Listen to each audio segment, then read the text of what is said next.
Fang Ping, in the class of Yang City First High School, just accepted a shocking reality, which was himself going back to the past 10 years ago.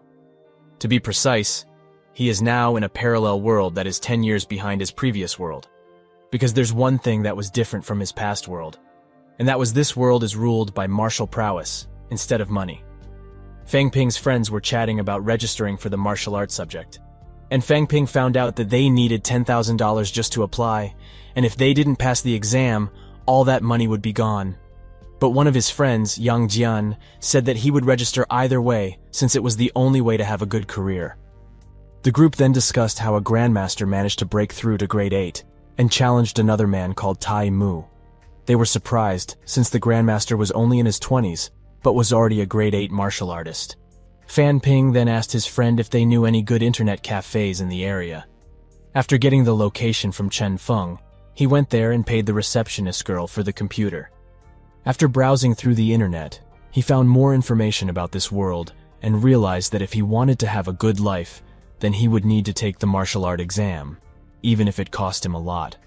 This world has some unspoken rules, as the power level of martial artists decides almost everything in this world, and the martial artists are ranked from the lowest grade 1 to the highest grade 9. Even if someone wanted to open a business, they would need to be a martial artist. The same goes for the entertainment industry. And millions of youths would participate in the national college entrance examination from their respective high schools. And if they can score really well, they can be admitted into the highly ranked colleges in the nation. And he only had 2 days left to register for the exam. So he was hoping that his family was rich in this world so that they could pay for the test.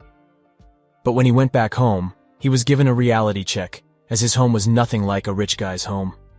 His room felt familiar to him, and when he was about to untie his shoes, a girl came in and asked for money that he owed her. Fang Pin was a bit emotional as he remembered this round face, so he went over and rubbed her face round and round. The girl was her sister, Fang Yuan, who in the future would lose the round, cute face that she has now. But to her question, he could only sigh as he had already spent the money. Fang Yuan thus went to mom and complained about the money.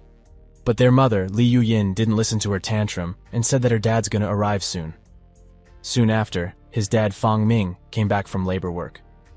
If everything was similar to the past world, then his dad must be working in the factory with a monthly allowance of only $3,000.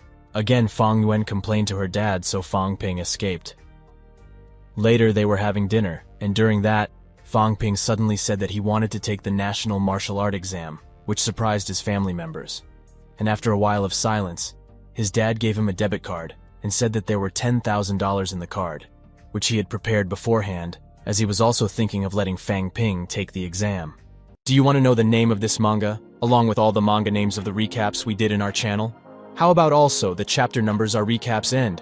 You can simply ask the names in our Discord community for free or become a donor to get them all in one place. You can either be a donor in Patreon or be a member in our YouTube channel. Just scan this QR code or go to the link in the description to become a donor. Moreover, becoming a donor automatically makes you a VIP member of our Discord server with over tens of thousands of members.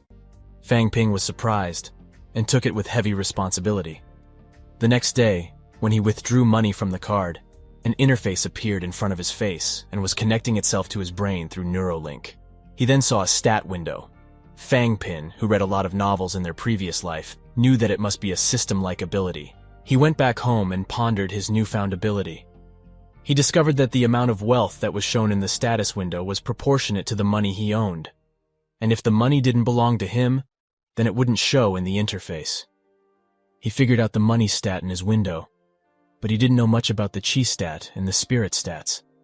He tried many methods, starting from praying to the system to commanding it to increase the stats, but nothing happened.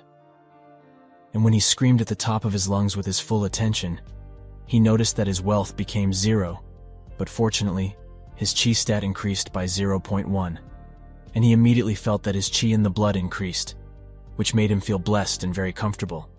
Then he remembered the money stat that decreased to 0, so he immediately went over and found out that the cash he had withdrawn was still there.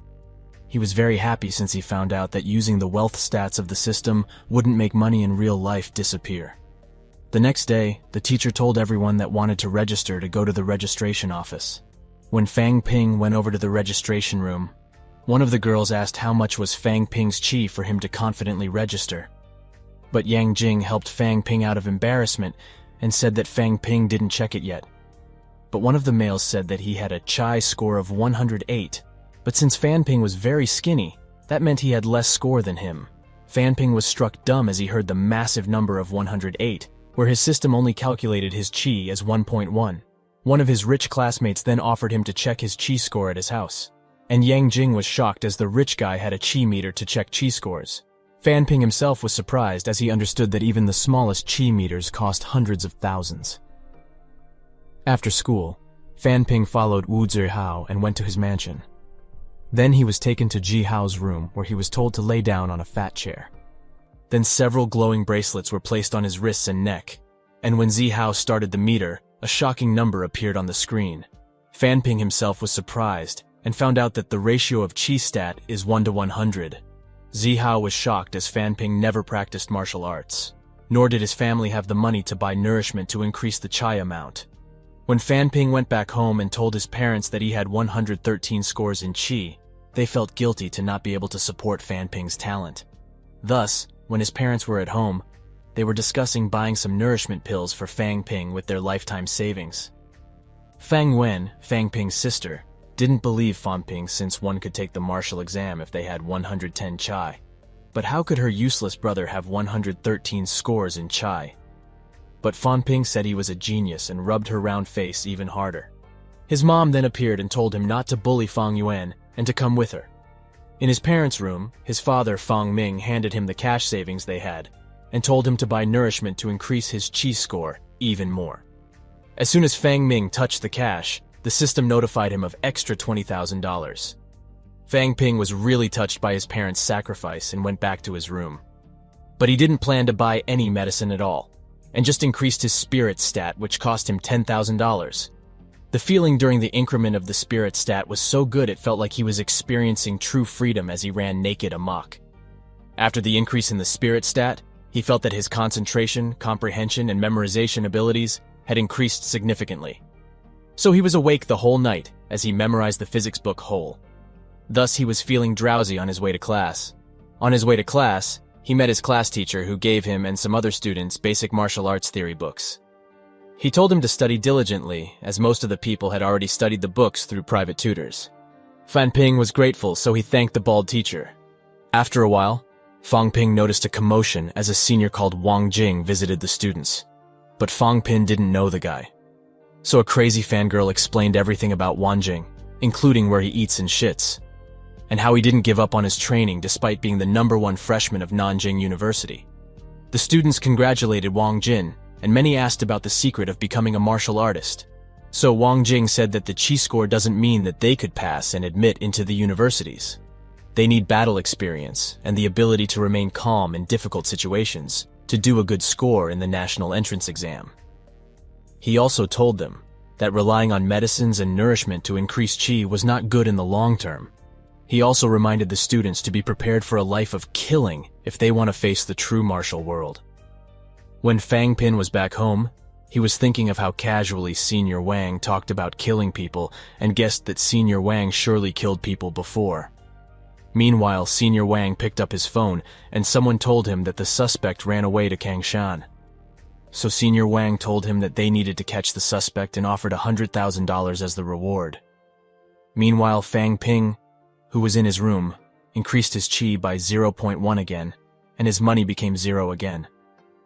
But this time Fang Ping felt extreme pain in his whole body and went unconscious. When he woke up, he examined his body and felt that his body was slowly recovering to a normal state. He then remembered that he would need to bring Senior Wang back to school. So he rushed out of his apartment and collided with a strange guy who was apparently the new tenant living upstairs. He then vaguely saw a small kitchen knife dropping on the floor, but he didn't think much and apologized. Back in the bus, the students invited Wang Jin with respect, as he was only in the first year of college but was already a martial artist. When Senior Wang was going to his seat, he touched Fang Ping's shoulder and said that it was not good to increase one's chi in such a short time through medicines. He also added that one needs to do physical exercise too, along with increasing chi to make a solid foundation for future improvements. Fang Ping was surprised that the senior sensed his chi score but nonetheless thanked him for the advice. Later that night, he practiced exercising till he was sweating wet. So he went back to his room and heard news that said that a grade 2 martial artist had been killed by his partner after a robbery, and the murderer was suspected to be in Yang City of Kangshan. The news reporter also advised everyone to be at home before the case was resolved. Fang Yuan then told Fang Ping that she shouldn't go to school at this time, since if anything happened to her, then her fans would be devastated. But Fang Ping rebuked her, saying she was just full of flesh and nothing was attractive about her at all. Fang Ping then looked at the TV where they showed the knife stabbing scene. He felt that the knife was a bit familiar, but he was unable to pinpoint where he saw the knife exactly. Then when he went to bed, he remembered that the knife was exactly the same knife that the new tenants had dropped. He was in a dilemma as the guy was not only a killer, but also a grade 2 martial artist. He was worried that the tenant would implicate his family living downstairs. So he needed to act fast, and thus he made a plan and went upstairs. He knocked on the door and went in and told the man that he wanted to watch the football tournament, but their own TV was broken, but assured him, saying that he had brought some snacks and drinks to share. When Fang Ping was attentive to the TV, the guy was slurping on the drinks and thinking about how he could get Fang Ping to leave. Fang Ping also noticed that the guy wasn't happy with his presence, so he took this chance and told him that he would clean up his room as thanks. But when he wanted to go to the bedroom to clean, the guy said that he could take care of his own bedroom. And then, the box where the guy kept the weapons and the blood-soaked clothes dropped during cleaning. So the guy rushed and kicked Fang Ping as he was thrown upwards. Then the guy picked up the knife and held it by his throat. So, Fang Ping said that he wouldn't leak anything, but the guy didn't believe him and was about to kill him. And just at that time, the poisoning took effect as the guy was paralyzed. Fang Ping took advantage of the moment and slammed the guy with a stick. But the guy was still a grade 2 martial artist, so he was still able to hurt him severely. But even a grade 2 martial artist succumbed to the poison in the drinks. Thus he tied up the robber and calculated the loot, and found hundreds of thousands of dollars in the bag. But the system's wealth didn't increase, meaning that he still hadn't owned the cash. Then the guy woke up from his coma again and screamed like a bitch. But Fang Ping just insulted him, saying a wanted criminal like him only bringing 200,000 and a few bottles of pills is so disappointing. But how would Fang Ping know the value of those pills, as the pills could make the guy break through into the 3rd grade of martial artists? The guy then proposed a deal saying Fang Ping could keep the money and the pills. He also mentioned the value of the other pill bottles, like boner strengthening pills, and grade 2 nourishing pills, and said that altogether, it would sell for more than 5 million. He also said that it's not enough for martial artists to strengthen their chi and muscles. They still need to strengthen the boners to support the strong muscles. So it would be best if he took these pills for the upcoming national entrance exam. And he also warned him, saying it wouldn't be over if he killed him, as the detectives would figure out his location sooner or later. And if they find him dead, then surely they would suspect everyone in the building, and his family might be implicated. He was also told that if he called the police, then all the money and the pills would be confiscated, and it wouldn't benefit him at all. Fang Ping was at that time in need of money. As to become a martial artist, he needed an extreme amount of money. However, Fang Ping didn't believe that the guy would let him go away if he untied him. So he picked up the stick and struck the guy again. After the guy was beaten black and blue, Fang Ping called his senior Wang and told him that he was lucky enough to hurt the wanted criminal. But Wang Jin couldn't believe it, as he knew how high the difference was between a grade 2 martial artist and a person who wasn't even a grade 1 martial artist. Nonetheless, he visited the building and was brought in by Fang Ping to the room where the criminal Huang Bing was kept. Fang Ping then told him to help him deal with this issue, and in exchange, he could take a share in the loot. Wang Jin agreed and said that he would take the grade 2 pills, and Fang Ping could take the grade 1 pill. And since he would take grade 2 pills, he would compensate Fang Ping with $1 million. Fang Ping accepted it nonetheless, and saw that his system's wealth stat changed to 2.4 million.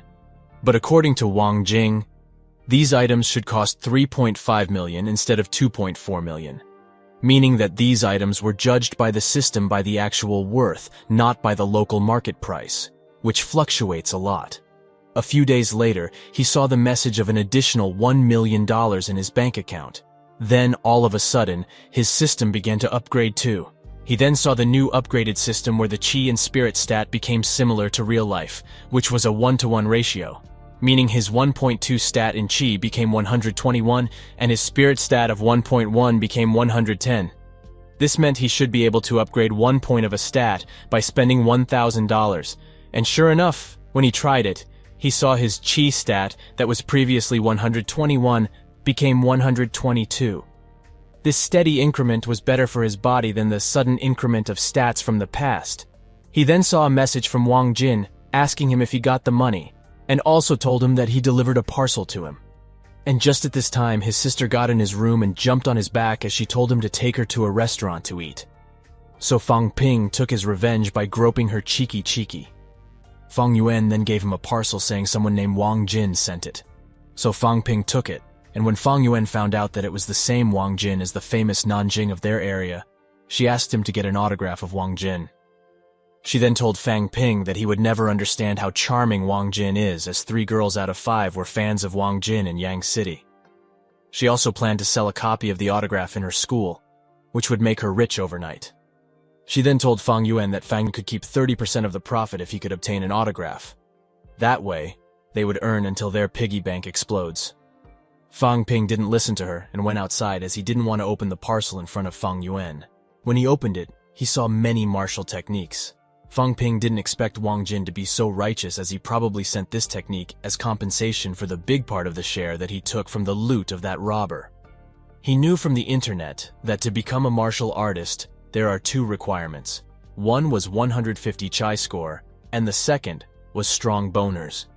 Strong boners couldn't be obtained from only eating medicine, but also needed some special techniques. It was really a gift matching his needs. But his home didn't have a good environment to practice the techniques, so he needed a good residence first.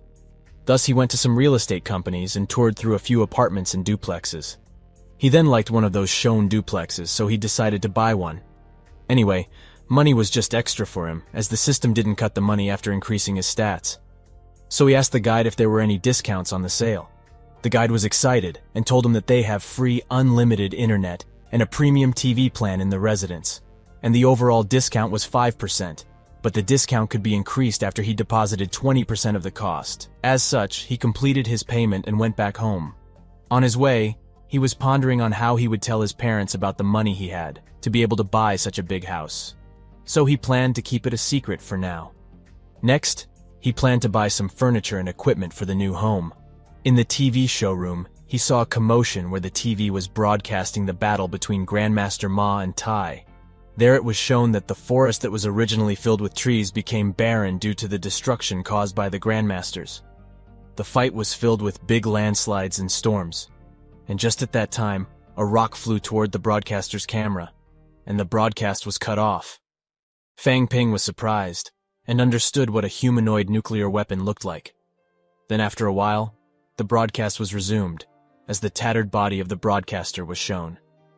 This event gave Fang Ping a big goal that he planned to walk, and he swore that he would become just like them, or even stronger with his system. Fang Ping then bought and wrote down the delivery location of the furniture. So he was late, and didn't come to his home. Thus his sister was cursing him in front of Mom, saying Fang Ping must be eating delicious foods in the streets. But her mom said that Fang Ping is training outdoors for the national martial exam. But Fang Ping was at his new apartment, and was training hard while Wang Jin was instructing him on the phone. Wang Jin said the structures of the human body consist of 206 bones, and also the flesh, meridians, and inner organs. And as a martial artist, one must make sure that different parts of the body are balanced with each other, and one can strengthen their boners by following different techniques. And when one would reach the limit of increasing bone density and chi density, they could try breaking through grade 1 of martial arts.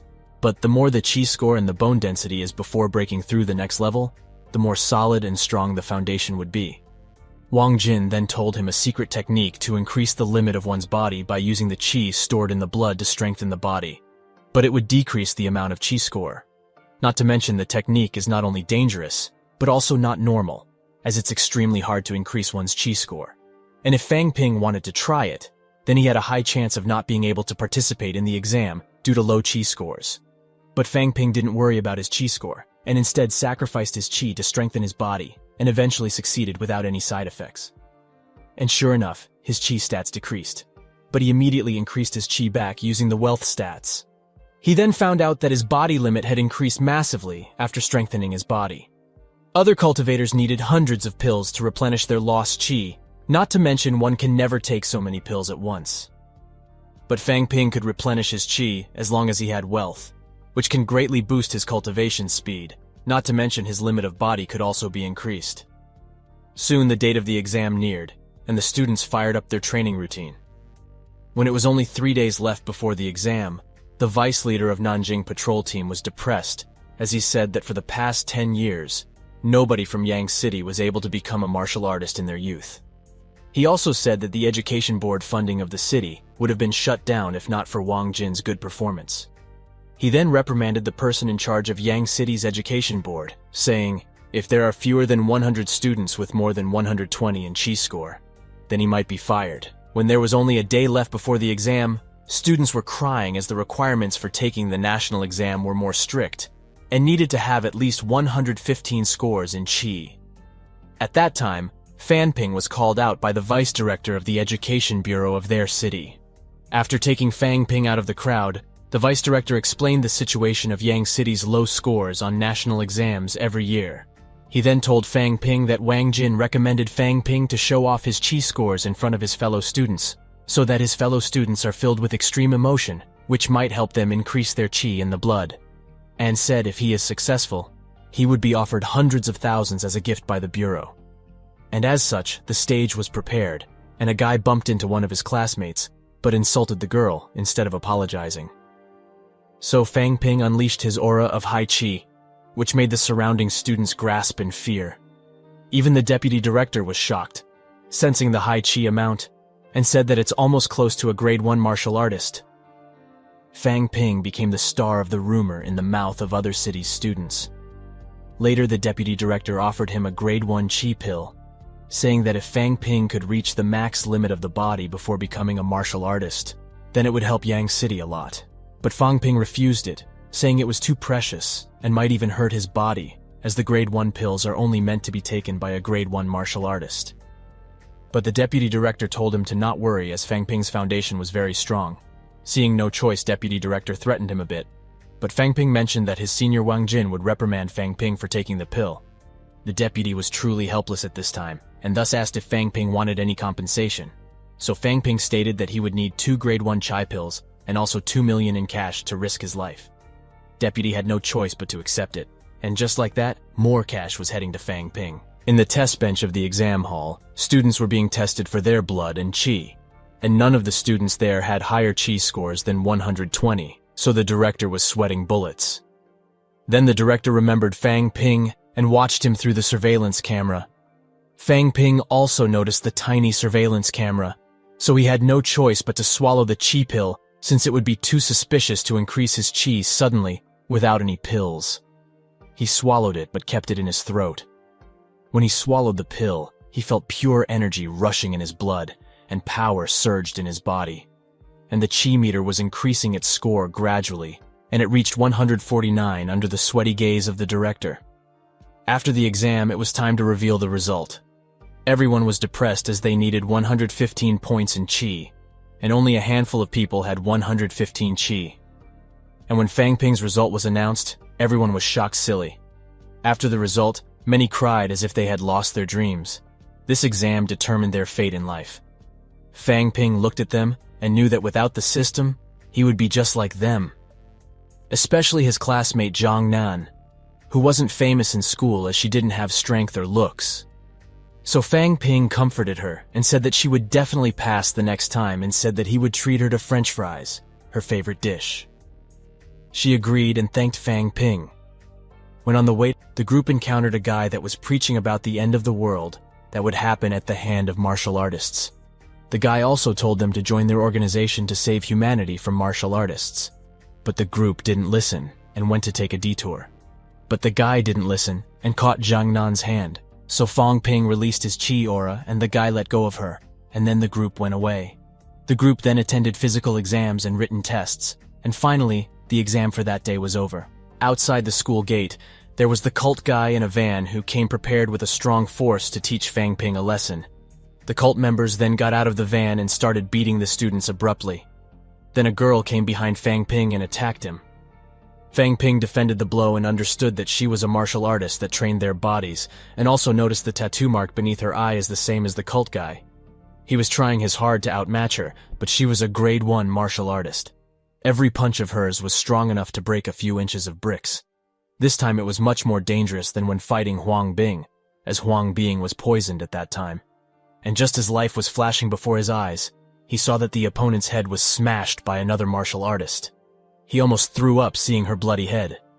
He then found out that the martial artist was from the detective bureau, and also the fact that this type of attack wasn't the first time, as the cult hates martial artist students that don't join the cult with passion.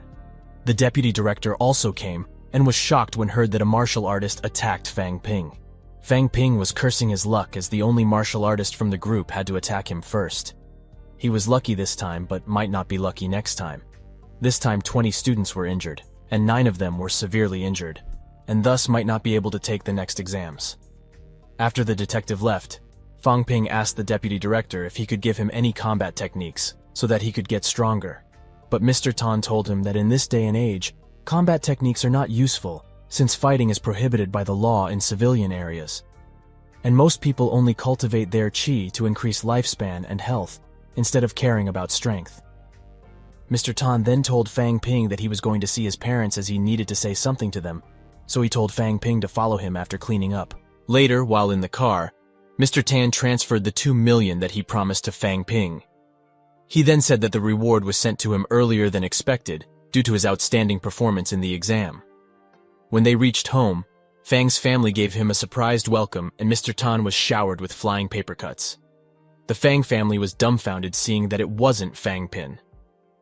Then Fang Pin came out and introduced Mr. Tan to the family was surprised to see that the deputy director of their education board came to their house. So they hurriedly invited him. And when talking, Mr. Tan asked if Fang Ping's father, Fang Ming, was interested in taking a guard job of 5,000 a month. The entire family was excited hearing it and urged Mr. Fang to take the job. So Fang Ming accepted the job offer, and after a while, Mr. Tan took his leave.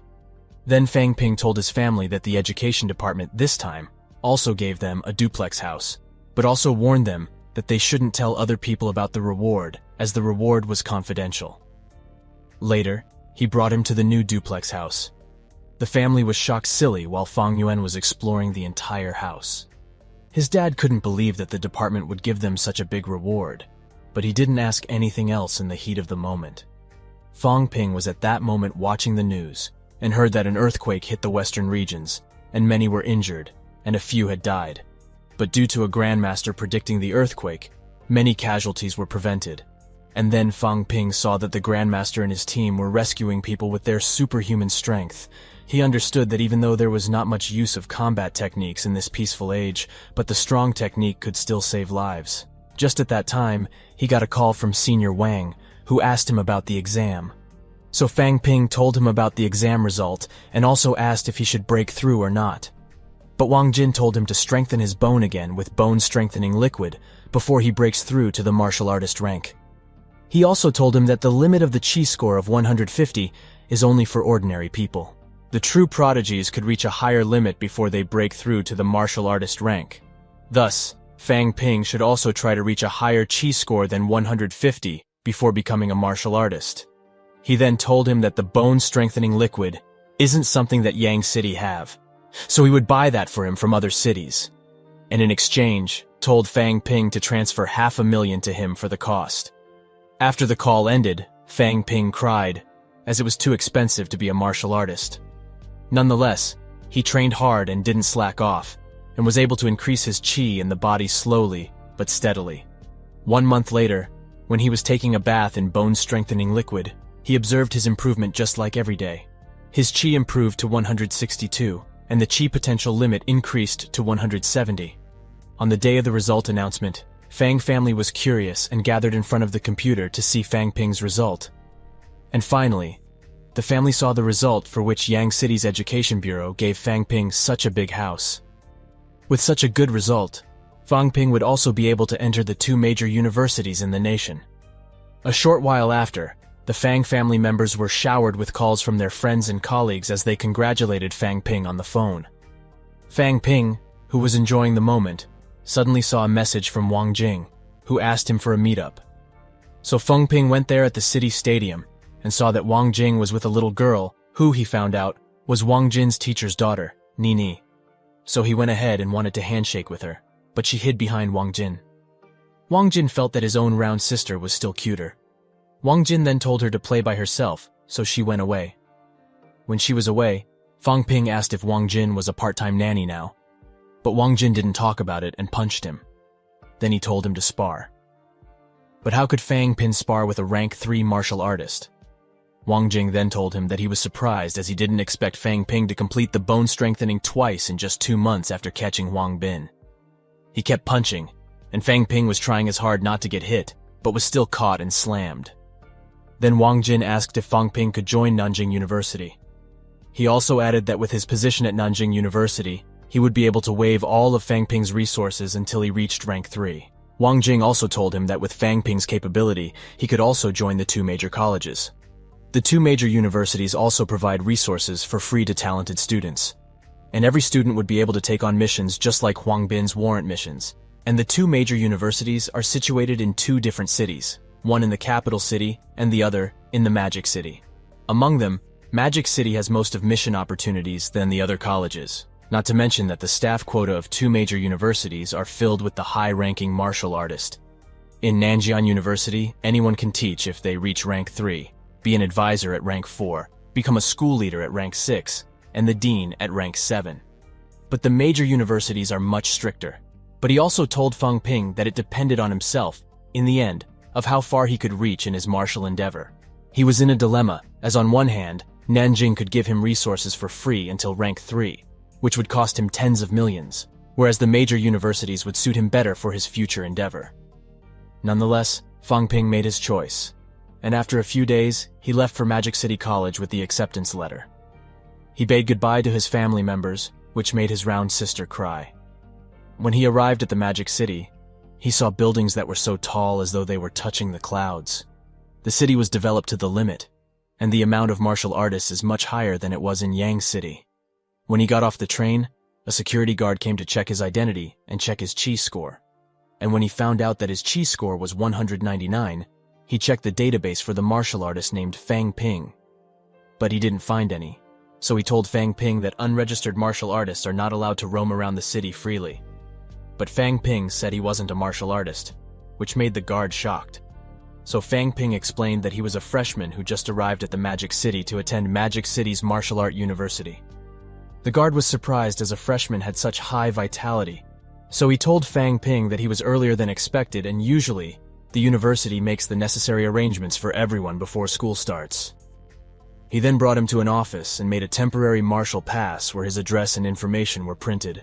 When he came in front of the college gate, he saw a big-ass gate. When he was staring agape at the gate, a fly came and introduced himself as Qin Feng, a third-year student of the college. He then showed off some of his half-assed techniques, but Fang Ying was able to dodge them, so he got to know about Fang Ping's high chi score. So he told him that picking the Magic College was the best choice for a talented freshman like him. After Fang Ping entered the gates, he navigated through the map and came to cross the freshman reception hall, which looked dilapidated. When the receptionist saw him, she said that he was very early and took his acceptance letter. When she was checking the acceptance letter, she said that his coming here early had doubled her workload as she had to make arrangements just for him. But then, when she saw his chi score while not being even a martial artist from the database, her attitude changed completely, and she said in a polite tone that she would make all the arrangements. She also said that she could arrange advisors to assist him in breaking through to the rank of a martial artist. She said that Fang Ping was a top genius, and that the college always values and provides for its toppers. Then Fang Ping was introduced to the manager of the rest house, Li Chenze, who came rushing upon hearing that a genius had arrived. The manager then took his luggage and went outside. There, Fang Ping saw a luxury sedan waiting outside. And finally, he was brought to the rest house and saw the luxurious building that had a private gym. Then he was shown the interior of each apartment that had an open kitchen, king-size bed, and a spacious lounge, and was told that all these were free of charge, along with the food. The manager also told him that his room was more special than others due to his potential. After Manager Lee left, Fang Ping looked around more and came to the canteen and had dinner. When eating, he was pondering about strengthening his bones thrice and knew that he needed more wealth than what he had now. So he was thinking if he should start a company. Then he heard a commotion where a pig-like guy was bullying the waitress. Then Manager Lee came and asked about the problem, then found out that a strand of hair was in the food, and when Manager Lee picked up the hair, he saw that it was very long. So he said that the hair wasn't from their own staff, as all the staffs are forced to grow their hair up to the shoulder. But the guy wasn't listening at all. So Mr. Lee said that he would send the strand of the hair to the lab to find out the DNA. Thus, the duo left in a hurry and said that they didn't need to go to such length. Fang Ping then praised Manager Lee for being clever and asked if Manager Lee wanted to be a martial artist. Manager Lee said that he had been saving up money to register for the training class, but Fang Ping said that it would take very long that way and his chi score would decline with age. So Fang Ping took this chance and told him that he would let him do a business and he would invest all the cash. And Mr. Lee would have gained enough to reach the ranks of the martial artist within 3 years. He also said that he has the confidence to reach rank 3 of a martial artist in the first year of his college. All Manager Lee needed to do is to use his experience and local knowledge to manage the delivery business. 1 month later, Fang Ping was strengthening his bones just like every other day, but this time, he was able to achieve a complete breakthrough towards his goal of 3 times bone forging. Through the system interface, he saw that his chi limit increased to 205 and his spirit increased to 209. However, in the past month, he had depleted almost 2 million of his wealth stats, but fortunately, he handed over the matters of the company to Li Chengzhe, so he had enough time to spend on training. The benefit of forging his bones 3 times before even becoming a martial artist is not limited to only a slight increase in chi score, but the benefits would be realized in the later stages of martial art ranks. After a few days, the school started officially, and many freshmen arrived. The Magic Dorm was divided into 4 districts based on the potential of the students, and Fang Ping was of course assigned to District 1, which was reserved mostly for martial artists. Instead of calling it a student dorm, it fitted the word luxury home better. Then he met his neighbor called Fu Chating, who surprisingly also knew about Wang Jin. Fang Ping then heard that Wang Jin defeated all rank 1 martial artists from Magic College last year. Fang Ping was surprised by hearing Wang Jin's name even in Martial University and understood how outstanding Wang Jin was. This made him want to surpass Wang Jin even more. Before Fu Chad left, he told Fang Ping to assemble at the Combat Training Building in the afternoon, as per the school's order. At the Combat Building, students gathered and were chatting along, so the speaker used his chi pressure to quieten them down. The speaker then introduced himself as the Dean of the Weapon Hall. He also told everyone that this gathering is about Allocation Assessment. He then told them about the Allocation Assessment and said that the building had 4 floors, each of which is for choosing the corresponding career the students would choose for their future.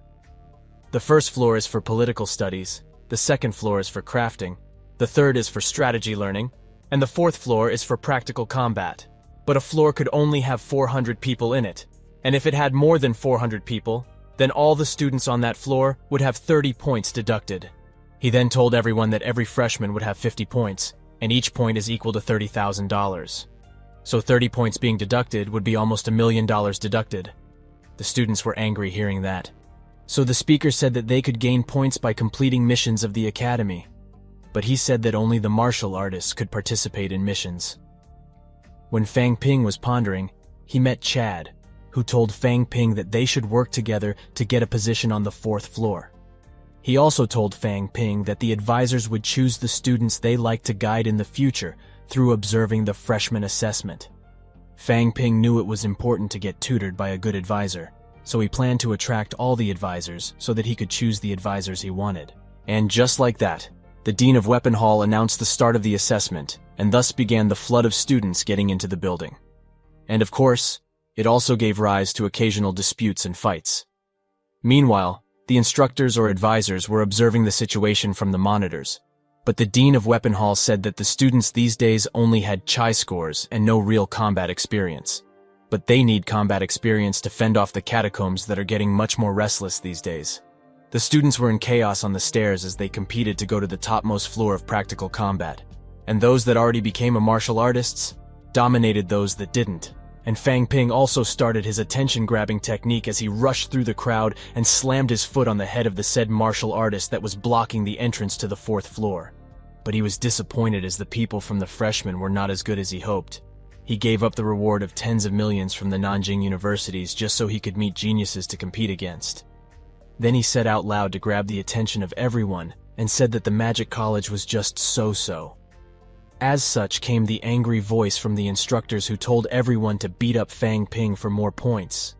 So Fang Ping asked the observers how many points he would gain if he defeats all of them. The speaker was silent and then said that it would be 1 point for non-martial artists and 5 points for martial artists. Even though the point allocation was so stingy, he still was satisfied. His neighbor Chad was still with him as he said that he also wanted to attract some attention.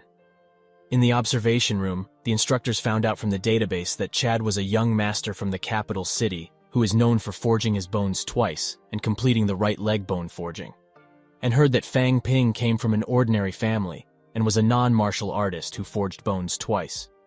But one of the advisors with red hair said Fang Ping must have forged more than twice. The red-haired advisor was Tang Feng, rank 6 peak-level martial artist. Then other instructors also chimed in and remembered that Wang Jinyang that gave their Magic College trouble last year was also from the same area. Then they found out that Wang Jin was the one that wanted to recruit Fang Ping for 10 million. Back in the stairs, Fang Ping was defeating students left and right and was enjoying the free points that were being offered. But he was a bit tired too, as going against hundreds of them exhausted him more than he expected. And just when he was resting a bit, the person called number 1 from the freshman's batch named Zhao Lei came and smacked him. Then another girl jumped up like a frog, and both of them had forged their bones twice. He would be fine if he wasn't tired, but now he wouldn't be able to dodge. Thus he had no choice but to use the wealth stats in the system to replenish his chai. Thus he was able to dodge the attacks. He would have been had without a system at this time. So in a counterattack he slammed that bitch's face with his dirty foot. The other people also started to join the fight, seeing that Fang Ping was injured, and another Karen was fisted in the belly as she was slammed on the floor, legs open wide. Fang Ping then told his Chad friend to fight against only non-martial artists as he would deal with the martial artist. Then he noticed that another martial artist with twice boner forging also came from behind, so he placed his hand to defend himself, but unfortunately placed his hand on her mountain peaks.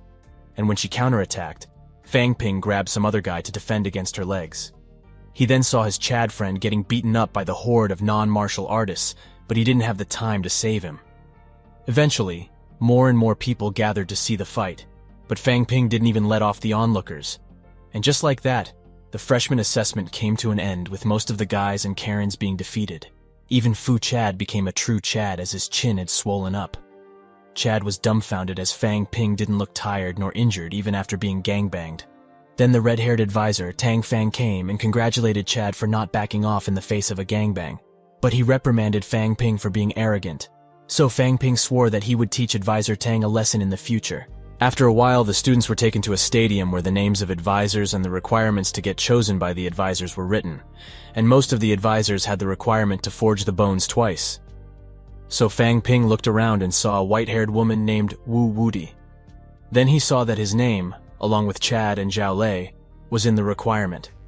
She also noticed Fang Ping, so she called him out. She told him that due to Wang Jin defeating many students and injuring them, the students of Magic Academy hate Wang Jin, and when people will know about his relationship of him and Wang Jin, then they would surely bully him. But she said she can provide protection against them in the school.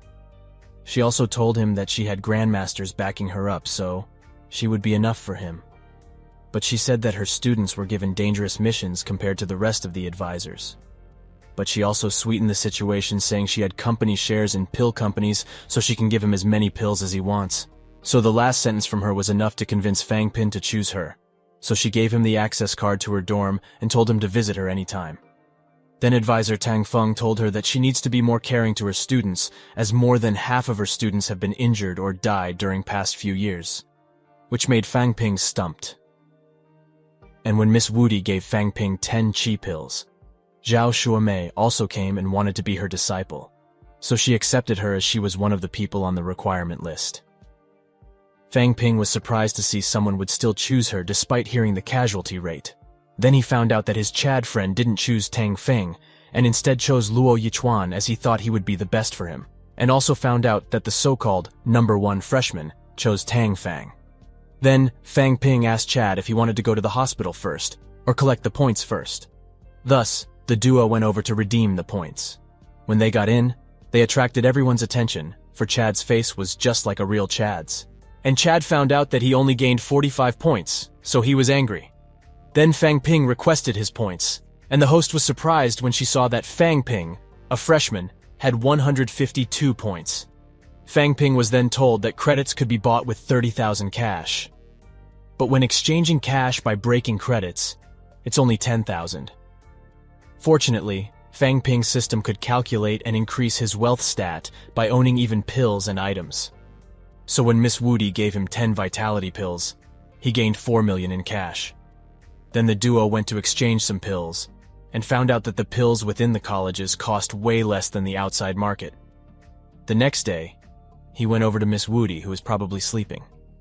After getting in the room, Fang Ping told her that he wanted to break through to the martial artist's rank, and told her that even though bone forging makes him stronger, he still is limited by his non-martial rank. So Miss Woody also agreed, saying that it was the right choice to break through, and he could practice his bones later, and would have a massive advantage over others for forging the bones 3 times. She then told him that he could use the pills that she gave him last time to break through to the martial artist's grade. So she guided him step by step, and Fang Ping went along with her guidance. He concentrated his qi and poured it into his veins. Miss Woody felt that with the massive amount of qi Fang Ping had, he wouldn't even need to take pills.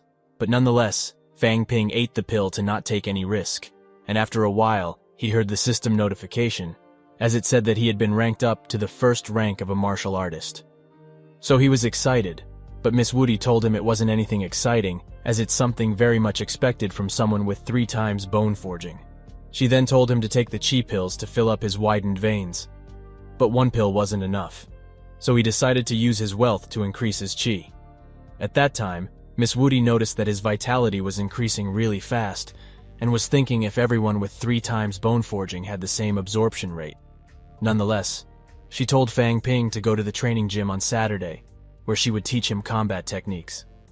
Later that day, when Fang Ping was going to the cafeteria with Chad, Chad found out about him becoming a martial artist. In the cafeteria, he almost coughed out blood seeing the price of the dishes. Chad then told him that the dishes are made with spiritual ingredients, and even his rich family doesn't dine with them often. And when they were dining, a group of upperclassmen came and challenged him to a fight the next month. But he didn't reject them as he wants to leave an example. And just like that, the date of training came. So Fang Ping went over to the training place and saw Zhao Shuimei waiting for Miss Woody. Zhao Shuimei then talked about how Fang Ping challenged the second-year students. Miss Woody came in at this time and began the lesson. She then penetrated a wooden pole with her feet and said that she concentrated her chai in the feet, and thus the feet became very sharp and pointy. She also said that it's a killing technique and is used for finishing the opponent in 1 blow, and also told them that they need to get used to killing if they truly wanted to become martial artists. So she also told him to treat the challenge with the upperclassmen this time as training, and if he wins, then she would give him a big gift. And so, Fang Ping practiced this leg technique and was able to comprehend the basics very fast, but Shuemi wasn't able to comprehend it at all. So Fang Ping said that she couldn't compare herself with a genius like himself. So in anger, Shuemi gave him a middle finger. But Fang Ping didn't mind and practiced the steps even more. He gathered the qi and then condensed it into a single point, and then used it with his kick to the pole. However, it just hurt his leg instead, which made Shuemi gloat.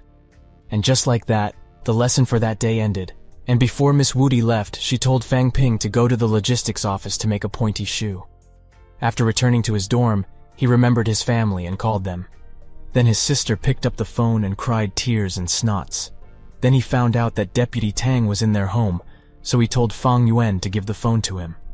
And when Mr. Tan picked up the phone, he told him the news of him becoming a martial artist, which made the family shocked. Later, Mr. Tan told Fang Ping's dad that since Fang Ping became a martial artist, he also would gain a promotion, and would no longer have to work as a guard. Fang Ping then went to the logistic facilities to order the pairs of shoes. But the staff working there told him that he needed to have an official martial artist identity card, and not a temporary one to order in the logistics department. Thus he had no choice but to go to the examination room to get the card. In the examination office, he met the pink Karen who sneakily attacked him last time. Then Karen named Xiaoman said that he won last time because the freshmen were unskilled, but it wouldn't be the same for the third-year students whom he challenged. But Fang Ping confidently said that he wasn't afraid of some nobodies in first rank of a warrior. She was stupefied by his arrogance and left in anger.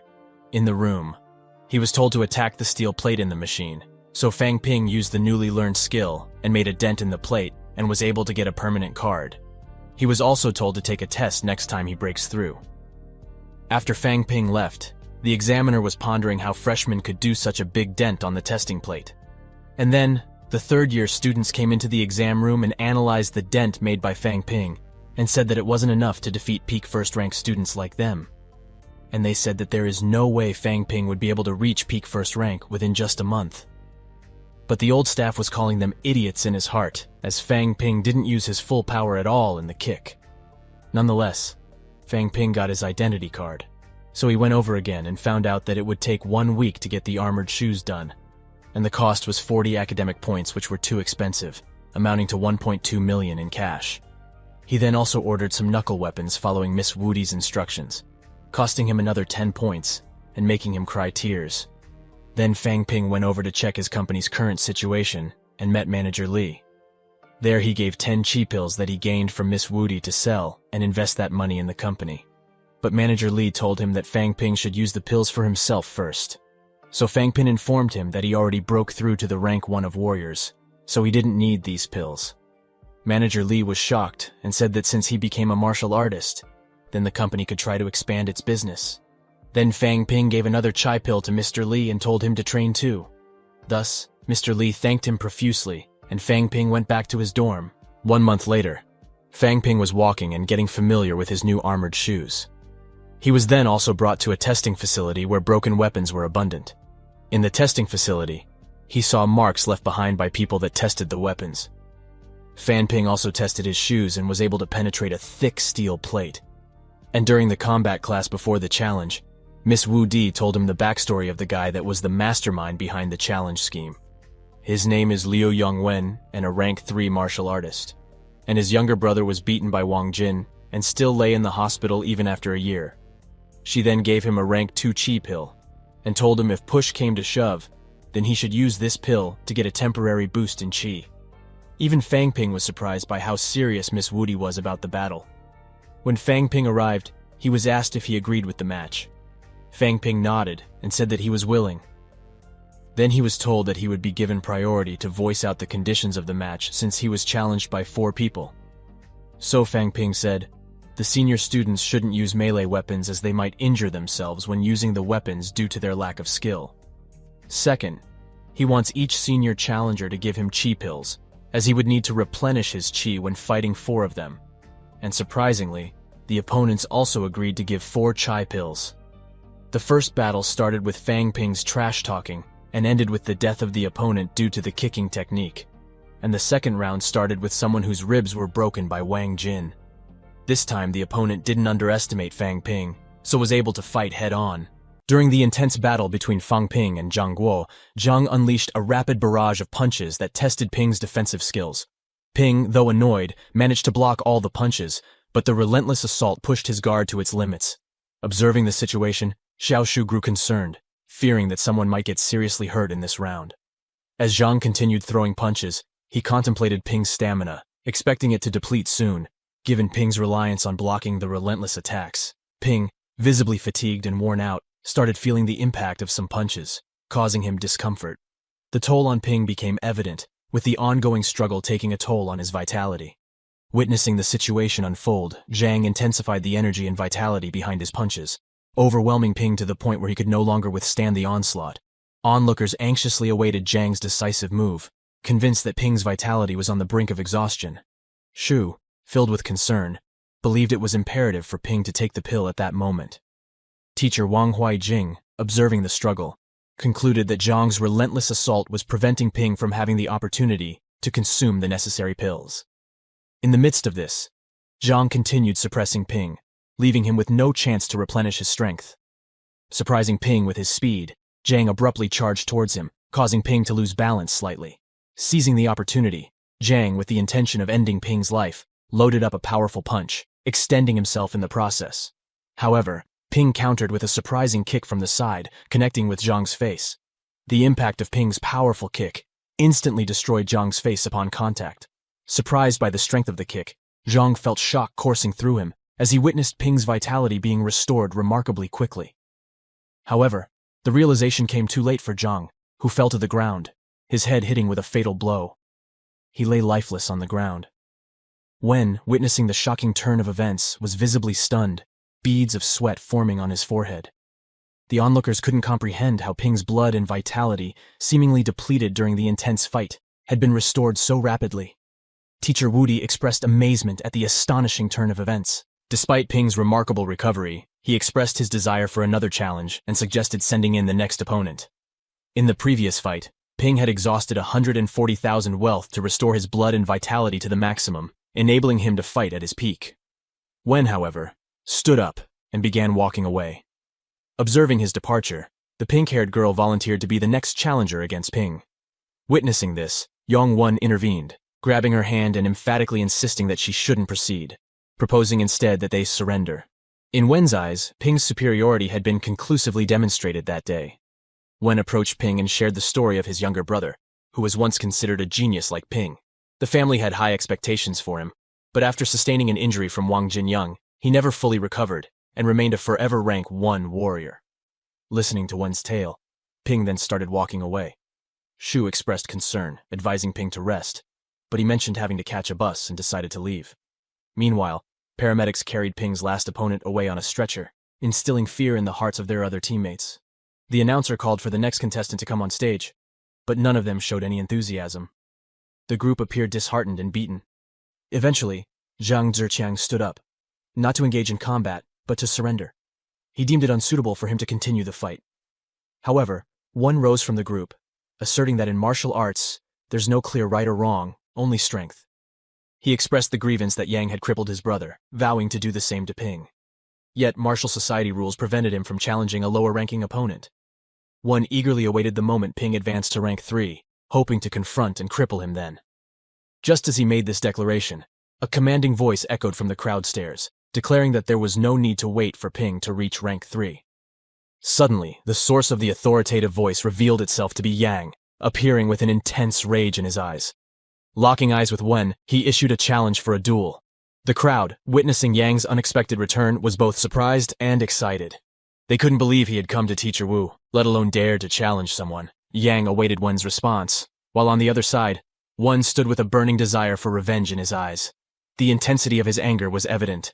However, Teacher Wu's teacher intervened, shouting at Yang and questioning why he had come to stir trouble against the established rules. Yang, gazing directly at Wen, asserted that he had abided by the rules, which was the reason for challenging him. He went on to claim that if not for the rules, he would have beaten Wen to death by now. Turning his attention to Teacher Wu, Yang announced his imminent advancement to rank 4 in a few days, inviting Teacher Wudi to challenge him then. The unexpected declaration left Teacher Wudi in shock. Yang stood there, prepared to face anyone willing to challenge him on that day. Teacher Wudi, observing the unfolding situation, understood that with Yang breaking through to the 4th grade, he now stood at the pinnacle of the 3rd product. Recognizing the potential embarrassment if he and the students present were to challenge Yang, Teacher Wudi would lose face. Without receiving any response, Teacher Wudi began mocking the students of Teacher Wu, accusing them of only daring to bully the newcomer and tarnishing their reputation. Hearing this criticism from Yang, Ping also felt that things were escalating too far. Wen responded to Yang, asserting that Ping's challenge was fair, emphasizing that they weren't bullying him, and Ping had willingly taken it upon himself. Yang, displeased with a group of pinnacle ones challenging a freshman, believed it to be unfair. Despite wearing a smile, Yang issued another challenge, inviting anyone in Mowu who was willing to fight him and potentially take his life. Teacher Wudi became increasingly frustrated and annoyed with Yang's presence, feeling humiliated by his actions. Yang, fueled by rage, began screaming at the top of his lungs. asserting that he wouldn't hesitate to kill one of Mo Wu's students. He then issued a direct challenge to anyone from Mo Wu's Class 3 to come forward and face him. In response, Teacher Woody attempted to speak, but Teacher Woody interrupted him. Recognizing the potential danger, she understood that if the third grade didn't accept the challenge, many from Mo Wu might face harm due to Yang's escalating anger, primarily fueled by Ping. She questioned Teacher Wu, asking if he could bear the responsibility for the potential death of his students. Faced with this inquiry, Teacher Woody found himself speechless. Yang, standing firm, redirected his attention to Ping, assuring him that he had no connection to Ping's situation and that he was free to refuse a dangerous challenge if he felt the need to do so. Adding to his statement, Yang advised Ping not to worry about retaliation, assuring him that he would personally handle it when he reached the 4th grade in a few days. Yang expressed his intention to eliminate all the 4th grade students at Mo Wu upon his advancement. He then turned to Ping, stating that when Ping reached the 4th grade, he would target and eliminate all the 4th grade students. Hearing this, Teacher Woody intervened, stopping Yang, emphasizing that Ping was her student, and Yang had no business with him. She confronted Yang, criticizing the competition as a sham orchestrated by people he had already defeated. Emphasizing that true elites from Mo Wu wouldn't engage in such behavior, she urged him not to underestimate their school. She aimed to make Yang realize that the chaos of the day was caused by him and that he couldn't always be there to shield Ping. In response, Yang paused briefly, but then turned to Wen, questioning if he believed Yang would be powerless once he reached the 4th grade. Upon hearing the unexpected news, Wen was taken aback. Yang, seizing the opportunity, sought to provoke Wen by boasting about how he had confronted and defeated Wen's brother. Yang went further, daring Wen to seek revenge. To escalate the tension, he even challenged Wen's father, revealing that he knew he was in the 4th grade. In response, Wen gritted his teeth in anger, vehemently shouting at Yang for daring to challenge his father. As the exchange unfolded, the Martial Arts Society judge intervened, rising from their seat to inquire about Yang and how he gained entry. At that moment, Feng Qing emerged behind Yang, revealing that he had encountered Wang at the station and casually invited him for a stroll. Feng Qing supported Yang's stance, suggesting that if they disagreed with his presence, they should challenge him. He taunted them, implying their reluctance stemmed from an inability to defeat Yang. Following this, Yang turned on his heels to depart. Before leaving, he issued a challenge to everyone present, announcing his intention to be at Mo Wu for the next 3 days. He welcomed anyone to challenge him or seek revenge during this time. With those words, he left, leaving the gathered crowd in astonishment. Observing the scene, Ping couldn't help but feel that Brother Wang had stolen the spotlight from him. As the event concluded, everyone dispersed, with the Mo Wu students departing in a state of anger and annoyance. Meanwhile, Ping stood there, contemplating his successful performance, and anticipating that no one would dare to bother him in Mo Wu henceforth. Teacher Woody joined him, commending Ping for his impressive display of strength. Xiaoman, however, remained a bit puzzled about how Ping managed to replenish his depleted blood, as she hadn't witnessed him using any pills. Instead of clarifying, Ping scolded her, expressing surprise that her parents, hailing from a reputable martial arts family, hadn't taught her such basics earlier. Ping reprimands Xiaoman, cautioning her against prying into other people's secrets. His response leaves Xiaoman shocked, leading her to believe that Ping has undergone a change after having taken someone's life. Subsequently, Ping bids farewell to Teacher Woody and begins to walk away. Observing Ping's departure, Teacher Woody informs Xiaoman and Shu that it was Ping's first time killing, suggesting that it has likely left a negative impact on his heart. She advises them that Ping needs time to process and come to terms with the experience. The next morning, Ping called Yang to inquire about his whereabouts. To Ping's surprise, Yang revealed he was at Ping's school guest house. Ping, feeling a bit anxious, asked why Yang hadn't left yet and if he was genuinely waiting for someone to challenge him. Yang responded with a smile, confirming that he was indeed waiting, but no one had dared to come forward. In the hotel restaurant, Ping, Yang, and Feng Qing sat together at a table, enjoying their meal. During their conversation, Yang took a moment to impart some wisdom to Ping, emphasizing that playing 2 games was intended to teach him that warriors should not simply retreat blindly if they seek strength and survival. Ping responded by assuring Yang that he wasn't being bullied during the competition. It was his own decision to participate. Curious, Ping then asked Yang about his definition of a warrior. In turn, Yang threw the same question back at Ping, prompting him to share his thoughts on the matter. Ping calmly expressed his belief that warriors were individuals unafraid of death. Yang responded with a smile, dismissing it as nonsense since everyone experiences fear of death. Feng Qing chimed in, explaining that even masters feel fear, and the students who challenged Ping that day were no exception. This revelation left Ping in contemplative silence. Feng Qing advised Ping not to dwell on it, assuring him that martial artists adhere to rules, and their deaths were neither unjust nor in vain. Looking at Ping with pride, Feng Qing acknowledged that Ping was correct in understanding that life and death were commonplace in the world of warriors. Upon hearing this, Ping felt amazed, pondering if the essence of being a warrior was indeed centered around striving for strength and survival, a life where one must grow stronger to endure. Yang interjected, advising Ping to practice in peace and assuring him that he would get used to it. Ping couldn't help but notice the unconventional teaching approach adopted by the two. To shift the mood, Feng Qing changed the atmosphere by using a fork to feed Ping a piece of meat. Curious, Ping then inquired about Yang's mission to Magic City. However, before Feng Qing could respond, Yang intervened and halted him. Yang cast a stern look at Feng Qing, signaling him to stay silent. Addressing Ping, he reassured him not to worry about the mission, emphasizing that Ping couldn't get involved in it at the moment. Feng Qing echoed this sentiment, urging Ping to concentrate on his training. He emphasized that Yang was already formidable, and their collaboration presented an opportunity to amass wealth. Ping agreed, recognizing that these missions were currently beyond his capabilities. He understood that pressing for more information would not be beneficial, deciding instead to focus on improving his skills and strength. At Yangcheng Yiguan Lake Garden, Ping stood amidst the locals, clutching his bag. Observing children running around in the familiar surroundings, Ping experienced a sense of being back home. To his surprise, he discovered that his sister was already there, eagerly awaiting his return, even though he hadn't informed her that he would be back that day. Upon seeing his sister, Ping's eyes welled up with tears, and he went in for a big hug. However, the mischievous sister quickly sat down, skillfully dodging Ping's attempt, questioning why he had returned in the afternoon. Ping explained that he chose this time because there were fewer people on the train. Ping's sister, Fang Yuan, then began nudging him towards home. Just as they started to head home, someone called out, addressing Yuan as Big Sister. 3 little girls approached Yuan, addressing her as Big Sister, and expressing their desire to seek revenge on the boys who had attacked them in middle school. Slightly embarrassed, Yuan dismissed the girls, shushing them away. Unbeknownst to her, Ping overheard the conversation and proceeded to mock her by playfully calling her Big Sister. Ping soon realized that rather than waiting for him, his sister had been waiting for the little girls to prepare for their revenge mission. Amused, Ping grabbed Yuan by her cheek and playfully dragged her towards home. Upon reaching home, Ping's mother, who had been waiting, questioned why he hadn't called before coming back. Ping, upset with Yuan, instructed her to explain the situation to their mother. He expressed his frustration, questioning why she hadn't called the Ping Yuanxi Club.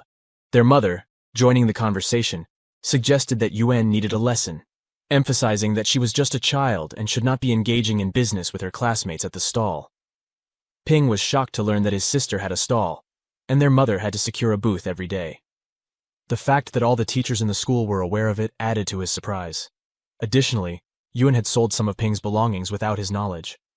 Upon hearing that Yuan had sold some of his belongings, Ping's annoyance escalated. Determined to teach her a lesson, he placed his hand on her head and playfully smudged her. However, his mother delivered another shock by revealing that she had sold everything except 2 of Ping's clothing items. Overwhelmed, Ping rushed to his room only to find it completely empty.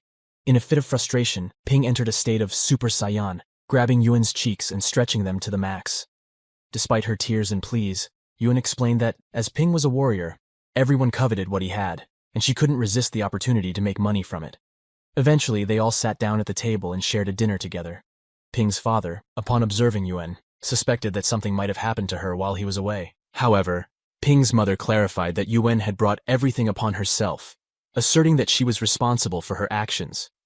After dinner, the family gathered in the living room, sharing laughter as Ping recounted stories of how he defeated the guys back at Mo Wu.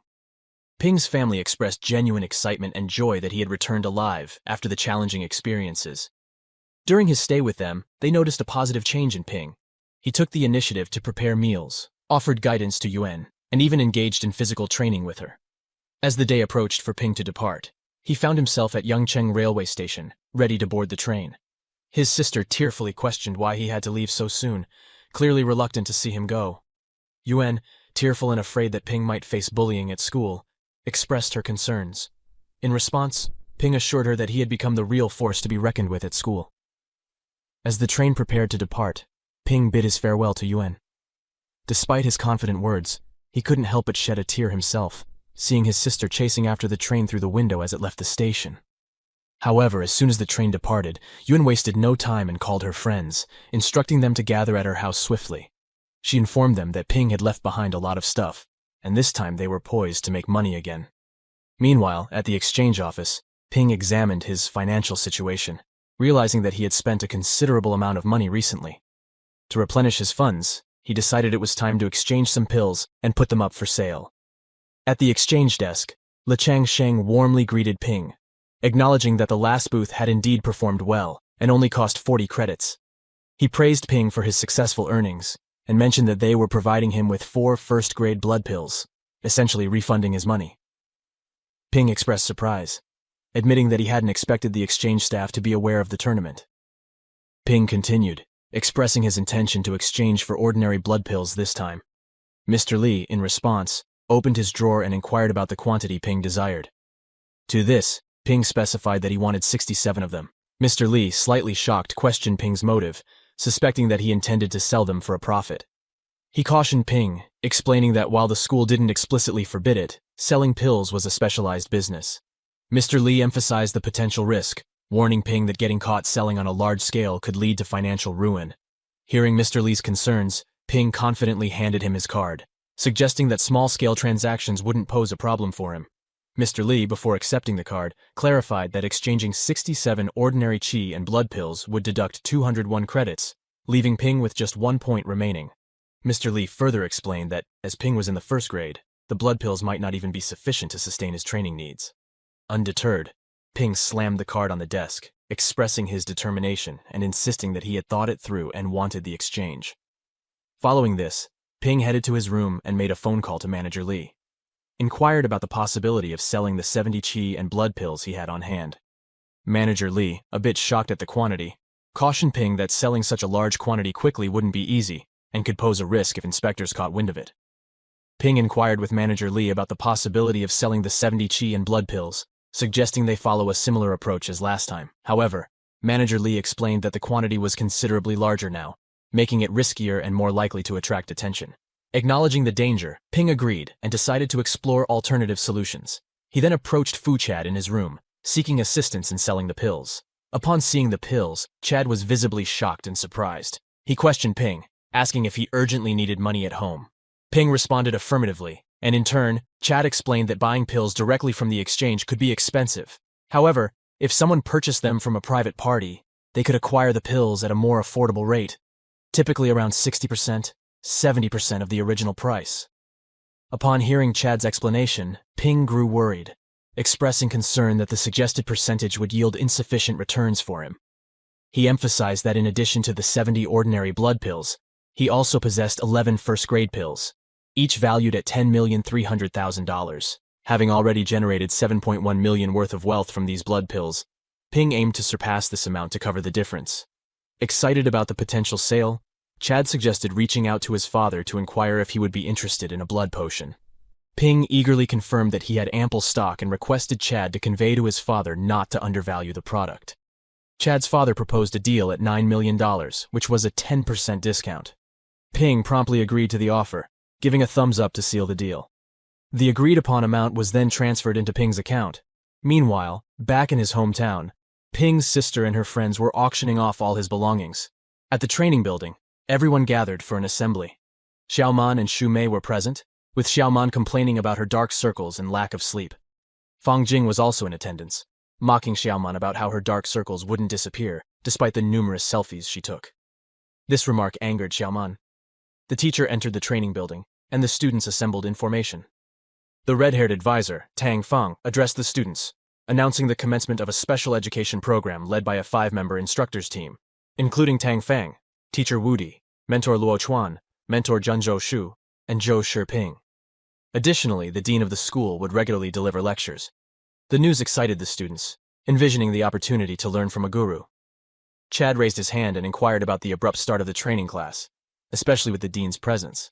Advisor Tang Fang praised Chad for the question, and then went on to explain the reason behind the sudden start of the training class. He revealed that, at the end of the year, all major martial arts schools in the country would participate in an exchange tournament for new students. The competition was not just about personal growth, but also about the honor of their school, making it a battle they must win. Tang Feng emphasized the need for extra effort. As students started murmuring about the upcoming nationwide competition against Kyoto University, expressing concerns about the perceived strength of their opponents, advisor Tang Feng grew angry. He raised his voice, scolding them for displaying a lack of courage and determination so early in their martial arts journey. Motivating the students, advisor Tang Feng emphasized that they were the future of Mo Wu and had been carefully selected for a reason. He informed them that joining this special training program would earn them 10 credits each. Following the training, they would select both regular and reserve team members, with additional prizes awaiting them. Fang Jing, upon hearing this, felt a surge of excitement, realizing that he could earn 10 credits for what seemed like minimal effort. While not a significant amount, he contemplated that they could still exchange it for a valuable pill. Advisor Tang Feng continued by informing the students that they would also select a class president, responsible for assisting the tutor in conveying information about assemblies and other matters, with an additional reward of 10 credits. Fang Jing voiced his opinion, deeming it too little for the role of a handyman. Advisor Wo Wudi responded, directing her words specifically to Ping, stating that as a squad leader, one needed to be strong enough to handle conflicts in the class. Advisor Tang Feng, witnessing Wo Wudi's approach, became a bit annoyed. Wo Wudi defended her stance to Tang Feng, emphasizing the importance of truth and motivation in guiding students. She then announced that the squad leader would change every half month, with each leader receiving a 10-credit award. Wo Wudi playfully winked at Fang Jing, asking him how he felt about it now. Fang Jing found himself perplexed by teacher Wudi's actions, wondering whether she had an ulterior motive or if it was merely a benefit for the students.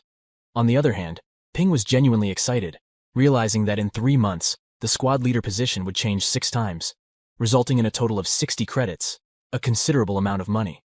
Meanwhile, advisor Tang Feng engaged in a debate with teacher Wudi about her authority to make such decisions. Wo Wudi defended her stance, questioning why there was an issue with stimulating the students' self-motivation. She suggested asking the students directly if they desired such incentives. Tang Feng, observing the students' excitement, acknowledged that the approach had indeed motivated them. Advisor Tang Feng began to announce the process for selecting the class president, but teacher Wudi intervened, stating that they shouldn't waste time with useless formalities and should get straight to the point.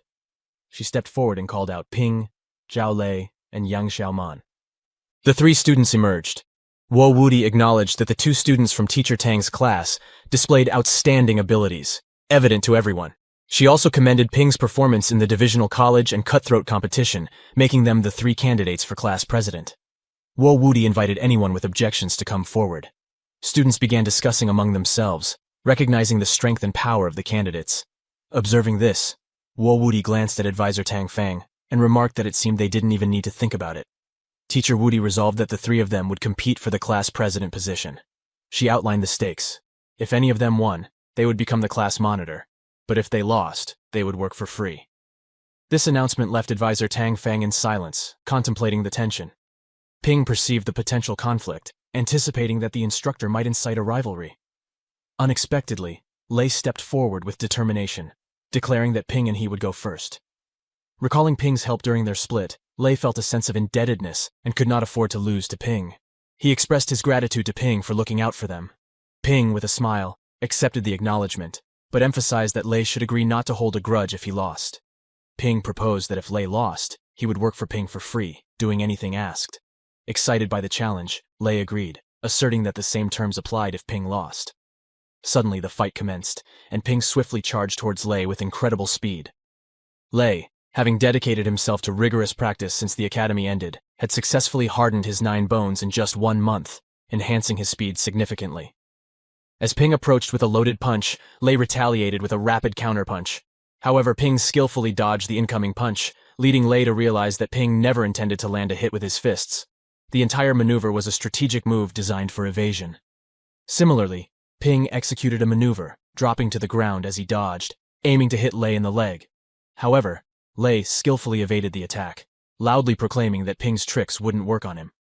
While boasting about how he had changed since before, Ping's fist struck Lei's face with formidable force, causing his nose to break and bleed. The impact was so powerful that tears welled up in Lei's eyes. As Zhao Lei lay on the ground, Ping, seizing his shirt, reminded him that he had warned against crying. Despite the warning, Lei found himself shedding tears. Grabbing Lei by the shirt, Ping unleashed a barrage of punches on his face, simultaneously taunting him.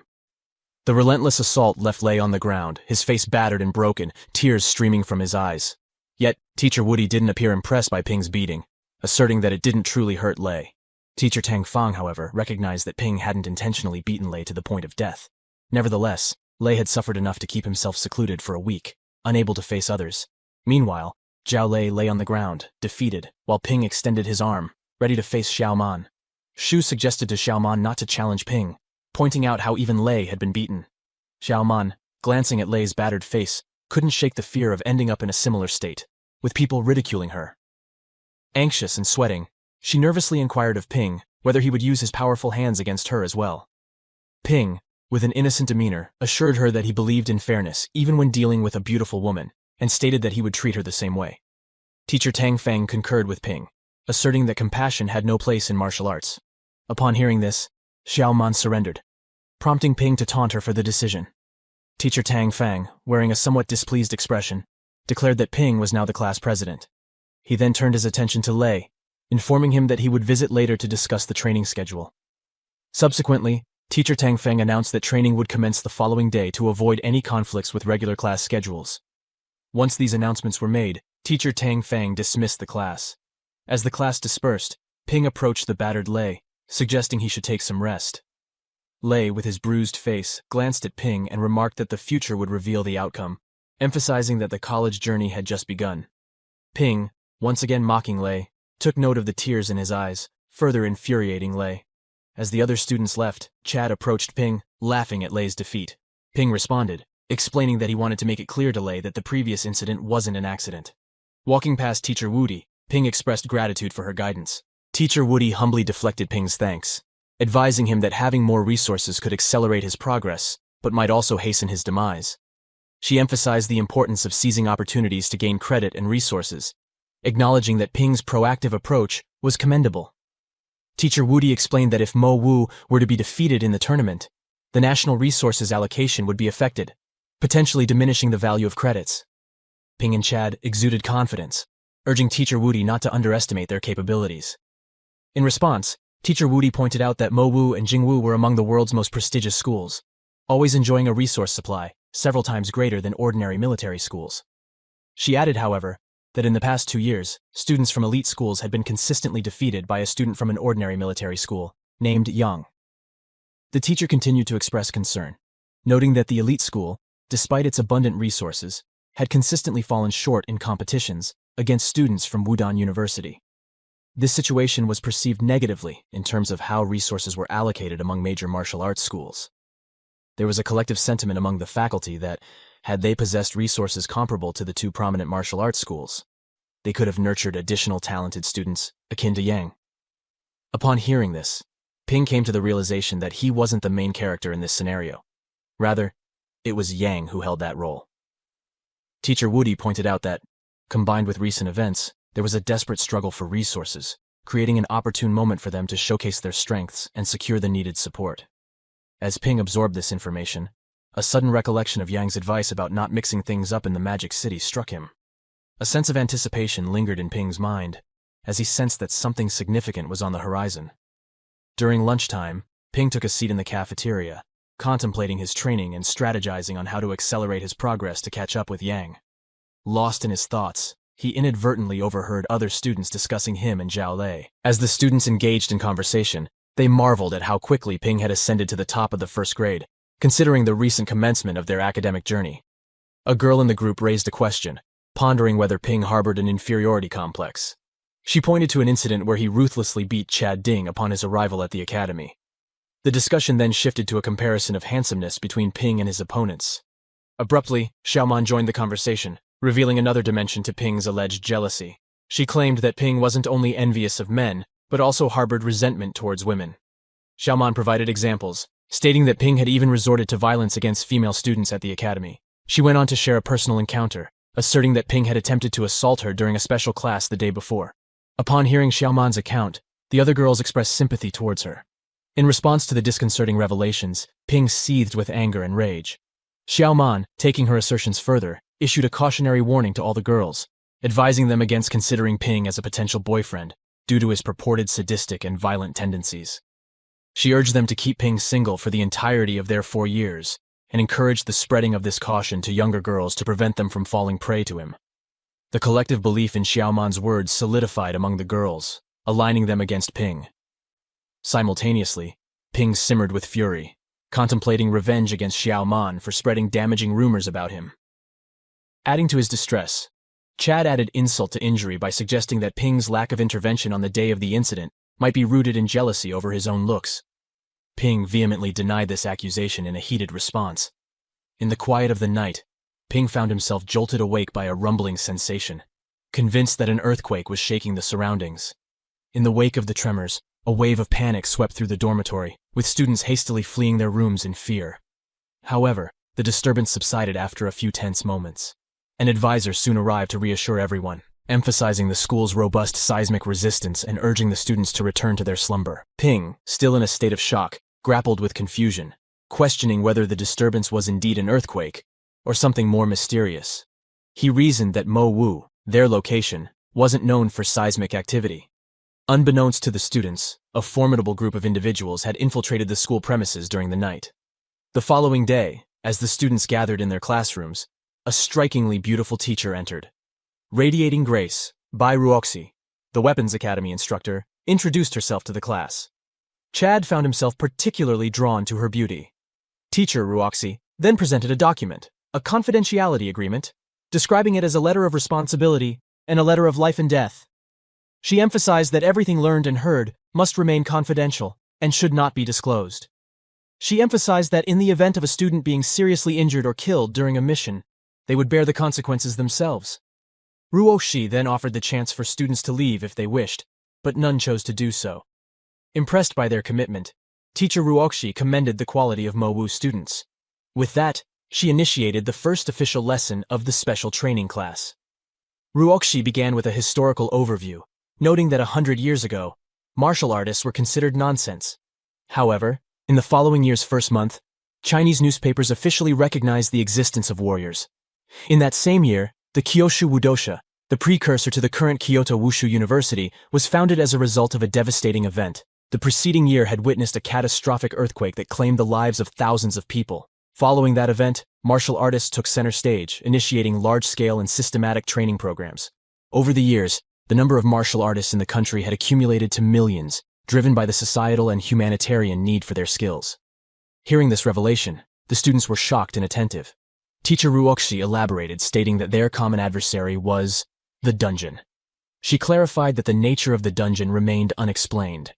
Initially, they believed it might be an underground world, but despite organized efforts by warriors to dig tens of thousands of meters, no trace of the crypt was found. The entrances and exits of a dungeon were underground, but the worlds within them were not. The movements within these dungeons cause earthquakes. Currently, in China alone, there were 22 disclosed entrances to these dungeons.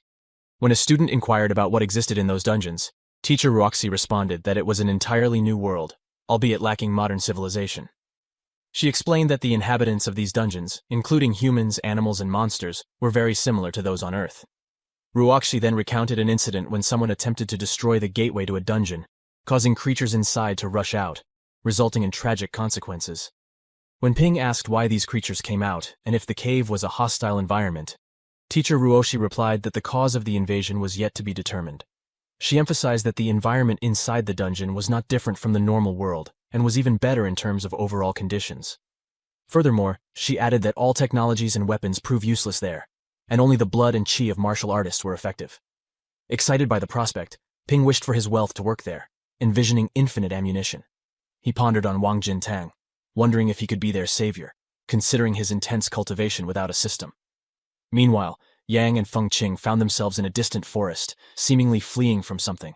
Yang dragged Feng Qing by his shirt, yelling that he almost died with him. They had invaded a village, but facing formidable opponents, they were now forced to escape.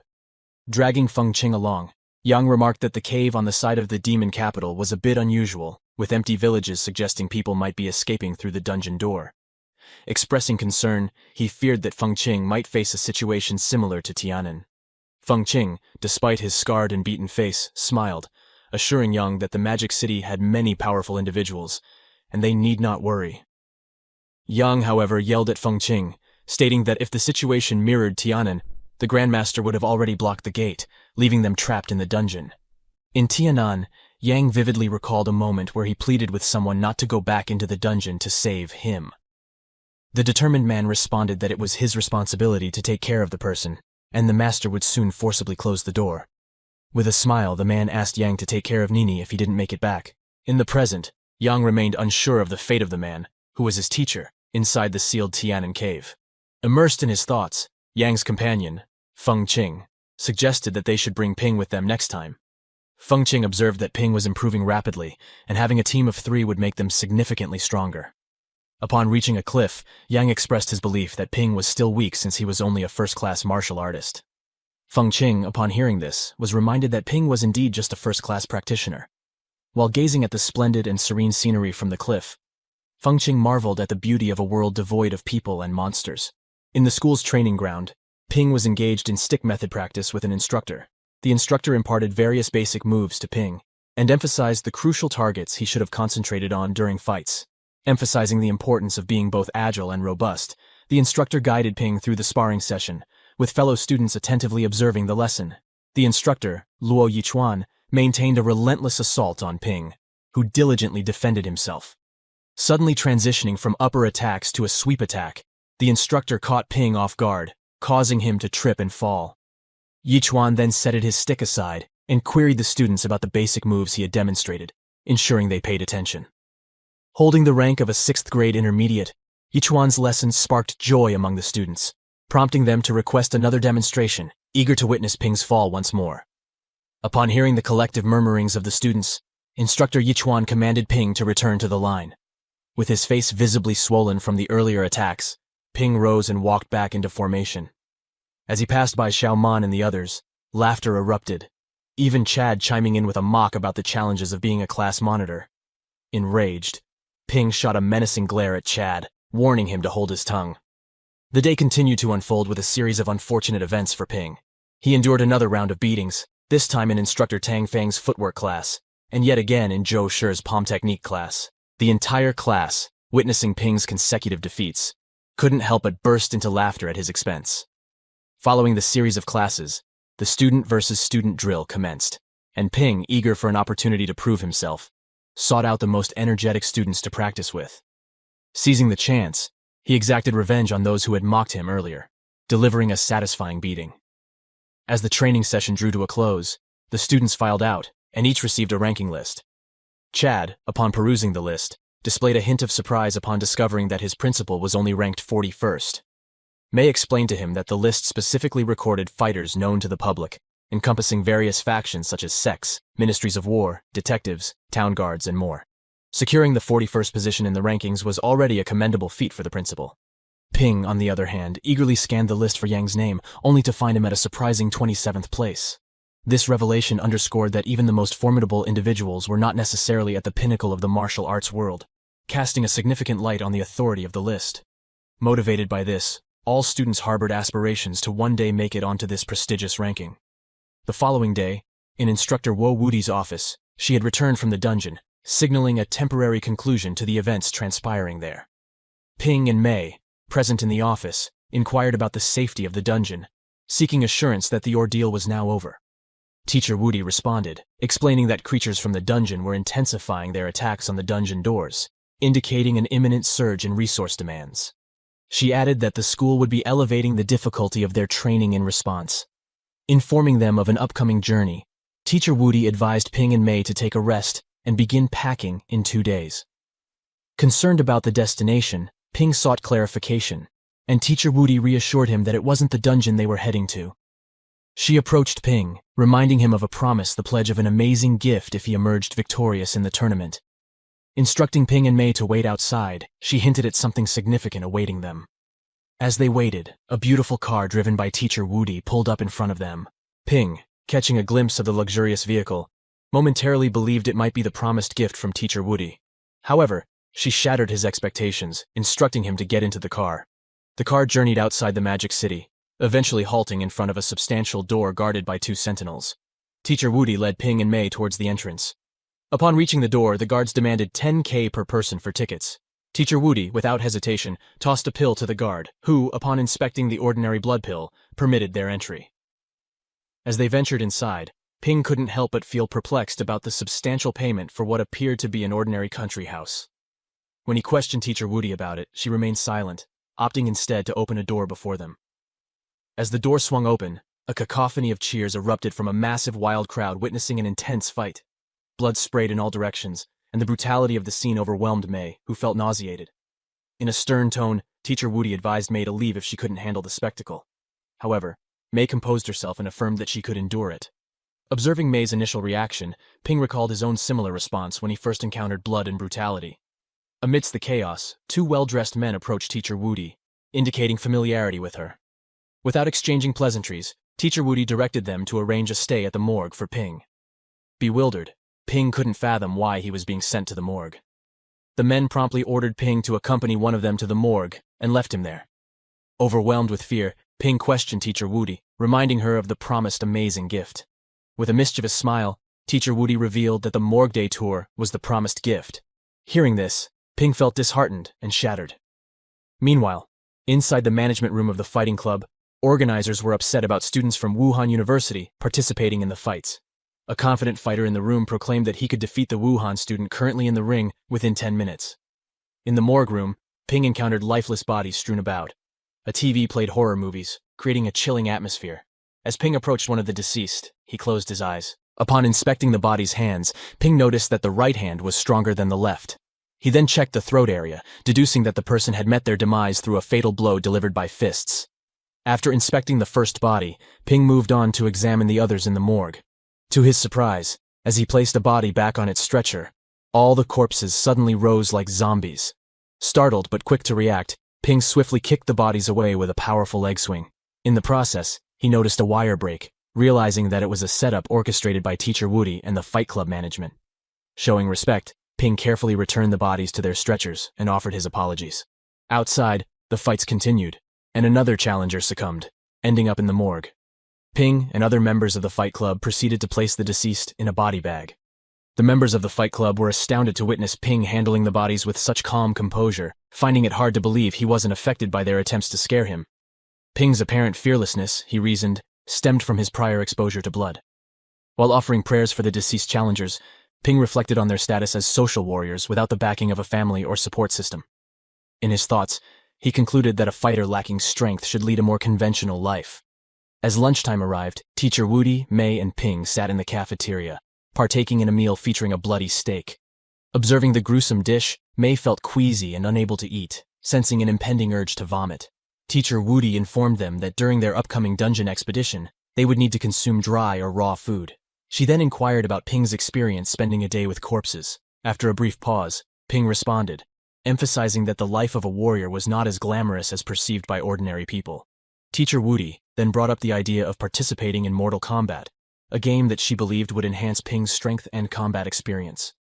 Nervous at the sudden proposal, Ping expressed his apprehension. However, May eagerly requested to join.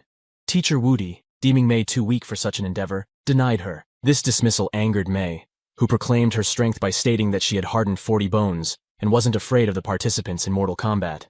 Teacher Woody, while cutting her steak, clarified that the issue wasn't May's physical strength, but her lack of experience with blood. In response, May, determined to prove herself, promptly took a bite from her steak. However, as May took a bite, she grew even more nauseous, desperately holding back the urge to vomit before rushing to the bathroom. Concerned, Ping questioned Teacher Woody about May's energetic behavior. Teacher Woody explained that May's father, a 4-ranked martial artist, had perished in the Battle of Tianan Dungeon. Consequently, various forces were now prying into the business her father had left behind, driving May's determination and activity. Desperation for power drove May, as without it, she couldn't sustain her family's business left behind by her late father. Teacher Woody clarified to Ping that he lacked the same motivation. Annoyed, Ping questioned the purpose behind his own motivation. Teacher Woody promptly shut him down, stating that Ping's motivation was simply not wanting to die, a strong enough reason in itself.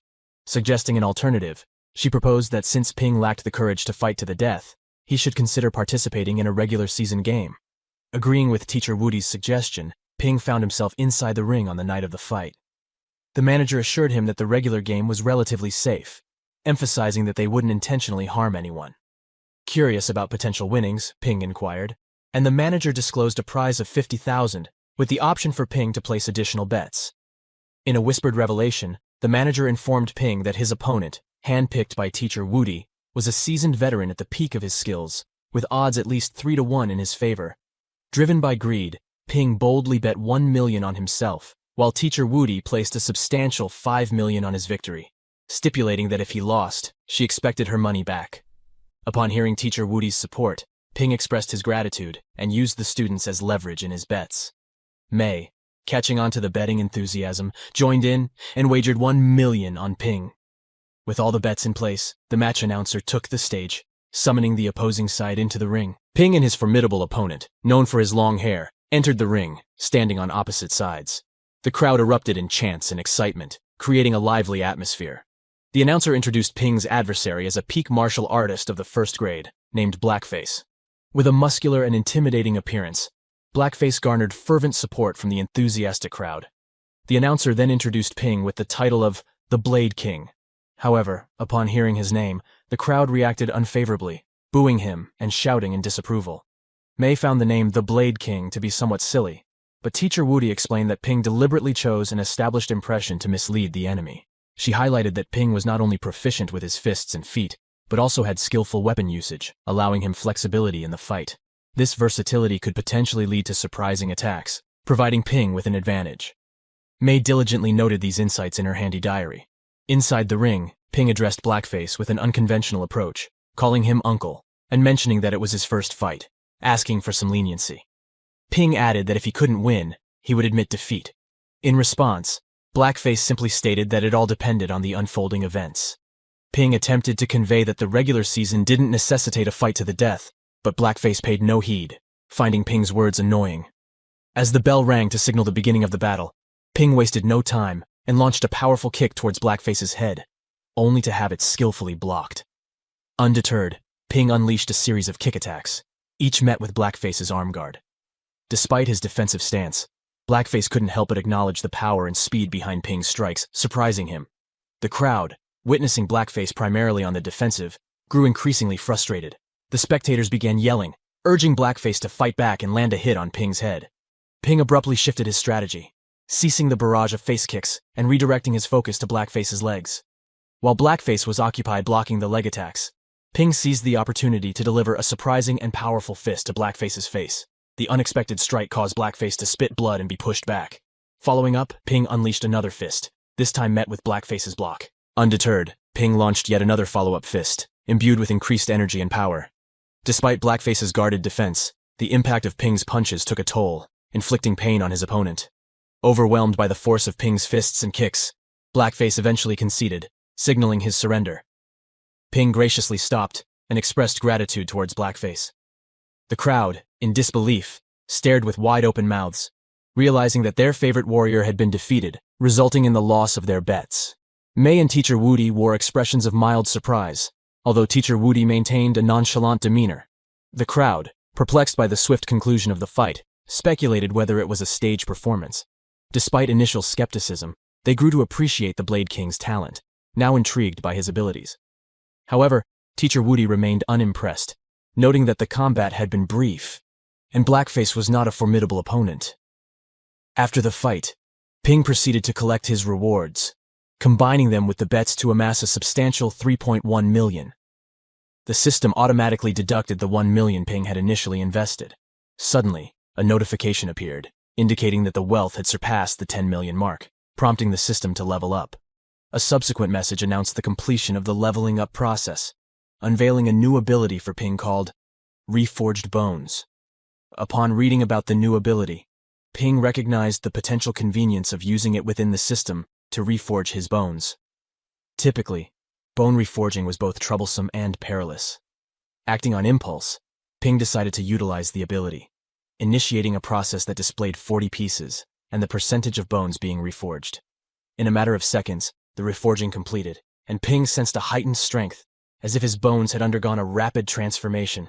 However, a moment of realization struck when Ping checked his wealth and discovered a deduction of 100,000. It dawned on him that the ability had consumed his wealth, and he discerned that reforging just 1% of a single bone required a hefty sum of 100,000. The prospect of reaching rank 3 seemed impossible, and even achieving the pinnacle of rank 1 would demand more than 10 million from Ping.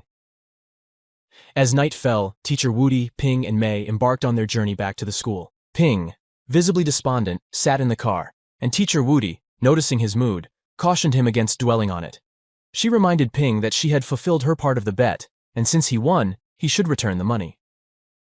Puzzled, Ping didn't understand what Teacher Woody was referring to. Ping mustered a smile and turned to Mei, asking for the money she had won by betting on him. Mei flatly rejected his request, vehemently telling him to stay away. Seizing the moment, Teacher Woody suggested that Ping could ask Mei out, and if they became a couple, the money would belong to both of them. Mei, feeling anxious, expressed her concern, but Ping clarified that he wasn't thinking about that at the moment. At the logistics department's mission receiving, Teacher Fang gathered all the students to announce the availability of missions for the month. Excitement filled the air as students learned they could now receive and undertake missions directly from the logistics department. Ping, too, was thrilled by the prospect, seeing it as an intriguing opportunity to augment his wealth. However, the joyous atmosphere was interrupted by a commanding voice echoing through the hall. The source of the voice was none other than the dean. Expressing his dissatisfaction, the dean remarked that even after a month of special courses, the students still exhibited a lack of diligence. With a formidable presence, he emphasized the increasing number of dungeons and the growing demand for strong individuals to secure resources. The dean urged the students to participate and excel in the national sparring competition, highlighting its potential to yield more resources for them. In a burst of frustration, Dean Huangjing loudly scolded the students, branding them a bunch of dipshits and sternly commanding them to get serious. As a formidable Rank 7 Grandmaster, Huangjing demanded discipline and commitment from the student body. He proceeded to outline the upcoming plans, dividing the students into 5 teams, each led by an instructor. Wang Jing stressed the competitive element, declaring that the team completing the most missions would earn an additional 100 credits. Furthermore, he revealed that the top 10 individuals from these teams would represent the Magic University in the upcoming national sparring competition, an event of paramount importance. Singling out Ping, Lei, Chad, Xiaoman, and Chen Yunxi as students with above-average capabilities, Huang Jing appointed them as team leaders. Each leader was then assigned a list of students for their respective teams. Ping found himself leading a team that included members such as Zhao Qing, Wu Keipeng, Zhou Yuehong, Li Si, Mei, Song Ting, and 3 others. Upon reviewing the assigned team members, Ping felt a hint of concern, realizing that aside from Mei and Song Ting, the rest of his team members lacked notable prowess. Adding salt to Ping's worries, Chad joined in with taunts, suggesting that the team was intentionally balanced, relying on Ping's strength to compensate for the perceived weaknesses of the other members. Chad, in a bit of trash talk, hinted at Fang Tang's inclination towards choosing a beautiful girl, if given the chance. In response, Fang Tang reshuffled the teams, assigning Zhang Yue and Shu and Wen Yu to Chad's team. The arrival of special course instructor Zhou Shi brought a new dynamic to the situation. Announcing himself as their instructor for completing missions, Zhou Shi delegated the responsibility of choosing a mission to the team captains.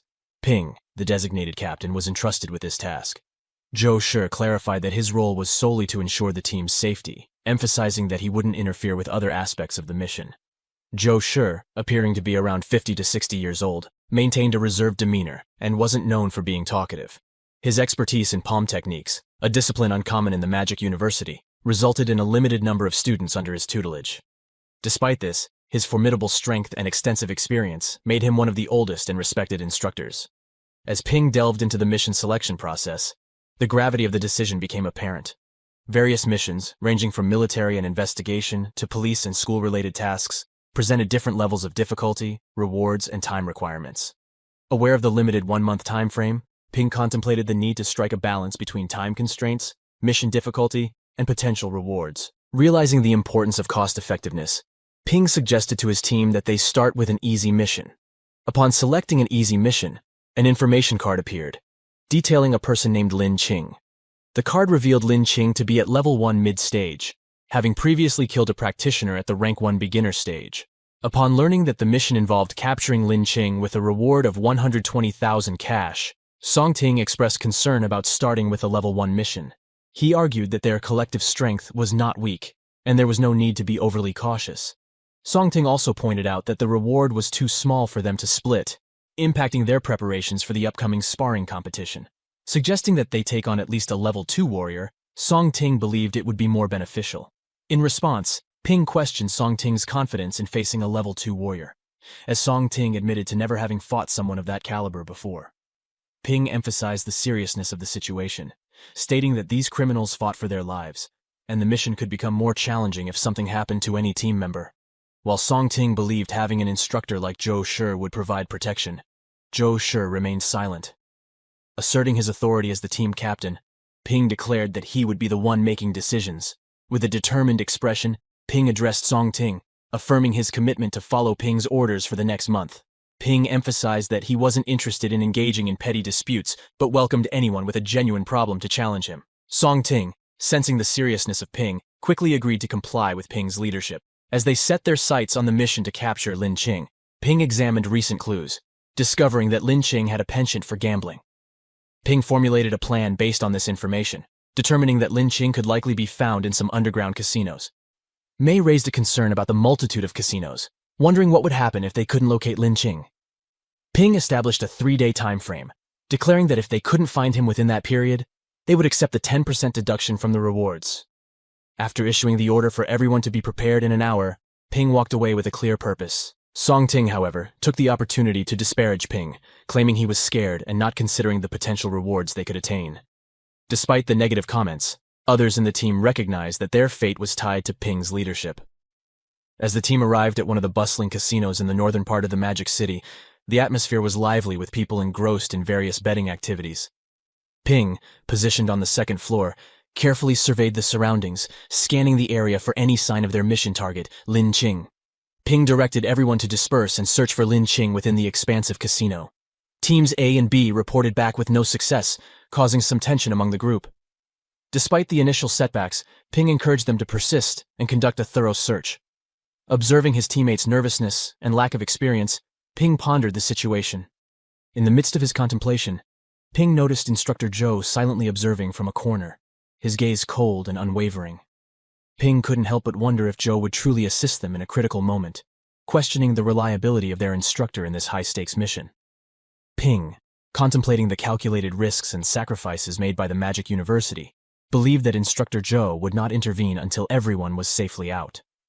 He perceived the strategy as a form of equivalent exchange, sacrificing a few weaker students for the overall awakening and development of a new generation of martial artists. Ping reflected on the apparent purposeful selection of first-year students, like himself, for these dangerous missions. He questioned why the more powerful third-year students were not taking on these high-stakes tasks. Amid these reflections, Team D reported that they had located the target, prompting Ping to instruct them to lock onto Lin Qing and rally the other teams. Ping sprinted toward Team D's position, urging them to wait until the entire team gathered. However, Song Ting had already engaged in a confrontation, disregarding Ping's orders. Upon reaching Team D, Ping and the rest of the group found Song Ting seated beside the lifeless body of Louis. Louis's battered form showed signs of a struggle, with a visible wound on his head from which blood was oozing. Song Ting remarked that the 120,000 cash reward was insufficient for the time they wasted, suggesting they could have taken on more challenging tasks during that period. Hearing this, Ping, already angered by Song Ting's insubordination, reminded him that he specifically instructed him to wait until the entire team gathered. Song Ting retorted, stating he acted swiftly because the target could have escaped, emphasizing that Ping, being the team leader, did not grant him the authority to waste their time. Mei intervened, shouting at Song Ting, asserting that it was Ping's strategy of splitting into groups that enabled them to find Louis quickly. Other team members sided with Tang Song, agreeing that they wasted considerable time for a relatively small reward. Mei continued to defend Ping's orders, highlighting that he prioritized everyone's safety. In a fit of anger, Song Ting challenged Ping, questioning why, as Magic University students and martial artists, they were afraid of taking on higher-level missions. Ping, wearing his usual nonchalant expression, casually suggested to Song Ting that he could have left if he had wanted to. He went on to mention that he could talk to the instructor to have Song Ting placed in another group, and if others had wished to follow suit, they were welcome to leave as well. Upon hearing this, Song Ting pondered for a moment, considering the idea that if Ping hadn't defeated 2 rank 1 pinnacle warriors, he could potentially challenge him. Despite this thought, Song Ting decided against escalating the situation and opted not to leave. Instead, he chose to ignore the suggestion, unwilling to disrupt the current circumstances. Observing Song Ting's response, Ping maintained his silence. Song Ting then proceeded to join the rest of the group, where a wave of excitement swept through them as they realized the first mission had been successfully completed, and it turned out to be remarkably straightforward. Despite the ease with which the missions were accomplished, Ping couldn't shake off his concern that his team's perception of them being too easy might lead to overconfidence, which could prove detrimental. Meanwhile, at the school, instructors gathered to brief the dean on the progress of various groups. Zhou Shi acknowledged Ping's leadership skills, but pointed out his tendency to be excessively cautious. Advisor Tang Fang suggested making Chad the team leader for the upcoming sparring competition, emphasizing his suitability. However, Teacher Wudi rejected the idea, expressing reservations about Chad's lack of power and ability to contend with Lei. In response to the concerns raised, the dean issued a directive to Zhou Shi, instructing him to closely monitor Ping's actions. For the upcoming mission, the dean suggested deliberately introducing challenges to observe how Ping would handle adversity. The dean was particularly interested in evaluating Ping's response in the face of danger, whether he would choose to escape, seek assistance, betray his teammates, or bravely confront the challenges head-on. The intention was to gauge Ping's decision-making and leadership under more demanding circumstances. At the mission receiving center, Zhou Shi briefed Ping's team, outlining the distribution of rewards for their upcoming assignment. He specified that Song Ting would receive 25% of the rewards, while the two individuals who located the target would share another 25%. The remaining 50% would be divided among the other 7 team members. Upon hearing this, a sense of worry swept through the team, with one member expressing concern about the perceived inadequacy of their share. Song Ting reassured the worried member, assuring them that the team's fortunes would improve when they undertook a Rank 1 pinnacle difficulty mission next, promising rewards for everyone. In a mocking and taunting manner, Song Ting then turned his gaze towards Ping, questioning whether he would comply with his instructions this time. Ping chose to remain silent, leaving his response to the unspoken challenge hanging in the air. Observing Ping's silence, Song Ting took it upon himself to select the mission, opting for one with higher difficulty this time. As the mission details unfolded, their target was revealed to be Shi Feng, a formidable Rank 1 pinnacle warrior skilled in hand-to-hand combat. The reward for this mission stood at 15 credits, with the potential to add 5 more through their collective efforts. Song Ting expressed satisfaction with the mission's promising rewards, confident that the group of 10 students could easily overcome a Rank 1 pinnacle warrior. In contrast, Ping chose not to participate in the decision-making and remained quietly on the sidelines. However, Ping sensed an air of suspicion surrounding the mission. The mission details included a tip, suggesting that it was advisable to have 3 Rank 1 pinnacle warriors, or at least 1 Rank 2 warrior to successfully complete the task. This left Ping puzzled, questioning why a Rank 1 pinnacle criminal mission would necessitate 3 individuals of the same rank, or a higher-tier warrior. Ping directed his gaze towards Zhou Shi, wondering if he held any insights into the peculiar nature of the mission. Despite his suspicions, Zhou Shi remained tight-lipped.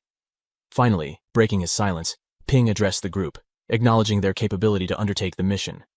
However, he cautioned them, pointing out that despite the seemingly high reward, the target might prove more challenging than anticipated. Ping urged the team to prioritize their safety in case they found themselves unable to overcome the formidable target. Song Ting, however, took a more casual approach, expressing confidence in their abilities as Magic University students, asserting that they would prevail against any adversary, regardless of their strength. Witnessing his teammates exuding such unwavering confidence, Ping could only harbor a hope that his concerns were unfounded. Meanwhile, as the team engaged in discussions, Instructor Zhou Shi remained stationary, emanating a cold and reserved demeanor.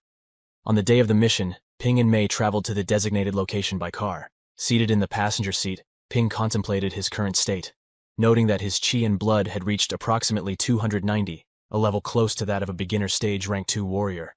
Determined, he resolved to give his best effort, even if their opponent turned out to be of Rank 2. Upon reaching the North Area Clear Rock Village, the other team members also arrived, and they collectively examined the mission information, deliberating on their next moves. Ping briefed them, suggesting that Shi Feng might be hiding in a nearby village and could potentially choose the ocean route for escape rather than the land route. Mei, however, expressed skepticism, questioning the precision of the information and wondering why the military wasn't handling the situation themselves. Ping pondered the situation, realizing that the mission they had undertaken, involving the capture of Shi Feng, should fall under the jurisdiction of the investigation department rather than the military. This led him to suspect that the individuals Shi Feng had killed might have had connections with the military. Other team members shared similar sentiments, finding it peculiar that the military hadn't dispatched a higher-ranked warrior to handle the situation and had instead assigned their team.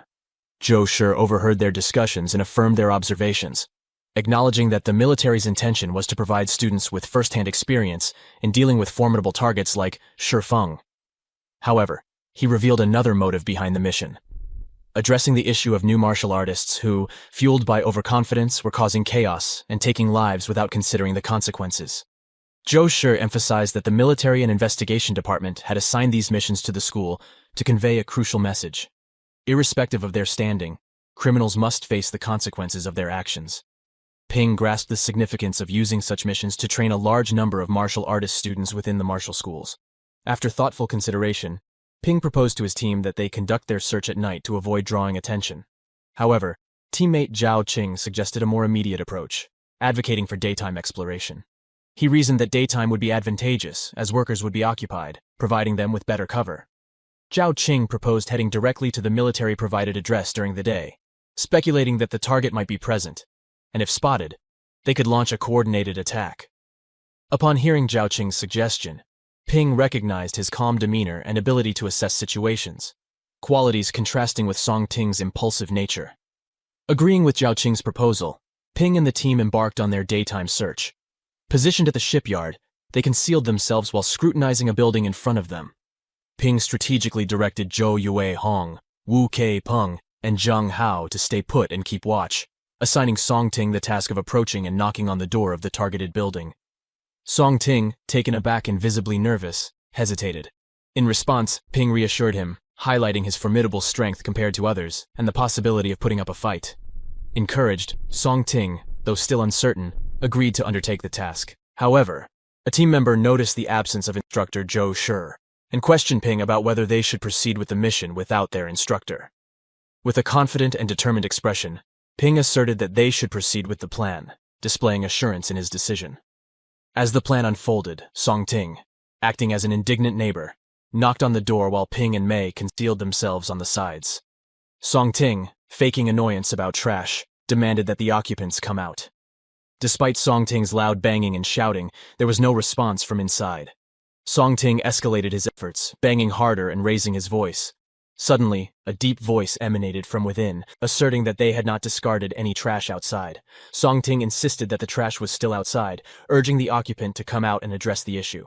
However, while he spoke, Ping detected a suspicious sound. Acting quickly, Ping grabbed Song Ting's hand, pulling him to the side, and loudly instructing him to dodge. In an instant, a powerful blast of energy shattered the door, revealing Fang as he emerged. Swiftly moving out, Fang began to run ahead of the group. Recognizing the urgency, Ping commanded everyone to pursue him.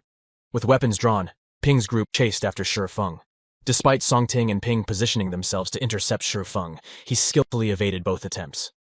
Observing Fang's evasive maneuvers, Ping deduced that Fang was unwilling to engage them directly in combat. As Fang approached Mei, who stood ready with her metal rod, he abruptly stopped and glanced back at the pursuing group. Recognizing them as Marshall University students, Fang noted the absence of military or investigation department forces, leading him to conclude that they might be underestimating him. Taking stock of the numerical advantage of the student group, Fang reasoned that their strength might not be formidable. As these thoughts occupied his mind, Mei swung her rod, but Fang adeptly dodged the attack. Realizing that even in this situation, he shouldn't waste time, as backup might be on the way, Mei prepared for another strike. However, instead of retaliating, Fang began channeling his energy. Observing Fang's actions, Ping discerned a threat and urgently shouted at Mei to dodge. Responding to Ping's advice, Mei swiftly evaded Fang's channeled attack by moving to the side. Seizing the opportunity, Fang resumed his escape, prompting Ping's group to resume their pursuit. During the chase, Song Ting expressed dissatisfaction, questioning why Ping instructed Mei to dodge instead of capturing Fang, which would have concluded the mission. Ping explained the gravity of the situation, emphasizing that the target was exceptionally powerful, and if Mei hadn't evaded, she could have faced severe consequences. Song Ting, perplexed, inquired about Ping's statement. With a serious expression, Ping disclosed that the fugitive they were pursuing held the rank of 2. Adding further details, he revealed that Fang's bones had undergone complete reforge in his hands, conveying the formidable strength of their target. Upon hearing the revelation, the other group members expressed disbelief, recalling that Fang had been listed as a rank 1 warrior on the information page. Tang Song, who was in pursuit, shouted that despite being at rank 2, he was still in the beginner stage, reassuring the group that they could easily defeat him. Meanwhile, Shi Feng, running ahead, overheard their conversation and was surprised that they were unaware of his level before joining the mission. Ping, feeling concerned, noted that the mission information clearly stated Shi Feng was at the pinnacle of rank 1, leaving him puzzled about the sudden upgrade to rank 2. Ping speculated that an error had occurred in the mission system. Meanwhile, as Shi Feng sprinted, he spotted the boat he had strategically placed earlier and felt a surge of joy at its presence. However, as he attempted to leap onto the boat, an unseen force halted him, and he sensed a formidable presence enveloping him. Confused, Shi Feng pondered the unknown rank of the force restraining him, initially considering ranks 4 or 5 before being startled to realize it was a formidable rank 6. To his surprise, Zhou Shi emerged with a cold and imposing aura, revealing himself as the source of the powerful presence. Shi Feng, recognizing that he had become a training subject for Zhou Shi's students, acknowledged the impending threat to his life. In a bold moment of realization, he contemplated the idea of taking the students down with him. As Ping pursued Shi Feng, he also sensed the formidable presence surrounding them, but recognized it as Instructor Zhou's strategy, compelling Shi Feng to engage in an attack. Ping reflected on the typically cold-blooded nature of Magic University teachers, who, having faced numerous life-and-death scenarios, prioritized their own survival while remaining indifferent to the demise of others. He understood that in the eyes of an instructor, sacrificing weaker team members for the greater good was considered a commendable act. Ping concluded that this was precisely why Instructor Zhou compelled Shi Feng to confront them rather than attempting to escape. Zhou Shi's plan proved effective as Shi Feng prepared to confront the group. Meanwhile, the rest of the team sprinted towards Shi Feng, harboring concerns about their ability to overcome a rank 2 opponent. Expressing concern, one girl in the group worried about the potential loss of prizes and the risk of facing mortal danger. In response, Ping reassured the group that their only option was to engage in the fight, and emphasized the importance of avoiding unnecessary actions for securing victories. As they approached Shi Feng, Ping directed Songting, Mei, and himself to take the lead in the confrontation, while the others were instructed to remain in the background. Agreement ensued among the team members. From Shi Feng's perspective, standing on the opposing side, he observed only 3 students advancing, leading him to deduce that they must be the strongest within the group. Recognizing Ping as their leader, Shi Feng sensed the challenge ahead, acknowledging that Ping appeared formidable. Assessing the situation, Shi Feng singled out Mei as his initial target and initiated a charge toward her. Witnessing Shi Feng's swift movements, both Ping and Songting felt a mix of worry and surprise. However, Mei defiantly shouted not to underestimate her and charged at Shi Feng, gripping her rod tightly to launch an attack. In an attempt to counter, Shi Feng seized her rod, but Ping and Songting seized the opportunity to leap from behind and attack him simultaneously. Reacting swiftly, Shi Feng channeled energy through the rod, delivering a shock to Mei and causing her to release her grip. Seizing the moment, Shi Feng used the rod as a defense against Songting's attack and skillfully jumped to block Ping's assault. Ping, witnessing Shi Feng's agility, felt a combination of worry and surprise. Onlookers were shocked and concerned as Mei's weapon was snatched away, and they sensed the difficulty the trio faced against Shi Feng. Despite the urge to join the fray, Zhao Qing suggested waiting for the leader's guidance before taking any action. Shi Feng continued to dominate in combat, proving to be a formidable opponent for the 3 students. Ping attempted a sneak attack from behind, but Shi Feng displayed rapid reflexes, countering with a powerful kick that wounded Shi Feng's leg. Ping, astonished by the strength of Shi Feng's counter, recognized his opponent's formidable power. In the midst of this, the passionate Songting launched an attack from behind, prompting Shi Feng to block it skillfully using Mei's weapon. Seizing the moment, Shi Feng retaliated, disarming Songting and inflicting pain on his hand with a forceful counter. A subsequent attack targeted Songting's shoulder, resulting in a cracked arm bone. Meanwhile, Songting's sword soared through the air. Ping, quick on his feet, caught the sword and swiftly swung it, landing a hit on Shi Feng's hand and severing it in half. The sight of his own hand on the ground left Shi Feng in agonizing pain. Seizing what seemed like the perfect moment, Ping aimed to deliver the decisive blow to Shi Feng. To his astonishment, Shi Feng, with a broken hand, managed to catch the sword mid-air, sporting a maniacal smile. Recognizing the unexpected turn of events, Ping swiftly commanded the other team members to unite and launch a concerted attack on Shi Feng.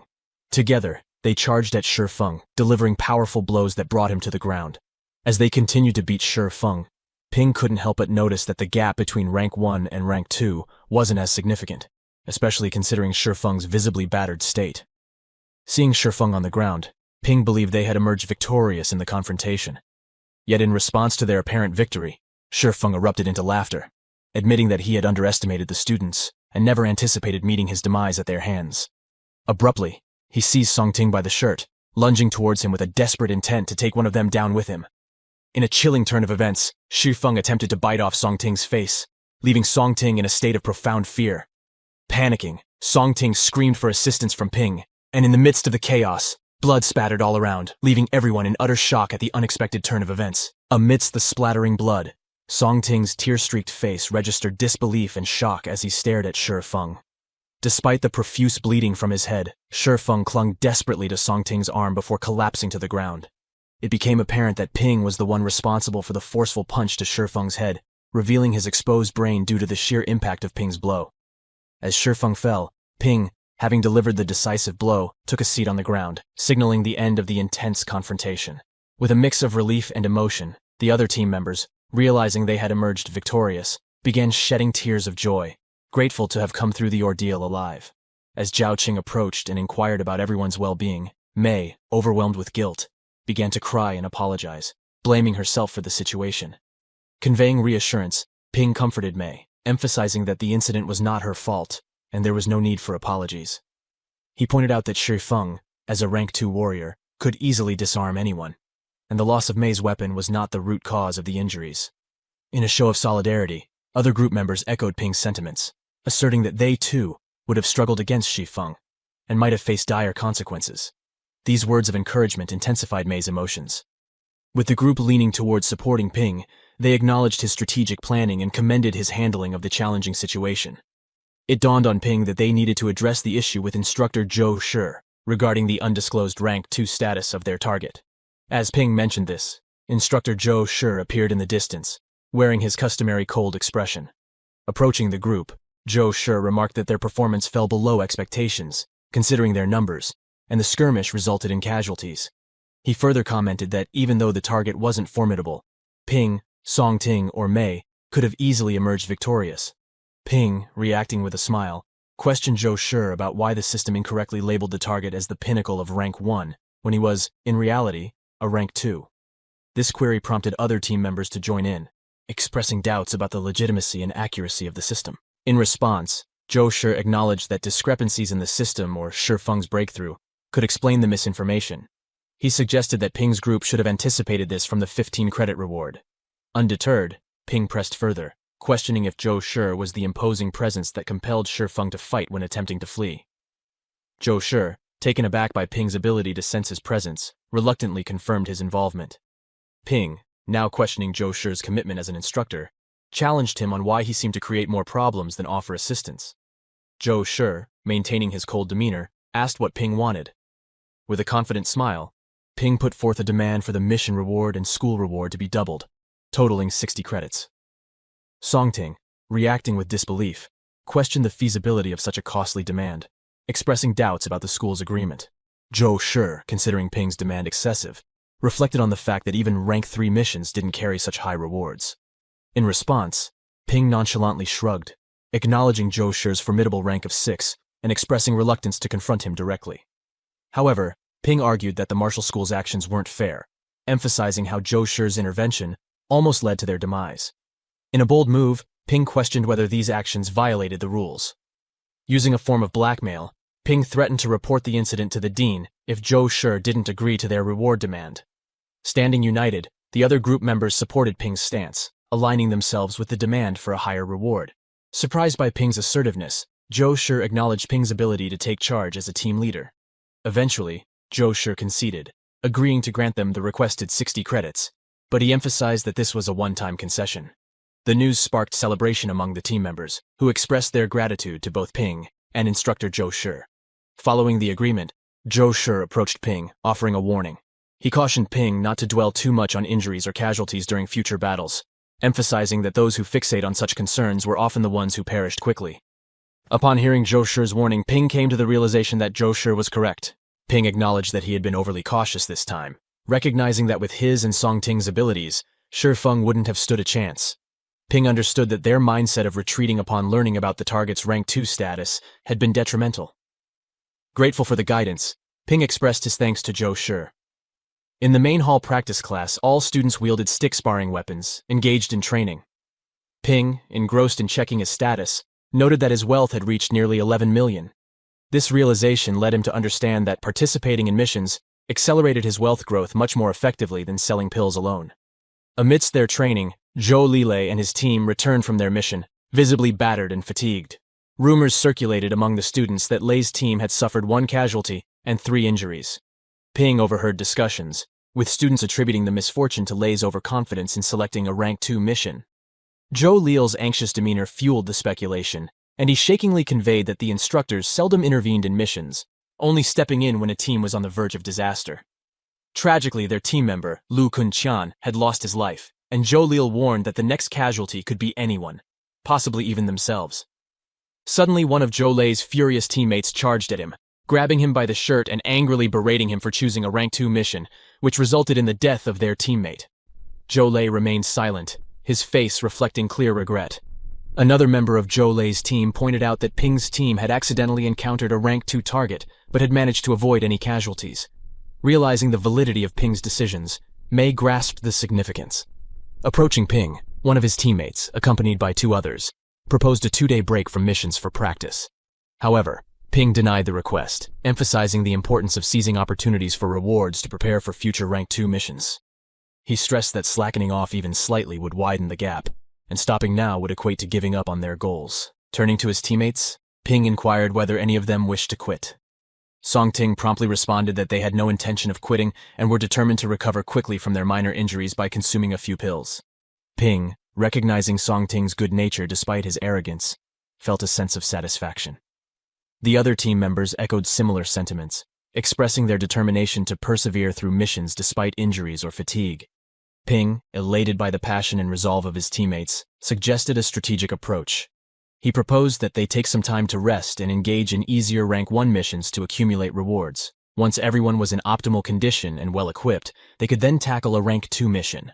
Subsequently, they engaged in numerous low-rank missions, ranging from finding and returning a lost child to aiding the cat face and caring for its cats, and capturing a Rank 1 criminal. Throughout these missions, Ping primarily utilized a sword, and came to realize its potency compared to his previous weapon, the shoes. Observing Ping's fighting style, Songting noticed a growing sense of ruthlessness in his approach. Ping, upon hearing Songting's observation, reflected on the fact that he had taken the lives of 6 individuals, including 2 students in prior confrontations, and 4 criminals during these missions. The transformation into a more merciless person surprised Ping, who looked at his blood-stained hands, acknowledging that it was the only way to enhance his experience and refine his skills. At the practice building, students gathered around the ranking board, and Team Lei held the top spot with 100 points, while Ping's team secured 2nd place with 94 points. Observing the standings, Songting felt disheartened, expressing concern that even the double reward from Shi Feng's mission only elevated them to the 2nd position. He suggested to Ping that they should consider taking on Rank 2 missions now that everyone had shown improvement. Ping contemplated Songting's suggestion, recognizing that his recent reliance on the system had significantly increased his strength. Approaching the middle stage of Rank 2, he pondered the possibility of facing another Rank 2 opponent alone, considering his enhanced capabilities. Agreeing with Songting's suggestion, Ping decided that they would proceed with splitting into 3 groups. Mei, Songting, and Ping would undertake Rank 2 missions, while the remaining 3, excluding the 2 injured girls, would focus on Rank 1 missions. The injured girls would stay behind to collect and search for information, and once completed, they would receive 10% of the reward. The proposal brought joy to everyone. Curious about the instructor's role in this arrangement, Mei inquired about their plans. Songting responded, expressing their inability to rely on the instructor for help. Instead, they decided to let the instructor do as he pleased, while they pursued their own mission objectives. In Shijiang City's construction site, Ping, Mei, and Songting gathered for a Rank 2 mission offering a 15-credit reward. Their objective was to eliminate a cultist apprentice named Tao Jin, a 4-year-old Rank 2. Standing before a construction building, the trio suddenly heard approaching footsteps. The source of the sound revealed itself to be a group of students from Dongwu Martial University. Wang Jin, their leader, stepped forward, greeted Ping, and introduced himself. Wang Jin revealed that their group was also there for a mission, representing Shijiang City's local martial university. Ping found this information a bit surprising. Wang Jin clarified that due to their universities being too small to recruit new students individually, the 3 colleges collaborated on missions. Ping, examining their statuses, noted that all of them had 250 blood and qi, indicating a level similar to Song Ting's. However, he couldn't shake the concern that having two different teams on the same mission might be another mistake by the system. As they conversed, two cars pulled up beside them, and a lady emerged, inquiring about the group representing the Magic University. Ping acknowledged that they were from the Magic University and identified himself as the group leader. The lady, sounding concerned, questioned why Ping's team had only 3 members on a Rank 2 mission. Wang Jin, taken aback, expressed shock that Ping's group had accepted a Rank 2 mission. The other members of Wang Jin's group were also perplexed, wondering why Ping, with only 3 members, chose a Rank 2 mission when their target was a pinnacle Rank 1, and both groups were at the same location. Interrupting the confusion, the lady assured them that she would explain. She clarified that Ping's group was tasked with eliminating a Rank 2 target named Yao Jin, who had recently moved to Shijiang. On the other hand, Wang Jin's group was assigned to target Chang, a Rank 1. However, due to the cult's influence, both targets coincidentally ended up in the same building in front of them. The lady conveyed the perilous nature of the mission, disclosing the presence of 5 other martial artists and 10 cult members within the building. She assured everyone that the department had taken precautions around the perimeter. Wang Jin's team members became visibly worried upon hearing this news. However, Ping remained composed and suggested maintaining focus and avoiding interruptions for a successful outcome. Song Ting proposed collaboration with Wang Huai's team, but Wang Huai's team, observing Ping's calm reaction, was amazed at their apparent lack of nervousness. Seeking a private conversation with Wang Huai, the lady advised him to reconsider the mission. She explained the formidable opponents within the building, including at least 1 Rank 2 and a pinnacle Rank 1 martial artist, not to mention other cult members. She disclosed that the Magic University's mission was in fact orchestrated by the military, urging Wang to reconsider and withdraw from the mission. The lady clarified to Wang that initially, she believed they were collaborating with Ping's team, but was surprised to discover they were only a group of 3. Acknowledging Wang's team members as Dongwu's prodigies, she emphasized that the department couldn't permit them to undertake a risky mission like the current one. She proposed 2 options. Either they could give up on the mission entirely, or they could enter the building after Ping's team dealt with the Rank 2 martial artist. Intrigued, Wang inquired whether Ping's group comprised Rank 1 martial artists. The lady confirmed, based on the information she had, that Ping was indeed a Rank 1 martial artist. Upon learning that Ping's group consisted of Rank 1 martial artists, Wang expressed gratitude to the lady. He conveyed his desire to witness firsthand what the new students from the Magic University were capable of. The lady assented to Wang's decision, but emphasized the importance of their safety, urging them to retreat if the situation took a turn for the worse. Wang's team members, feeling a mix of worry and fear, questioned the wisdom of proceeding, concerned that they might become a hindrance to the students from the Magic University this time. However, upon glancing beside them, Wang's group realized that Ping's team was nowhere to be seen, having already ventured inside the building.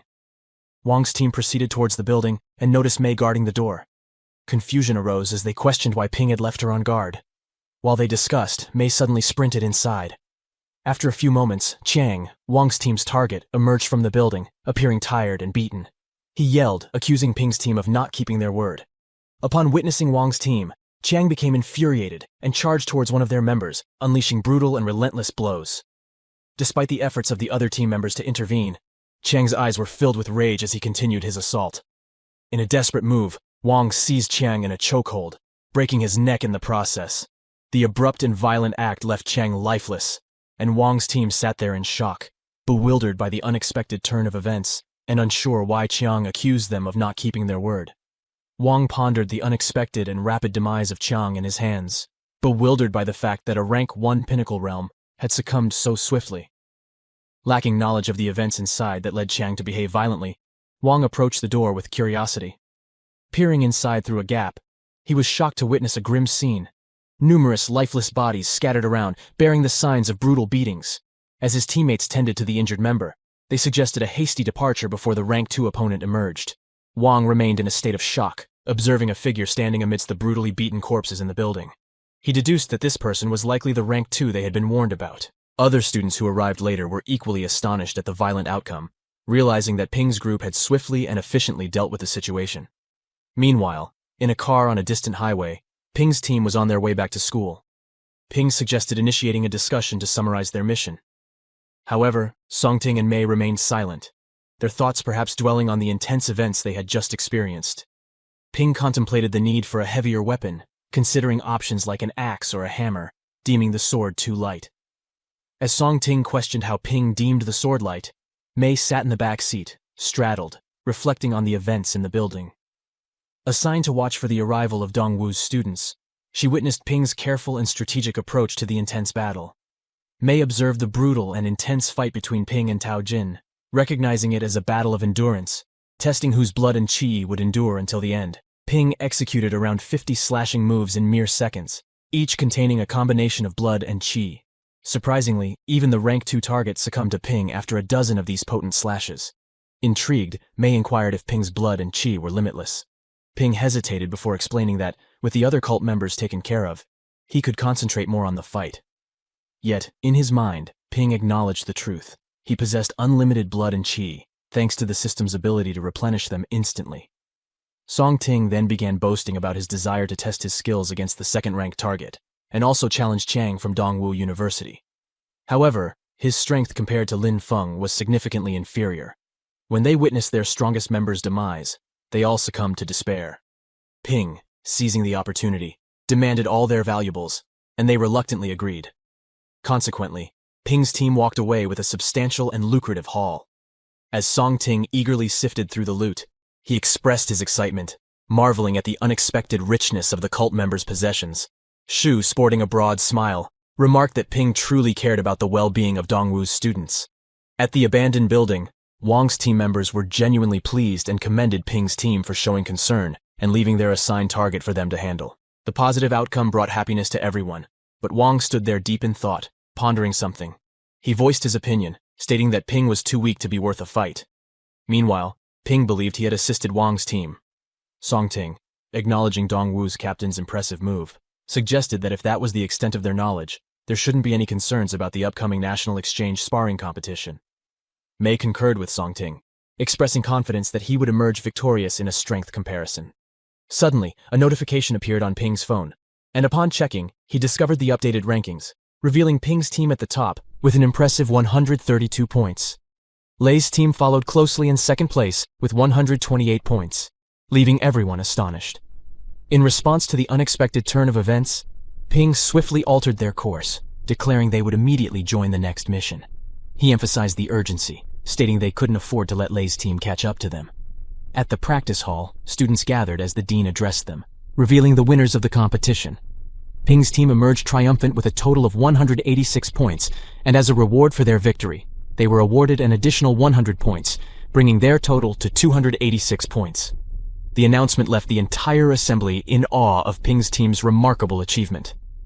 Upon hearing the announcement, Ping couldn't help but wish they had completed the last mission, envisioning their points surpassing the 200 mark. Mei chuckled at Ping's desire for more points, assuring him that they had already performed admirably. The dean proceeded to reveal the overall rankings, with Lei's team securing second place with 179 points, Chad's team in third with 150 points, and Chen Yun's team landing in the last position with a total of 100 points.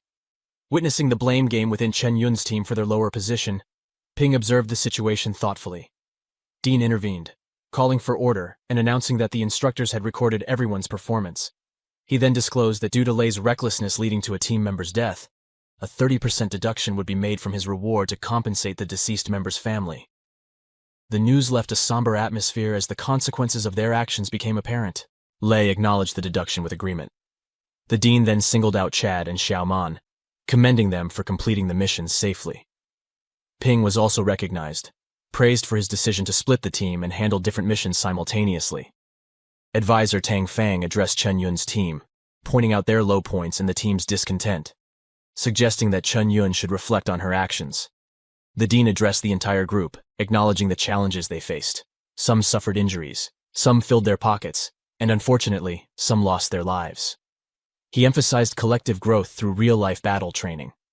Additionally, he revealed that over the past month, instructors had been discreetly testing the students to prepare them for the sparring competition scheduled for the following month.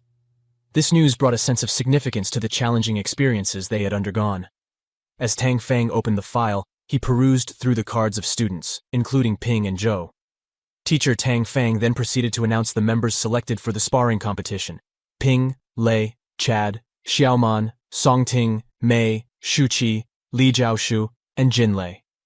Closing the book, he left the students in shock, realizing there was supposed to be one more member for the competition, yet Tang Fang only revealed 9.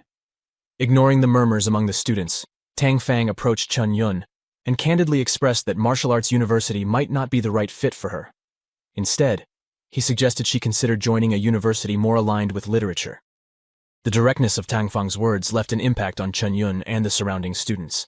Tang Fang continued, emphasizing that while Chun Yun possessed decent skills, she wasn't adequately prepared to evolve into a true martial artist. He pointed out that a martial artist should embrace combat rather than avoid it, citing instances in missions where Chun Yun hesitated to engage in fights, causing hardship for her teammates. As whispers circulated among her teammates, it became apparent that Chun Yun's reluctance to fight during missions had negative consequences for those working alongside her.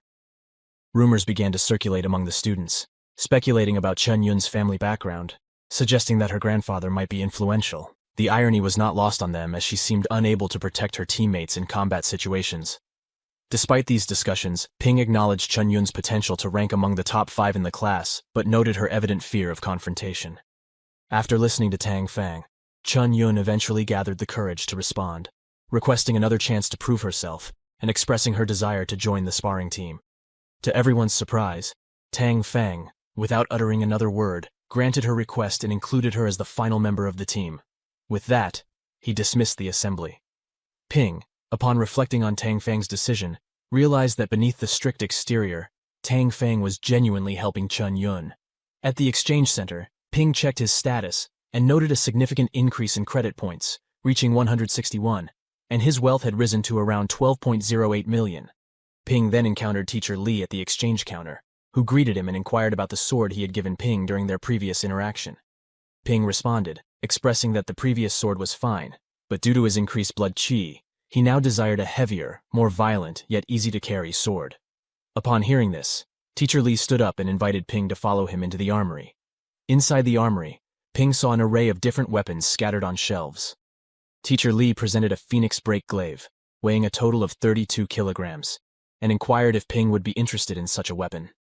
He explained that the glaive was not only long, but could also be separated for convenient storage and easy carrying in a bag. Intrigued by its features, Ping contemplated that the Phoenix Break glaive seemed to match his requirements perfectly. However, Ping was taken aback when Teacher Li revealed the price, stating that he would sell it for a substantial amount of 320 credits. The revelation left Ping shocked at the cost of the weapon. Upon hearing the price, Ping couldn't contain his surprise and involuntarily spat out what was in his mouth. Declaring it too expensive, he began to negotiate with Teacher Li.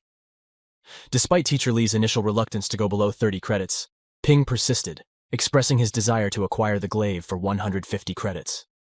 After some back and forth, they eventually reached a compromise, and Teacher Li handed over the glaive to Ping. As Ping proceeded on his way, Teacher Li, aware of the financial challenges faced by Martial University students, understood Ping's effort to save credits. However, when Teacher Li later observed Ping spending 150 credits on buying pills, he was left astonished. Ping, it seemed, wasn't short on credits, but had bargained as if he was financially strained, leaving Teacher Li shocked. In the practice hall, Ping stood confidently, wielding his long glaive. Chad approached, expressing amazement at Ping's ability to acquire a new weapon so quickly. Ping brushed off Chad's astonishment and inquired if the day for selecting new captains had arrived, indicating his readiness to prepare.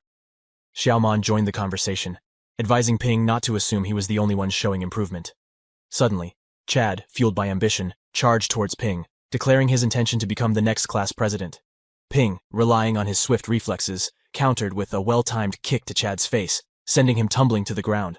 Unfazed, Ping turned to Xiaomon, inquiring whether she intended to participate in the fight. Xiaomon, caught off guard, hesitated in her response. Xiaomon responded, stating that she hadn't expressed any desire to become the class president. Later, at the teacher's dorm, Ping and Mei found themselves in Teacher Woody's room. The teacher conveyed her concern about the limited time remaining until the new student exchange sparring competition, and emphasized that both of them were still relatively weak. Turning her attention to Mei, Teacher Woody suggested that she return and consume a rank 2 blood qi pill to accelerate bone reformation. The goal was for Mei to reach the peak of rank 1 before the upcoming competition. Hearing this, Mei couldn't help but feel worried about the demanding task laid out before her. Meanwhile, Ping engaged in calculations, contemplating the cost of acquiring the necessary pills. Mei responded, expressing her understanding and determination to reforge her limb bones before the competition, aiming for the peak of rank 1. Teacher Woody acknowledged Mei's commitment, instructing her to return, prepare to consume the pill, and come to her room every night for cultivation. Mei took her leave with this guidance. Ping, curious about his own course of action, inquired about what he should do. In response, Teacher Woody asked Ping if he was interested in learning a higher grade technique. Ping explained that he had already reached the peak of rank 1, with his lower limb bones successfully reforged, and his other skills at a commendable level.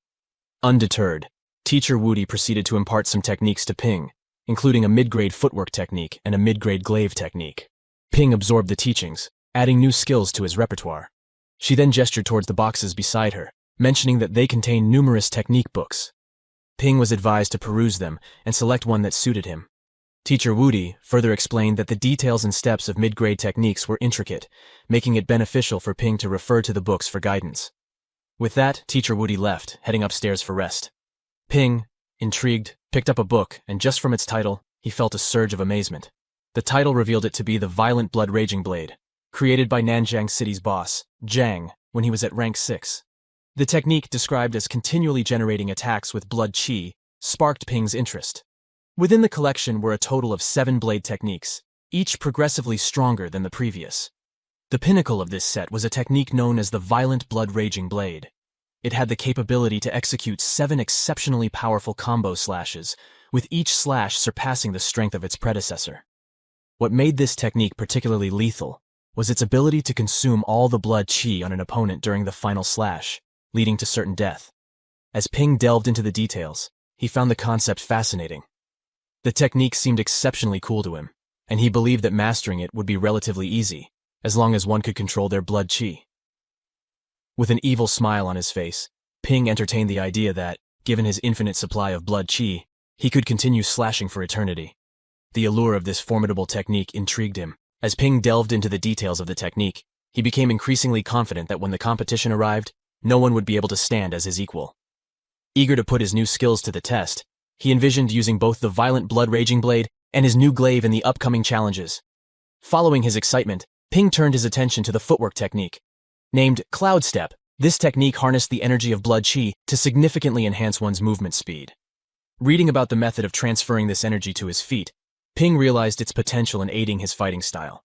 He considered the advantage of using Cloud Step to escape if he found himself unable to defeat opponents directly. Despite his enthusiasm, Ping faced a challenge. He was unsure about how to practice and master this intriguing footwork technique. The confusion lingered as he contemplated the best approach to unlock the full potential of Cloud Step. Don't forget to like and comment for the next part. Join our Discord for the name of the book and subscribe for more videos from us. Fang Ping got a call from his sister, Yuan, who expressed her desire to watch the sparring competition live at the Magic University Academy. Yuan knew about the tournament because it was all over the news, and the sparring competition would also live stream all over the country. Yuan's money-making instinct woke up, so she suggested to Ping that they should buy all the 5,000 tickets so they could sell them for a higher price and earn some money. Worried, Ping warned Yuan not to keep thinking about money only because she had finals upcoming. Ping encouraged her to study hard and promised to buy her a ticket for the tournament.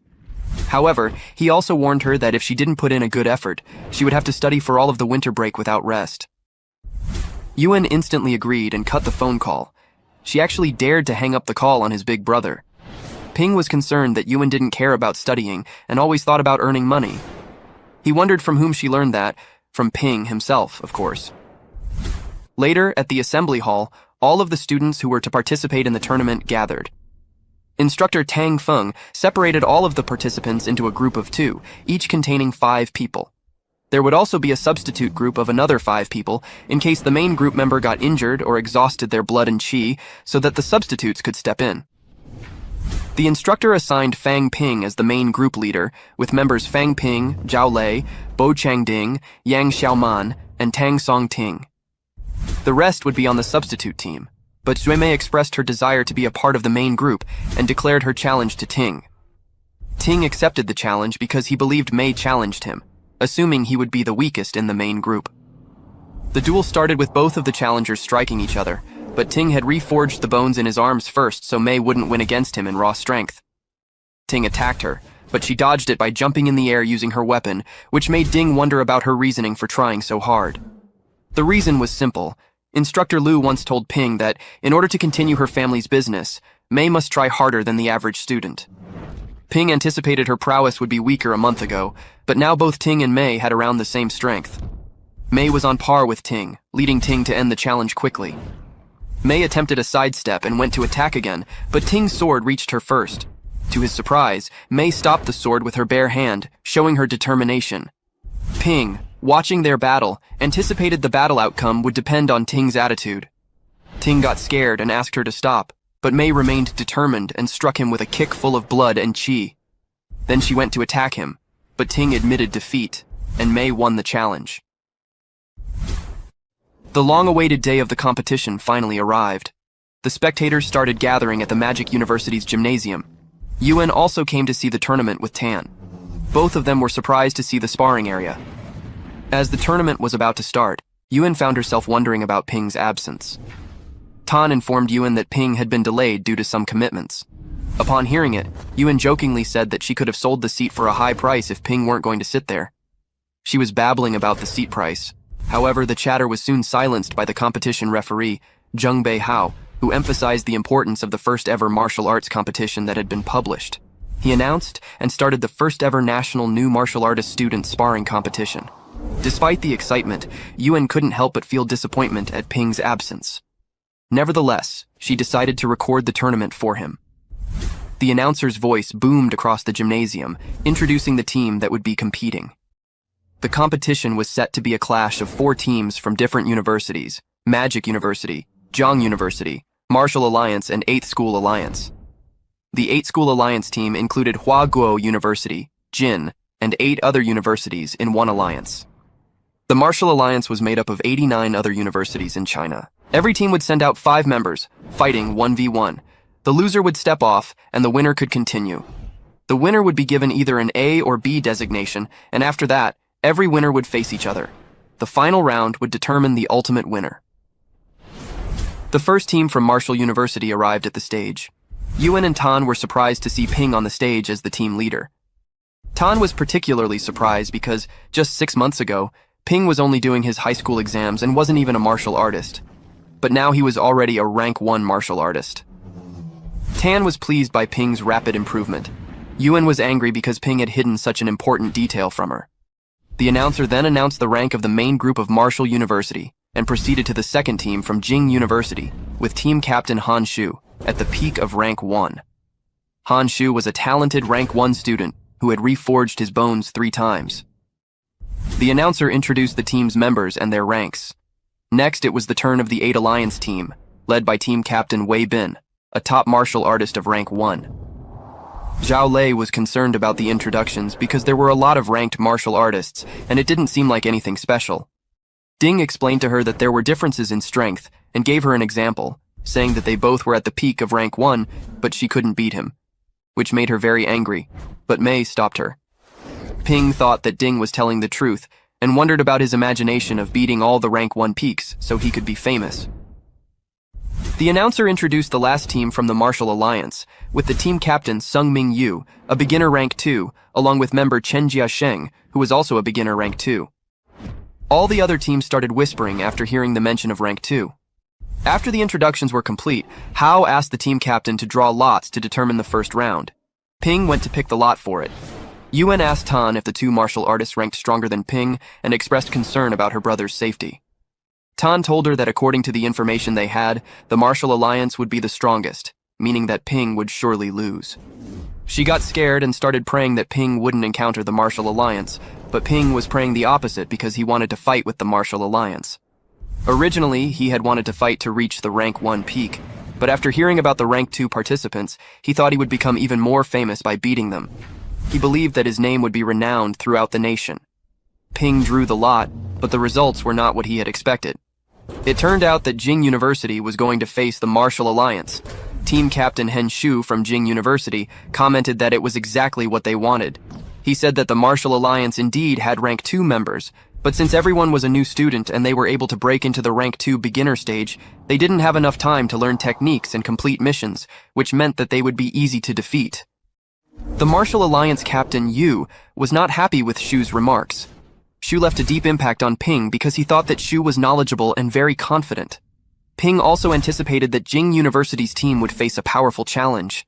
Fang had also warned them that Jing University would be their biggest enemy. However, if they were to defeat Jing University and become the champions, then Jing University would have to give them 10% of the resources the government allocated to them, which means that each team member would get at least 300 credits. Ping tried to be friendly with the Jing University team, but Shu's arrogant behavior made Ping and his team members angry. Ping was sure that he would, definitely. Finally, the first group battle between Jing University and the Martial Alliance begins. The first round pitted Shu against Yu. Ding, spectating them, commented on Shu's extraordinary strength and school scores. As the round began, Yu started to engage first, but Shu was able to dodge his attack using the ghost step. Due to Shu's speed, Yu couldn't touch him. Shu landed a hit on Yu using his spear, but Yu didn't give in. He grabbed the spear tightly to stop Shu's movement and attacked him with his axe. However, just as the axe was about to hit Shu, he revealed the weapon he had been hiding in his spear and tore apart Yu's hand. The audience was very scared seeing that, and the advisor of Yu's team admitted defeat immediately, leading to Shu's victory. All of Ping's team members also got scared after seeing it, but Ping understood exactly what happened, and thought that Shu's movement and sword technique were terrifyingly fast, but the problem was that Yu's axe still hit Shu, so in the end, Shu also suffered from being hit by the axe. Ping was afraid that the new student competition wouldn't be easy. The following fights were much more brutal. The injured Shu had his blood and ki exhausted, so he chose to get off the stage. Almost every student who went and fought had the same number of injuries. Li Ran from Jing University won the first match against Yang Bi from Martial Alliance University, but lost the match with Liang Wei Yao from Martial Alliance University. Although the Martial Alliance's team was weak, each and every one showed a wavering will. Even if they were weaker, they fought for their lives online, exhausting the opponent. However, for Jing University, although they won against Martial Alliance, they also suffered 2 being heavily injured and 2 being lightly injured. After the competition in the morning, because of how heavily the students fought, almost half of the audience left, but Yuan and Tan were still watching the competition. Even though it was supposed to be a student competition, it was surprising how much blood was shed and how many students got hurt. This shows the harsh reality of being a martial artist. They had to fight, no matter what. Yuan was very scared seeing that much blood and started crying, because she didn't want to see Ping getting hurt. In the afternoon, Fang warned his students about the morning fight and instructed them to be on guard for their fight with the 8 Alliance team. Fang was worried that the students from the 8 Alliance might also be as strong-willed as those from the Martial Alliance. Finally, the first round between Martial University and the 8 Alliance began. The first match was between Ping and Lin. As soon as the match started, Lin charged in to attack Ping, but Ping didn't move from his place, making Yuan worried about him. Lin's attack was about to hit Ping, but he used Cloud Stepping to dodge the attack. Ping kept dodging all the attacks and playing around with Lin. Yuan covered her eyes with her hands because she didn't want to see her brother get hurt. Ping had drained Lin of all his energy, leaving him completely exhausted. Recognizing Ping as the captain of the Martial University's team, their advisor grew concerned, so they devised a strategy to exhaust Ping's blood and chi in the first round, ensuring he would be vulnerable. Then, Wu, their team's captain, could deliver the final blow when Ping was weakened in the second round. That's why Lin went in the first round. Lin had to at least injure Ping, but he couldn't even touch him. Ping thought that Instructor Feng's instruction to be careful wouldn't be necessary because he wouldn't give the opponent a chance to fight back. Ping started attacking Lin, breaking his weapon and injuring him. Ping won the first round easily. Ding calculated that Ping should use more than 220 blood and ki in his fight, making Xiaoman wonder why Ping didn't use it earlier. Yuan was also glad that her brother didn't get hurt and that he was actually strong. Ping suddenly sat down, leading Lin's plan to unexpectedly work out. During his training session with Instructor Lu, she introduced Ping to a killer move known as the Violent Blood Blade. This move required a fourth of blood and ki to execute, but if one could deliver 1/3 of blood and ki, then it became the final move. However, Instructor Lu cautioned Ping to exercise caution because if his blood and ki level dropped below 1/3 of his total blood and ki, it could prove fatal. However, for Ping, that was not a problem because of the system. Mei got worried that Ping used all of his blood and ki. Ding was pleased that he could fight now because even if Ping took the pills, his blood and ki wouldn't replenish so fast. Instructor Feng, on the other hand, questioned Ping's strategy and pondered how he would fight in the upcoming fights after exhausting all his blood and chi in the first round. Meanwhile, Ping used 220 pounds of wealth to replenish his blood and chi and decided to continue, leaving both Ding and Xiaoman surprised. The next round between Ping and Wei started. Wei started praising Ping instead of fighting, making Ping happy listening to it. Wei requested that Ping let him see the 3/death move again. Ping initiated the move, but Wei blocked all the attacks because his hidden intention was to make Ping use the Violent Blood Blade attack, aiming to drain his blood and chi reserves and secure a victory for himself. Both of their swords were D grade. After enduring the last blade, Ping fell back to eat the pill, but Wei hurried to stop him because victory had already been decided. Wei was about to grab Ping, but he flew in the air, making his team member and Wei surprised.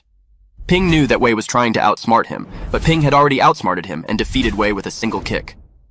Ping's father, Ming, and his colleagues were watching Ping's performance on television when the announcer named Ping the dark horse of the competition because he had won 3 battles without even getting a scratch. Mei and Ding were also astonished to see that Ping's clothes were still unharmed. However, for Ping, the national sparring competition was a breeze. He saw it as the perfect opportunity to showcase his skills on a national scale and solidify his reputation across the country. In the 4th round, Ping fought against Dong, but instead of fighting seriously, he played around draining his blood and ki. After winning the 4th battle, Ping decided to withdraw because he had used up all of the pills he had. Ding expressed his satisfaction and assured Ping that he would handle the rest. Ping contemplated his decision to step down after securing his 4th victory. Not only did this choice provide his teammates with an opportunity to participate, but it also preserved Martial Alliance's reputation. Additionally, it allowed Ping to showcase his strength without risking defeat by a single opponent, essentially achieving 3 goals with 1 action. While he was getting happy with himself, Instructor Feng warned Ping to stop wasting so much blood and chi, because if he continued doing it, the school's pills would be completely used up. Ping showed concern about wanting 15 more pills, since he has fought 4 opponents by himself. As Mei listened in on their conversation, she couldn't help but feel sorry for Ping's family and the struggles they faced due to their financial situation. She admired Ping's dedication to the team and his parents, despite the challenges he had to overcome. However, Mei's sympathy quickly turned to disappointment when Ping turned to her, requesting her spare pills because she hadn't participated in the competition yet. Instructor Feng made a generous decision, offering Ping 5 rank 1 pills and instructing him to wait his turn in line for the upcoming competition. Ding emerged victorious from his match, but the toll of battling students from 8 alliances left him exhausted and nursing numerous injuries.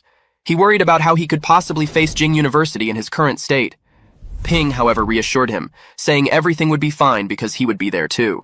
According to Ping, facing Jing University would be a breeze, practically a guaranteed win.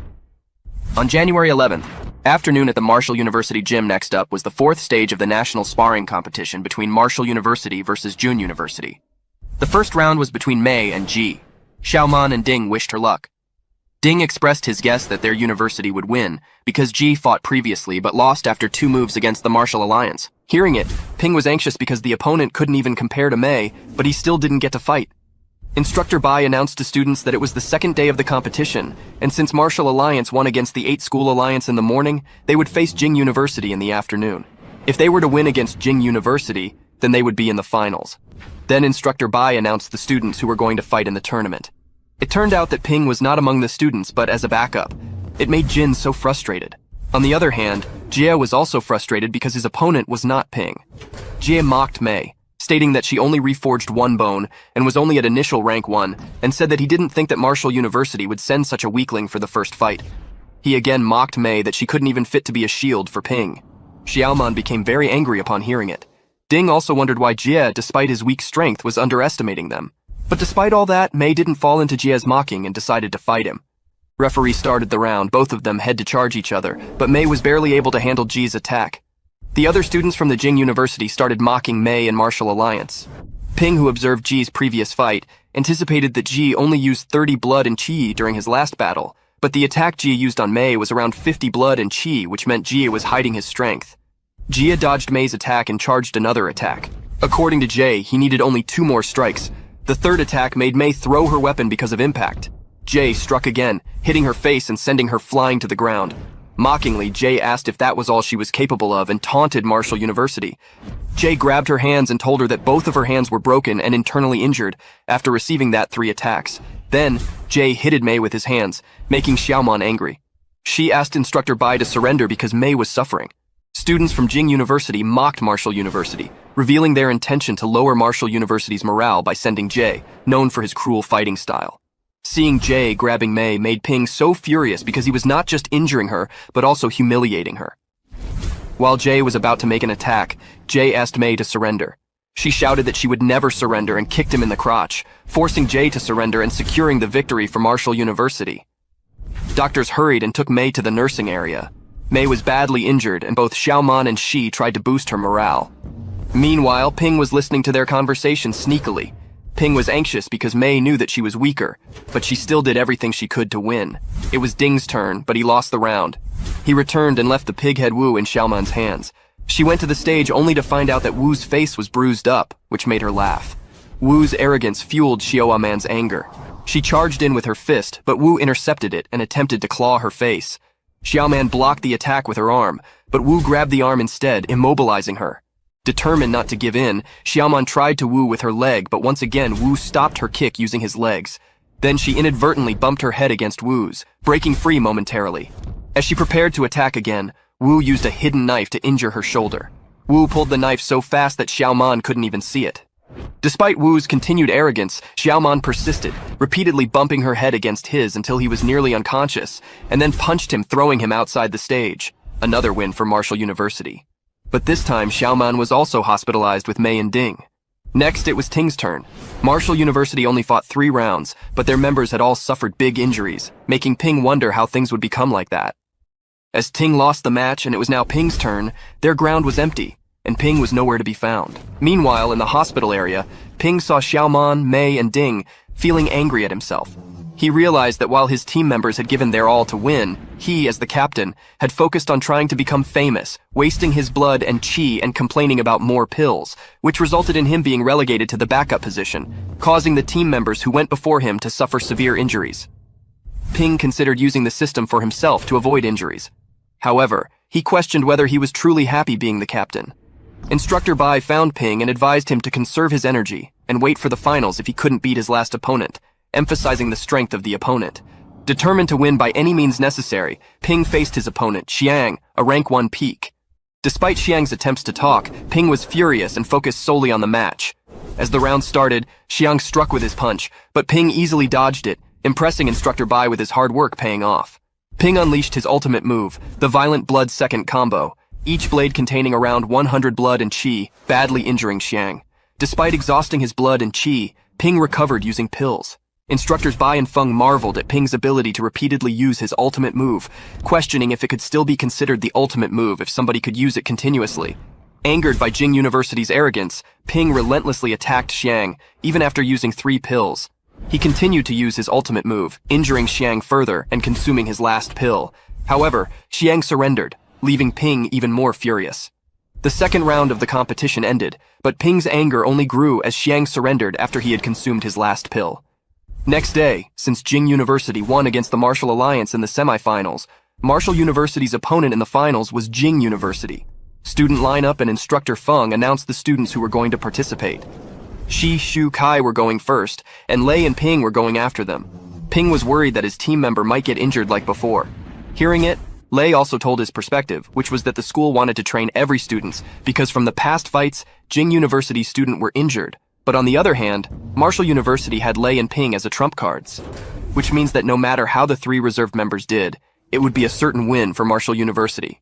Shi and Yu had a Kai strength of grade 1 upper division, although Kofanen's blood and chi were pretty decent, but because she was weak and hated to fight, it might cause her to automatically surrender. So Lei might end up going to the stage before Ping. The match started between both universities. It was Shi against Wu.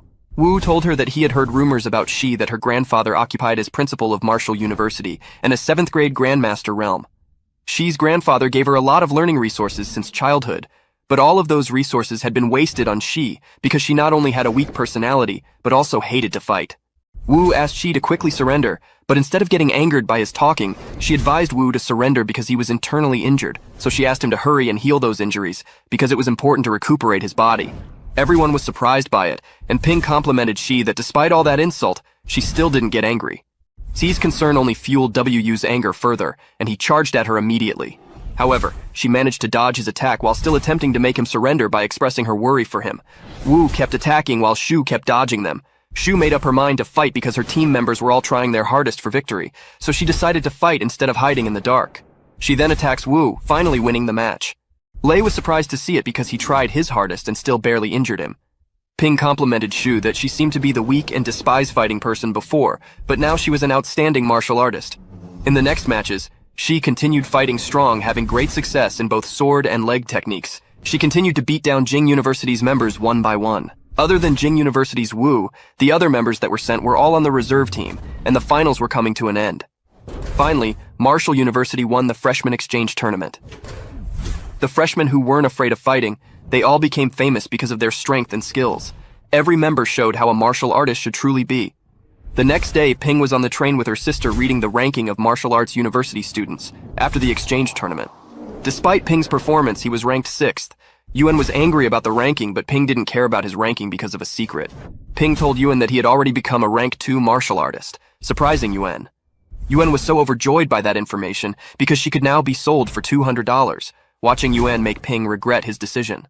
Well, in case of money, Ping earned big-time money because of the freshman sparring competition. He got 500 credits as a reward from the tournament, 100 credits for breaking through rank 2, so Ping's total wealth went up by 20 million.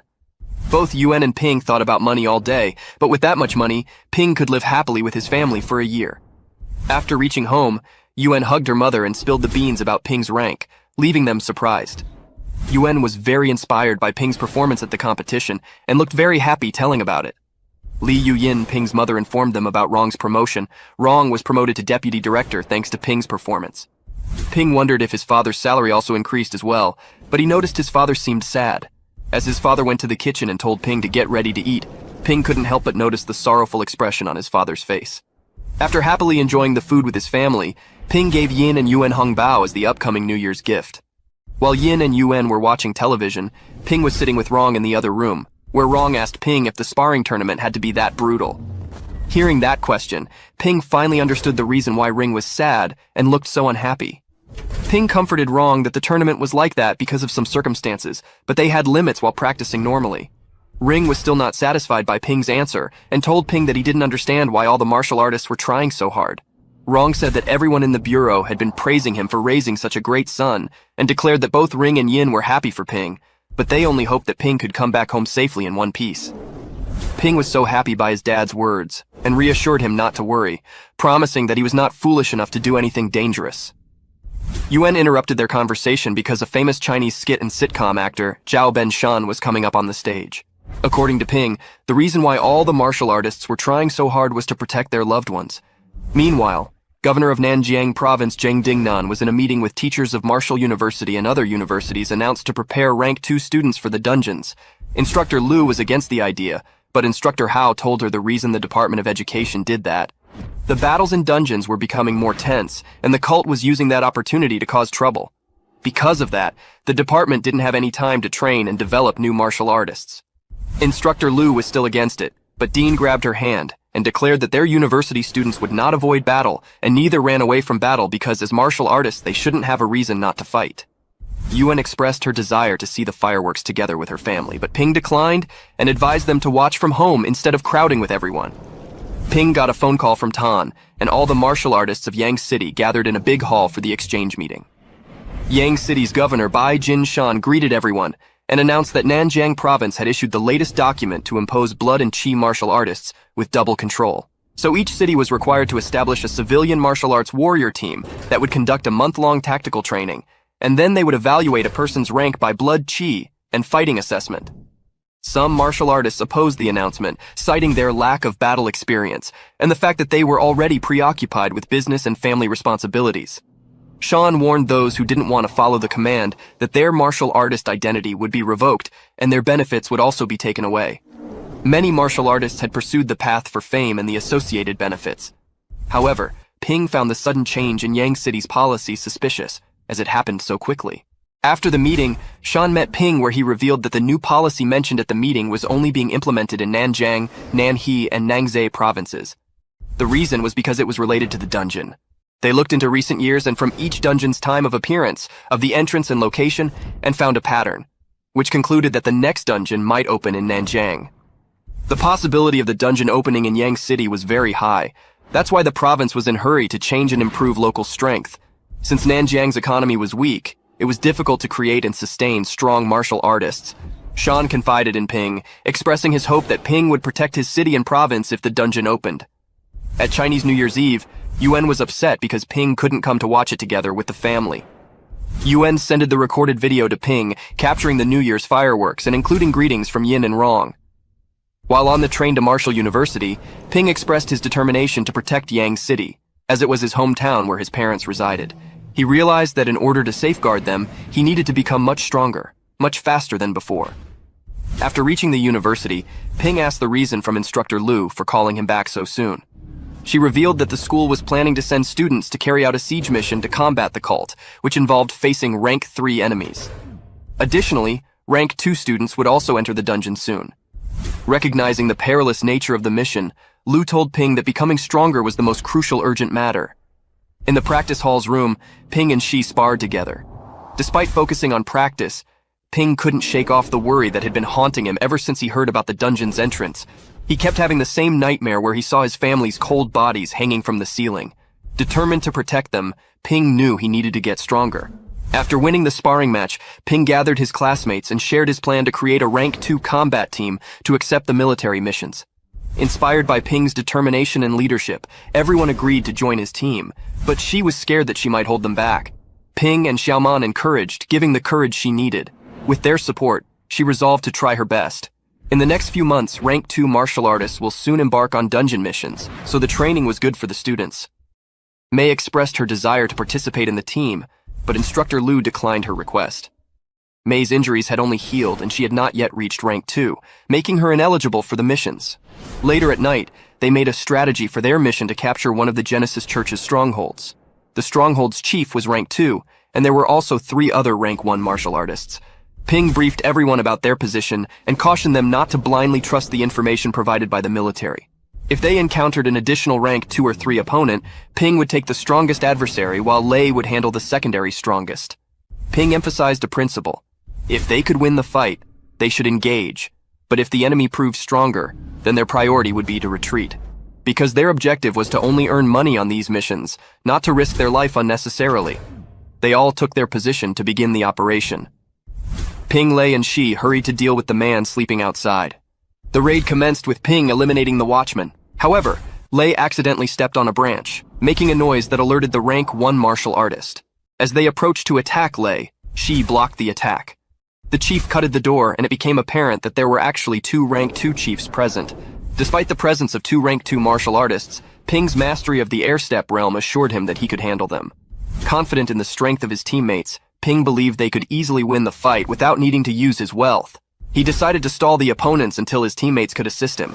However, a sword unexpectedly flew towards Ping, hitting him in the head due to Lei's interference. As Lei was about to strike his opponent, Ding's spear nearly hit him, and Xiaoman's intervention knocked back both Lei and Ding.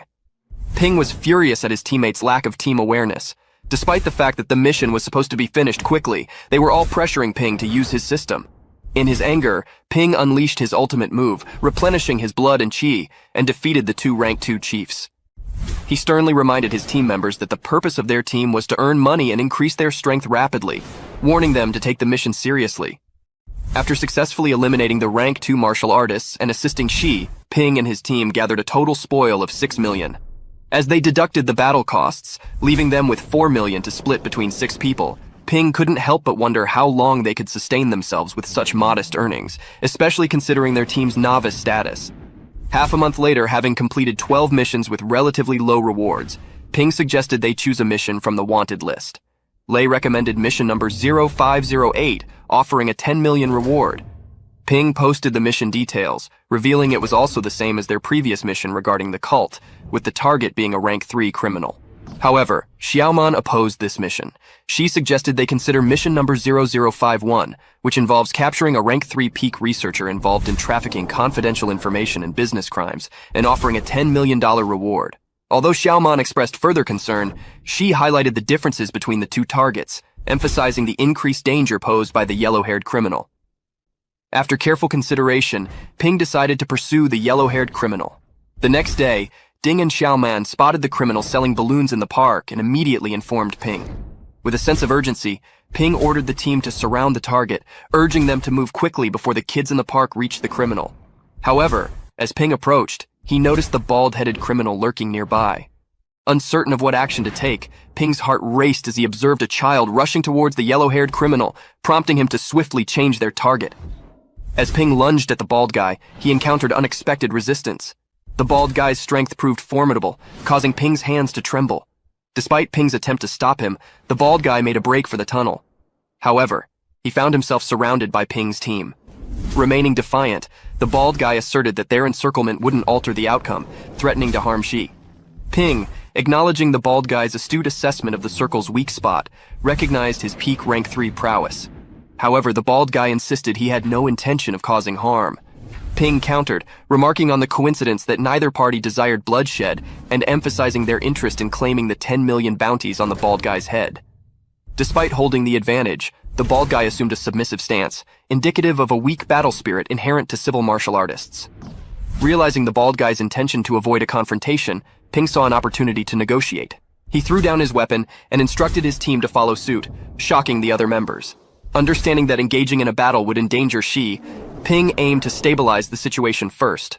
The bald guy proposed a deal. He would give them 10 million, and they would act as if they had never met him.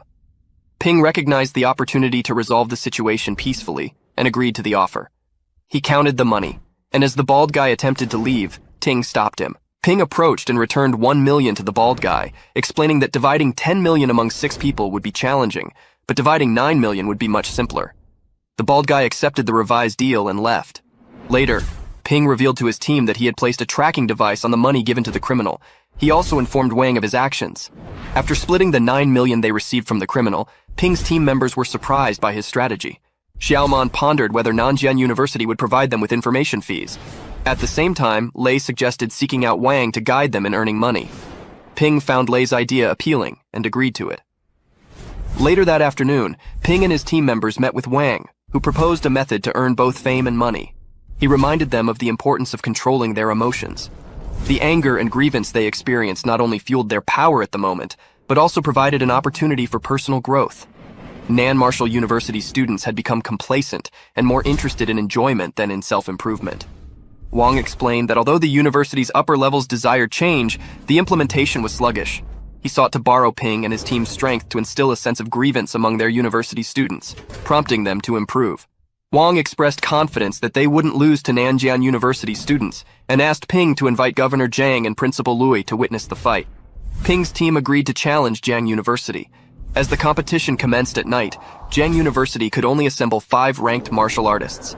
Therefore, among Ping's team, Ting opted out of the match because he was the only one who hadn't undergone bone reforging twice. Despite everyone feeling nervous about the match, Ping remained calm, making mysterious calls in the corner. After the call ended, Ping informed his team that Dean and Instructor Shi would also be present to support them. Although the team couldn't understand why Ping seemed so happy about this, they were pleased to learn that the school would provide 20 ranks, 1 pill and 5 ranks, 2 blood and chi pills, as additional support. The competition began with Lei facing off against Peng Fei. Governor Zhang and other Jiang University principals, along with the dean, were spectating the match. Lei effortlessly dodged Fei's attacks and used air steps to defeat him, winning the match. As it was Ping's turn to face Kai Ye, Ye wasted no time in launching an attack. However, Ping swiftly dodged the strike. Despite having the option to use his system, Ping chose not to, both to conserve resources and to assess his true strength. Governor Zhang recalled Ping's utilization of the ultimate move during the National Martial Arts Tournament, prompting him to request Dean to arrange a meeting with Ping later. Zhang had something to give him, which he deemed significant. While Ping continued to evade Ye's attacks, he eventually decided to unleash his ultimate move, a violent blood triple hit with his fists, knocking out Ye.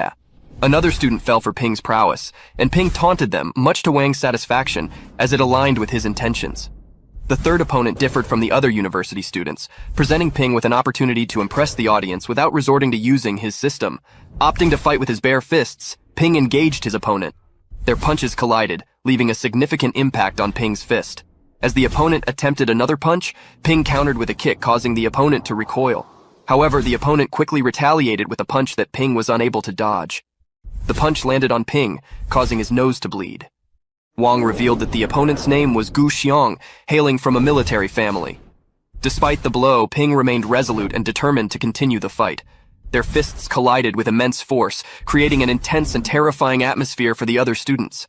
The fight's ferocity made Dean consider stopping it and declaring a tie, but Governor Zhang intervened, asking him to wait a little longer. In a sudden move, Ping delivered a powerful headbutt to Xiong twice, followed by a kick that sent Xiong off the stage. Ping realized his limitations without relying on the system, acknowledging that his victory was hard-fought.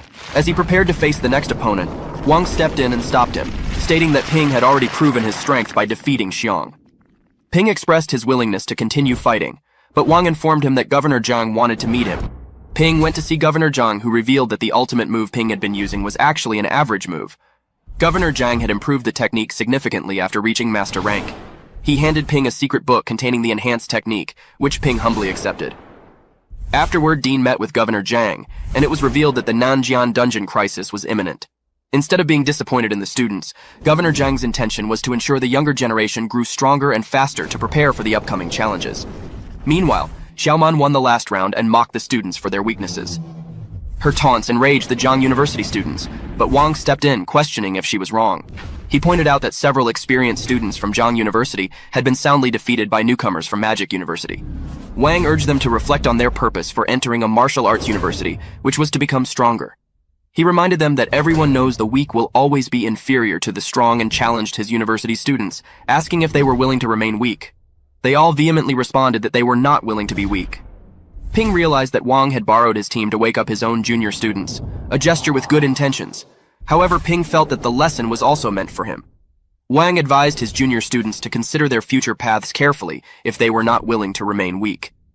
This speech strengthened Ping's resolve to grow stronger, and he decided to break into rank 3 after returning to the university. The following day, Ping and his team returned to their university. Outside Ping's dorm, he checked his money using the system. Thanks to his efforts at Zhang University, he finally had around $21 million and 80 credits. However, Ping was uncertain how much it would cost to break through to rank 3. Ping went with Instructor Lu to the sparring room where Qin was sparring with another senior student, Zilei, a rank 3 student and the only other person in Martial University besides Ping to have reforged their bones 3 times. Qin easily broke Zilei's finger, leaving Ping surprised. Instructor Lu asked Ping what he observed beyond that, leading Ping to realize that blood and qi could be freely directed to attack and defend at will. This meant that, at rank 2, martial artists tamper with their limbs, causing the power to be scattered and making the concentration of blood and qi in one place very difficult. However, at rank 3, this becomes significantly easier. The third realm tempers the torso bones and connects the limbs together, improving overall strength. That's why rank 3 martial artists were called elites. Ping discovered that Qin was a rank 3 peak martial artist with his tendons, skin, and blood fully tempered, essentially making him an Iron Man. In contrast, Zilei had only fully tempered his torso bone, so he still had ordinary flesh. This meant that rank 3 wasn't simply divided by the number of bones tempered. After observing their practice match, Instructor Lu and Ping went to the energy chamber. To Ping's surprise, opening a room in the energy chamber for 5 hours cost 50 credit points. Reluctantly paying the fee, they entered the chamber, where Ping was amazed to find it filled with intense energy. The intense energy in the chamber was the result of burning energy ore, which accelerated the recovery of blood and qi, facilitating more detailed bone tempering. Ping prepared to break through to rank 3 as Instructor Lu provided guidance. To achieve the breakthrough, Ping needed to channel his energy through the 26 branches of the spinal column in a single breath without stopping, as a sudden halt could endanger his life. As Ping began focusing on his veins using his spiritual power, Instructor Lu was astonished. Typically, only 6th grade martial artists could sense spiritual power, leading Instructor Lu to wonder if Ping was a master seedling. Ping found the process easier than he anticipated despite Instructor Lu's intimidating explanation. However, a moment of distraction caused a setback, but Instructor Lu promptly healed him, allowing him to refocus. 4 hours later, Ping successfully broke through to rank 3. After Instructor Lu left the energy chamber, Ping contemplated the energy-rich environment and deemed it a waste not to use the opportunity to consolidate his realm further. He decided to push for a breakthrough to middle rank 3. As he concentrated intensely on his cultivation, he began to experience a nosebleed. The pressure and energy exertion were immense, but Ping was determined to make the most of the unique conditions and achieve the next level of power. Instructor Li noticed Instructor Lu leaving Ping's energy chamber. As Li had been spying, he was pleased to see that his valuable customer Ping had improved so much that he began using the training rooms. Eager to see Ping's progress, Li attempted to peek at Ping's current rank. Meanwhile, Ping's concentration was shattered by a recurring dream of his family, causing him to lose focus and expend a significant amount of blood, ultimately causing him to faint. Inside the chamber, Li noticed no movement and began to wonder if Ping was simply being lazy. One of the energy chamber workers approached Instructor Li and questioned why he had come personally for the maintenance. Li explained that he had already fixed the other room and was just inspecting this one. The worker informed Li that the room was already occupied and that it was past the designated time, so she wanted to remind them. Feeling uneasy after hearing that it was past closing time, Li decided to take action. He kicked open the door and found Ping unconscious inside. Despite the situation, Lee remained calm and quickly administered a pill into Ping's mouth. Then, using his own blood and chi, Lee worked to save Ping's life. Ping was saved and expressed his surprise, as he didn't expect Instructor Lee to be so strong. Grateful, he thanked him for his help. Instructor Lee then surprised Ping by advising him to punch the floor. To Ping's amazement, his punch broke through the floor, revealing that he had advanced to a middle rank 3. Afterward, Lee presented Ping with the bill for the damages: 1 piece of top-quality marble floor tile, and the cost of repairing the training room door totaling 1 million. He instructed Ping to repay the amount within 7 days. The following day, Ping informed Instructor Liu that he had broken through to the middle rank 3. Instructor Liu was pleasantly surprised, realizing that Ping was truly a master seedling, and decided to give him more attention and guidance. Instructor Liu then briefed Ping about the next mission, which would be led by Instructor Fang. The mission location remained in Nanjiang Province, confirming to Ping that the next dungeon would indeed open there. It was revealed that the cult's martial artists had all gathered in Nanjiang, anticipating the dungeon's opening and the arrival of the dungeon's entity. The mission would involve a joint operation between Martial University, Jing University, and Zhang University. Ping expressed his doubt that other universities would team up with him, considering he had defeated many of them in the tournament. However, Instructor Liu reassured Ping that although they were opponents before when facing a common enemy, they would become comrades in battle. This lesson was crucial for Ping to learn on his path to becoming a master, and Ping understood its significance. At night, all the teams gathered at the military base, but the opponents Ping had defeated seemed uncomfortable around him. Unexpectedly, Simao and McMao arrived early. Ping attempted to greet them, but they ignored him. The military officer then gathered all the students. Without a preamble, General Louis Shu Ping of the Nanjiang military region issued 3 orders. First, they were not to fight among comrades. Second, they were not to desert. Third, they were not to hoard their spoils. The general informed the students that the martial artists of the evil sect were surrounded by the army on Changsan Mountain, so their mission was focused solely on a small village called Boulder. There were approximately 300 evil sect martial artists in the village, equal to their own numbers, and their mission was to exterminate them all. Instructor Feng instructed them to negotiate their battle plan themselves, informing them that all the instructors would step back 5 kilometers and wouldn't participate in the fight. This revelation shocked every student from each team. Ping was concerned about the size of their team and the need for more experience in fighting together on such a large scale. Without a solid strategy, the situation could easily devolve into chaos. The captain of the City Martial Arts University suggested that they should appoint their strongest members to negotiate and plan the strategy. Later at midnight, General and Instructor Fang watched the students' movements using the cameras. However, the general was disappointed to see that the students had all gone straight to sleep without assigning anyone to keep watch or maintain vigilance. He wondered if the students truly believed that the enemy would wait for them to come and fight. Instructor Feng explained that the students had never experienced such a large-scale stronghold surrounding a mission before, which was why they had been brought there to practice. However, the general expressed concern that the enemy base was just 5 kilometers away. If the evil sect martial artists were to ambush them, many of the students would be at risk of losing their lives. In short, the general aimed to impart a lesson to the students that they would always remember. Meanwhile, Xiong burst into Ping's tent, alerting him. Xiong informed Ping and others about a potential ambush on the camp by martial artists and invited them to join him on night watch if they weren't sleepy. Lei, Ping, and Ding agreed to accompany Xiong. Given the scale of the upcoming battle, the risk of an ambush on the camp was high, so martial artists always had to remain vigilant. While patrolling, Xiong shared that Wang had instructed him to bring Ping along in crucial situations, which pleased Ping greatly. As they patrolled, they heard noises and discovered 3 evil sect martial artists spotted them. The evil sect of martial artists were devising a plan to kill one student and take another hostage, hoping it would help them break through the army encirclement. They were on the verge of initiating their plan when Ping intervened, swiftly killing one of them. This action surprised and angered the remaining evil sect martial artists. Lei, Ding, and Xiong joined Ping in charging at the enemy. Still, their team's leader intercepted Xiong's attack, striking him and then targeting Ping. Ping managed to barely block the attack and realized that the enemy's leader was also a middle rank 3 martial artist. This marked the first time Ping had ever fought against an opponent of the same rank since reaching middle rank 3. Ping advised Xiong to assist the others while he engaged in battle with the enemy's boss. Meanwhile, Ding attacked the enemy, but his spear became lodged in the ground, leaving him vulnerable. The enemy attempted to kick Ding, but Xiong intervened, delivering a powerful punch that broke the enemy's leg. With Xiong's support, Ding managed to defeat his opponent. In the midst of the battle, Ping dodged the opponent's attacks and urged him to display better combat skills instead of wasting their energy. This angered the enemy's boss, who unleashed his full power to attack Ping. However, Ping skillfully evaded the attack, acknowledging it as a worthy attempt.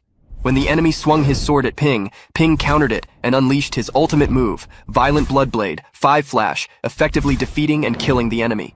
As night fell, the general announced to the students about the base score for the previous night, which was 100 points.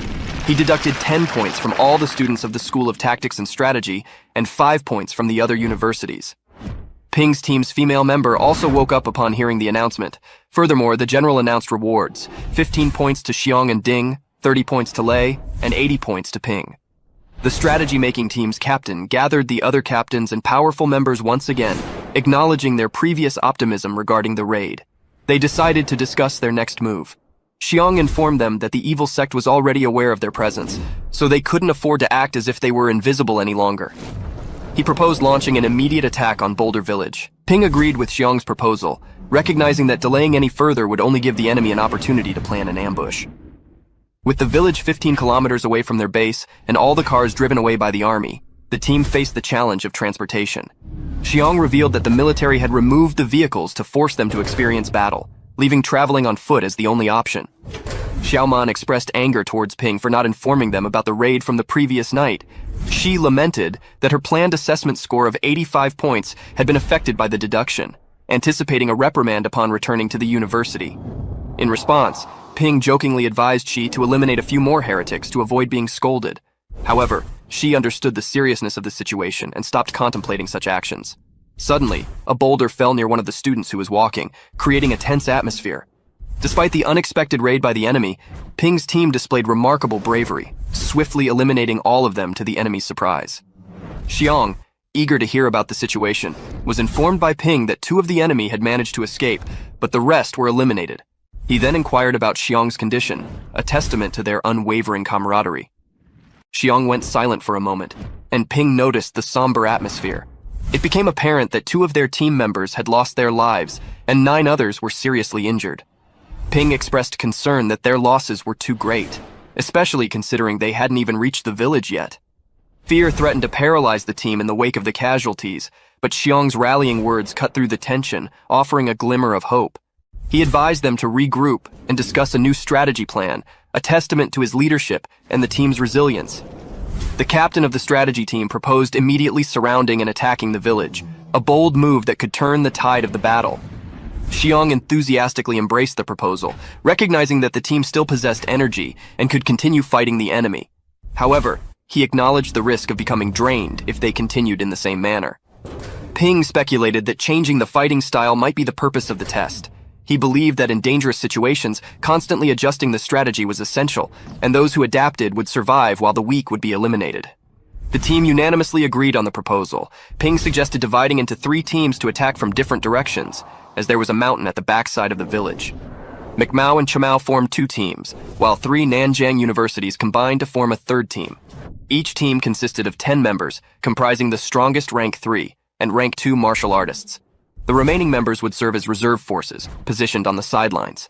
Depending on the circumstances, they could provide support or retreat as needed. As they implemented the plan and surrounded the village from all 3 sides, they received the signal to charge. However, as they ran toward the village, Ping spotted an old man who suddenly yelled, "Kill!" This unexpected signal prompted some martial artists and even children, armed with weapons, to attack Ping's team.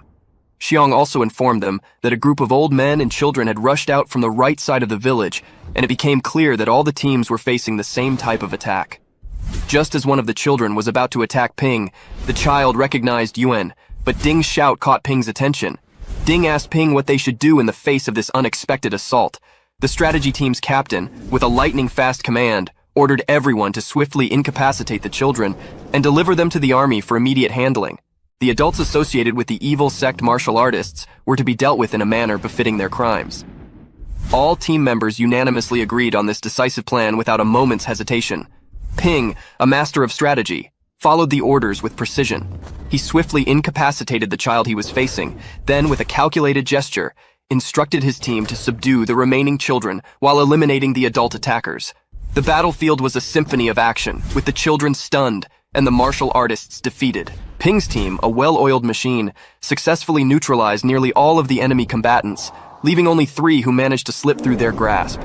As some students prepared to chase after the fleeing enemies, Ping cautioned them against it, warning of the potential danger of falling into a trap. Instead, he advised them to prioritize the safety of the children and ensure they were taken to a secure location first. A commanding voice with an overpowering aura echoed around the village, disparaging the students and labeling them as heretics.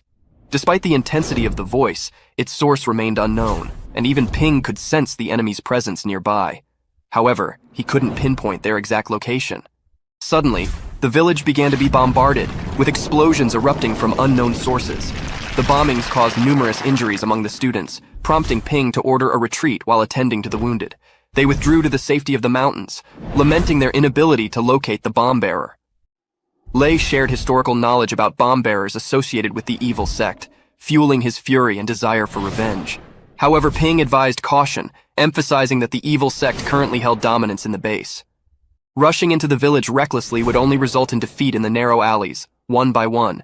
Instead, he advocated for a strategy to force the enemy into direct confrontation, as it was the only viable path to victory for the students.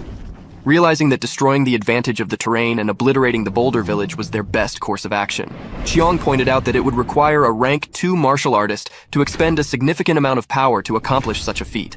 However, he cautioned that if the evil sect took advantage of a sneak attack during this process, they might not have enough time to recover and could be killed instead. In response, Ping reassured them not to worry, as he could rapidly absorb vitality pills.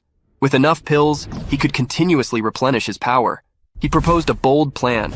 If everyone was willing to sponsor him with their pills, Ping could become a human bulldozer capable of wiping out the boulder village single-handedly. As Ping and the others set their plan in motion, an evil sect member informed the Grand Missionary that martial arts students were on the brink of wiping out their village. However, the Grand Missionary remained composed, advising his subordinates not to panic. He regarded the students as mere amateurs and speculated that they had chosen a laborious strategy in retaliation. Believing that the students posed no real threat, the Grand Missionary instructed the evil sect to allow the students to continue destroying the village unhindered. Meanwhile, Ping was determined to follow through with their plan to completely destroy the village. He understood that the evil sect would likely seize the opportunity to attack them when they were weakened, having expended much of their blood and chi in the process. Ping set up a clever ruse, with other team members pretending to focus on recovering their vitality, while Ping consumed the most strength. However, he realized that if he continued destroying the houses, it might raise suspicions among the evil sect. To avoid this, Ping ordered his team to retreat to the barracks, emphasizing the danger they would face if the evil sect attacked them. Upon hearing Ping's command, the team members acted scared and attempted to flee. Falling into Ping's trap, the evil sect surrounded the students as planned. Despite the Grand Missionary's orders for the evil sect to attack, they were taken aback when they found themselves completely outmatched by the students' prowess and power. Xiong bravely launched an attack on the Grand Missionary, but to his surprise, the Grand Missionary remained unfazed and effortlessly countered Xiong's assault, knocking him back with a powerful kick. Recognizing the formidable strength of the Grand Missionary, Xiong urgently called for assistance. As it became apparent to Ping that the Grand Missionary was a peak-ranked 3 martial artist, equivalent to Qin's rank, Ping and the other rank 2 students swiftly surrounded the Grand Missionary, ready to attack him. However, despite their combined efforts, the Grand Missionary remained bold. Their attacks proved futile as the Grand Missionary effortlessly dodged and countered each strike with ease. Even Ping's puncture kick infused with blood and chi failed to make an impact against the Grand Missionary's formidable defense. In a single punch, the Grand Missionary caused Zhang to cough up blood, though Zhang remained determined to continue fighting. He urged the other students to keep the Grand Missionary occupied while he sought to create an opportunity for their victory. As Ping and the other students engaged the Grand Missionary, Zhang seized the opportunity to execute his ultimate move. However, he missed his aim, and instead of striking the Grand Missionary's head, Zhang's attack landed on his back, causing no damage at all. In response, the Grand Missionary easily countered, delivering a powerful blow that caused Zhang to cough up blood. Bravely, Xiong and the other students pressed on, launching a barrage of attacks against the Grand Missionary. To their surprise, he effortlessly dodged and countered each strike with precision. Seizing a sword from one of the students, the Grand Missionary injured 2 of the students before turning his attention to Ping. With lightning speed, the Grand Missionary aimed the sword and indulged with a powerful kick at Ping, who barely managed to evade the attack in the nick of time. Xiong artfully recognized the Grand Missionary's strategy of deliberately wearing down students' vitality. As a peak rank 3 martial artist, the Grand Missionary possessed an extraordinary vitality of over 1,000 points. His body had been honed to near perfection, making him formidable and close to invincible. Despite this, the Grand Missionary relied on his strong physique to exhaust the student's vitality, even though his arbitrary attacks were on par with their ultimate killer moves. Meanwhile, other students found themselves locked in fierce battles with another rank 3 peak martial artist, struggling to hold their ground. Recognizing the need for assistance, they called out to their fellow students for support in facing this formidable opponent.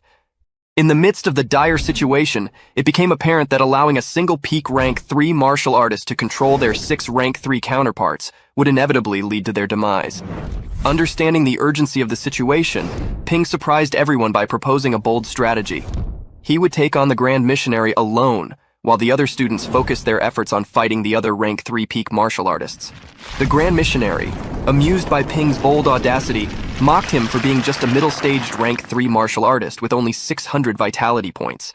He pointed out that the peak rank 3 martial artist's vitality was 2 to 3 times higher than that of middle-stage rank 3 martial artists, giving the Grand Missionary a significant advantage in battle. With his superior strength, the Grand Missionary believed he could easily defeat at least 6 or 7 middle-stage rank 3 martial artists if the fight dragged on. Ping launched his attack on the Grand Missionary with his ultimate move, the Violent Blood Blade, while Xiong and the others rushed to engage the other rank 3 peak martial artists. The battle was intense, and Ping found himself struggling against the overwhelming strength of the Grand Missionary. Despite the big difference in power between them, Ping knew he had to push himself to the limit. Ping continued using his ultimate move, surprising the Grand Missionary. Despite the strain of using his ultimate move multiple times, Ping continued to fight on, refusing to back down. The Grand Missionary, recognizing Ping's exceptional talent and realizing that he posed a significant threat, made the decision to target Ping specifically. He believed that eliminating Ping would be more beneficial than facing the risk of Ping defeating dozens of rank 2 and rank 3 martial artists. As the Grand Missionary launched his attack, Ping dodged it while continuously replenishing his vitality. Seizing the opportunity, Ping attacked with his Violent Blood Penta-Hit technique, striking the Grand Missionary with a barrage of powerful blows. However, the attack only resulted in minor injuries to the Grand Missionary's arm. Without pause, Ping closed the distance between them and unleashed another series of strikes with his Violent Blood Triple-Hit technique. Despite his efforts, Ping found himself facing the Grand Missionary's formidable resilience. The Grand Missionary's body proved incredibly resistant, causing Ping to worry deeply about the escalating cost of his attacks. Each strike cost Ping a significant amount of money, and he had already spent a considerable sum in the course of the battle. As the cost of his attacks skyrocketed, Ping felt the strain on his body reaching its limits. Sensing an opening, the Grand Missionary seized the opportunity to launch a counterattack. However, Ping managed to exploit the momentary distraction, delivering a kick to the Grand Missionary. Yet, the Grand Missionary quickly retaliated with a powerful punch, followed by a low kick aimed at Ping. Despite the resilience of his opponent, Ping remained determined to continue the fight. However, the realization dawned on him that the high costs of the battle were becoming unsustainable. Having already spent over $5 million and with his alloy combat boots damaged, Ping understood that even if he were to defeat the enemy, the victory would come at a big loss. With the situation growing increasingly dire, Ping made the difficult decision to carry on the fight, hoping to buy time for Xiong and the others to eliminate the middle-stage rank 3 martial artists. It was a strategic gamble, but one that Ping felt compelled to take in the face of overwhelming odds. As the battle raged on, the Grand Missionary offered a rare compliment to Ping, acknowledging his skill and potential. However, he grimly remarked that despite Ping's prowess, his martial arts journey would come to an end at the hands of the Grand Missionary. With a sense of finality, the Grand Missionary launched a devastating attack on Ping, shattering his spear and causing injuries that caused Ping to bleed and crash to the ground. The shock rippled through the onlookers as they witnessed the Grand Missionary's brutal assault. It became apparent that the Grand Missionary's ultimate move was capable of causing internal damage. The gravity of the situation weighed heavily, as it became clear that a rank 3 martial artist stood little chance against such an overpowered attack. As laughter echoed through the battlefield, the outcome seemed grim, leaving everyone to grapple with the harsh reality of Ping's death. She couldn't believe the fact that Ping was dead and ran towards him. She couldn't believe that a powerful martial artist like Ping would die so easily. Xi's hands trembled as she held out the pill to Ping, her voice quivering with fear as she pleaded for him to take it. Yet there was no immediate response from Ping, sending a wave of despair through her, and tears streamed down her cheeks. But then, like a miracle, Ping opened his eyes and saw Xi crying. Laughingly, Ping asked why Xi was crying, reassuring her that he was still alive and breathing. Relief flooded over Xi, her tears now ones of joy and gratitude as she realized that Ping had indeed survived. Without hesitation, she handed Ping the lifeline pill, a glimmer of hope amidst the chaos. She explained its purpose, offering a chance for rapid recovery from both external injuries and internal trauma.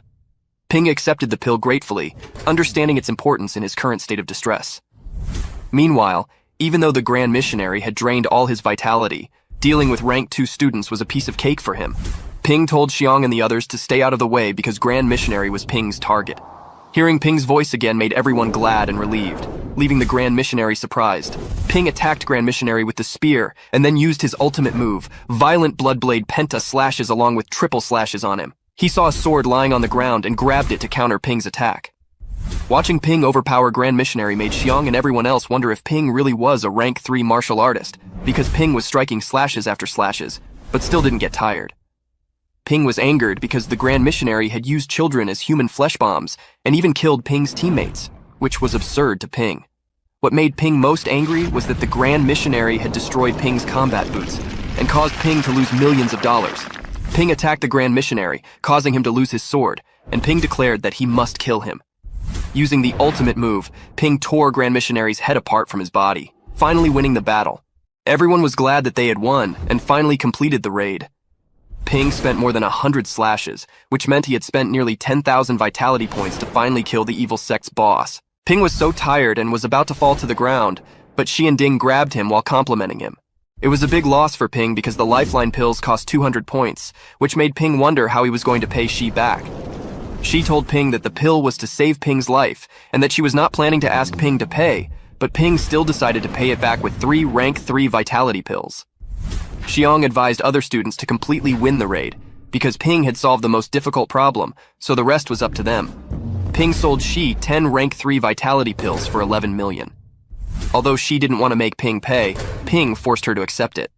When she reached out to grab the pills, Ping swiped his hands and said that if pills were calculated by points, then 10 Rank 3 vitality pills were worth 400 points. After deducting the 200 points for the lifeline pills, Ping told Shi to give back $5 million when she returned to campus. After the battle ended, other students provided first aid to the injured. Ding asked Ping why he paid Shi back when she didn't want any payment in return. Ping said he called it an equal exchange, to which Ding responded that Ping treated everything as a deal and transaction. Ding noted that Shi had given him the pill as a symbol of friendship, but Ping didn't seem to care about that. Ping explained to Ding that his instructor Lu had taught him that martial artists didn't need to build overly close relationships among themselves. Ding found that statement cold-blooded but corrected himself, saying that he also used to think those words were cold-blooded. However, after their raid and experiencing life and death, Ping finally understood what instructor Lu meant. After all, they were still humans, and if they formed deep attachments, the survivors would suffer more when someone died. In the middle of their conversation, everyone gathered around them, and Xiang reported the number of injured and killed. The outcome of the battle was not very good. A total of 214 evil sect martial artists were killed, 6 students died, and all the Rank 3 martial artists were seriously injured. Regarding the loot, all the weapons and pills had a total value of 50 million. After deducting 12 million for the 10 Rank 3 pills for Ping, and 3 million each for the families of the 6 deceased martial artists, the remaining loot was valued at about 20 million. This meant that the remaining 20 million had to be divided equally among 300 people. It was a terrible win for all of them, as they had thought of themselves as the elite of the elites. However, by the end of the battle, they felt insignificant, realizing that without Ping's one-man stand against the Grand Missionary, they would have lost more than 6 people. Instructor Fang also arrived, furious at all of them for their poor performances. He revealed that the army had left 500 alloy javelins for them in the cellar of the base, but no one had noticed them. Additionally, they could have made traps using the mountain terrain, but none of them knew how to take advantage of it. Instructor Fang was also angered by their strategy of keeping 200 Rank 2 martial artists on standby, while leaving Ping alone to fight the Rank 3 peak martial artists, increasing the risk of Ping's death. Ping responded that the one-on-one battle was his own decision and asked Instructor Fang not to blame others. Adding more fuel to Instructor Feng's anger, he grabbed Ping's ear, revealing that out of the 300 students, Ping was the most problematic due to his vitality. It was revealed that Ping had swallowed 10 pills in advance, shocking Instructor Feng, as a normal human body would burst after taking that many pills. Instructor Feng advised a checkup on Ping's body, but Ping instantly refused. Instructor Feng didn't ask much about it but told Ping that many people had seen his ultimate move, so he would need to prepare a perfect explanation. If he couldn't provide a satisfactory explanation, he would have to wait until he got caught as a test subject. Suddenly, a soldier approached Ping because Instructor Lu wanted to talk with him on the phone, as Ping's phone had been broken during the battle. Instructor Lu was furious at Ping because he had shown everyone a remarkable display that was impossible for a normal martial artist. Regaining vitality swiftly without using pills by extracting energy particles from the surroundings was a special ability of a grandmaster. If a normal martial artist like Ping could do it, it meant his bone marrow had to be like mercury, and his mentality had to be higher than average. However, since Ping didn't meet these criteria, he would have to prepare to be a research subject. Hearing this, Ping became very scared because he didn't want to be a lab rat. He asked about mercury bones, and Instructor Lu revealed that bones only had marrow like mercury when a person reached the Grandmaster rank. At that level, their marrow would become as dense as mercury. Vitality would flow in and out like waves, their muscles would be as durable as diamonds, and their bones would be as smooth as jade. For these people, their bodies would be able to extract energy from the outside world, and their vitality would always be at its peak. Instructor Lu explained the importance of honing the bone marrow to Ping, but Ping was unable to find the bone marrow tempering option in his system. Instructor Lu knew someone with jade marrow who might be able to help Ping. This person was Wang from Nanjing University. When Ping met Wang, he discovered that Wang had never honed his bone marrow either. However, to Ping's relief, Wang suggested an idea that might help him, though it was very costly. The method involved using energy ore to cultivate. The energy released by the magic ores would reach a specific threshold, liquefy, and then the vitality could seep into the marrow and hone it. To Ping's surprise, a single piece of magic ore cost around 1 million. But this wasn't the hardest part yet. Even though the liquefied energy could enter the bone marrow, it wouldn't stay there because it would prioritize the skull, which hadn't been completed yet. The only way to solve that problem was to pull the energy into the bone marrow with spiritual power. Ping told Wang that he could give it a try because his spiritual power was close to that of a grandmaster. Wang found it funny, but Ping confirmed it by focusing on his spiritual power. Wang was surprised to see it. Ping had a way to hone his bone marrow, but magic ore was a restricted resource that was both expensive and difficult to obtain.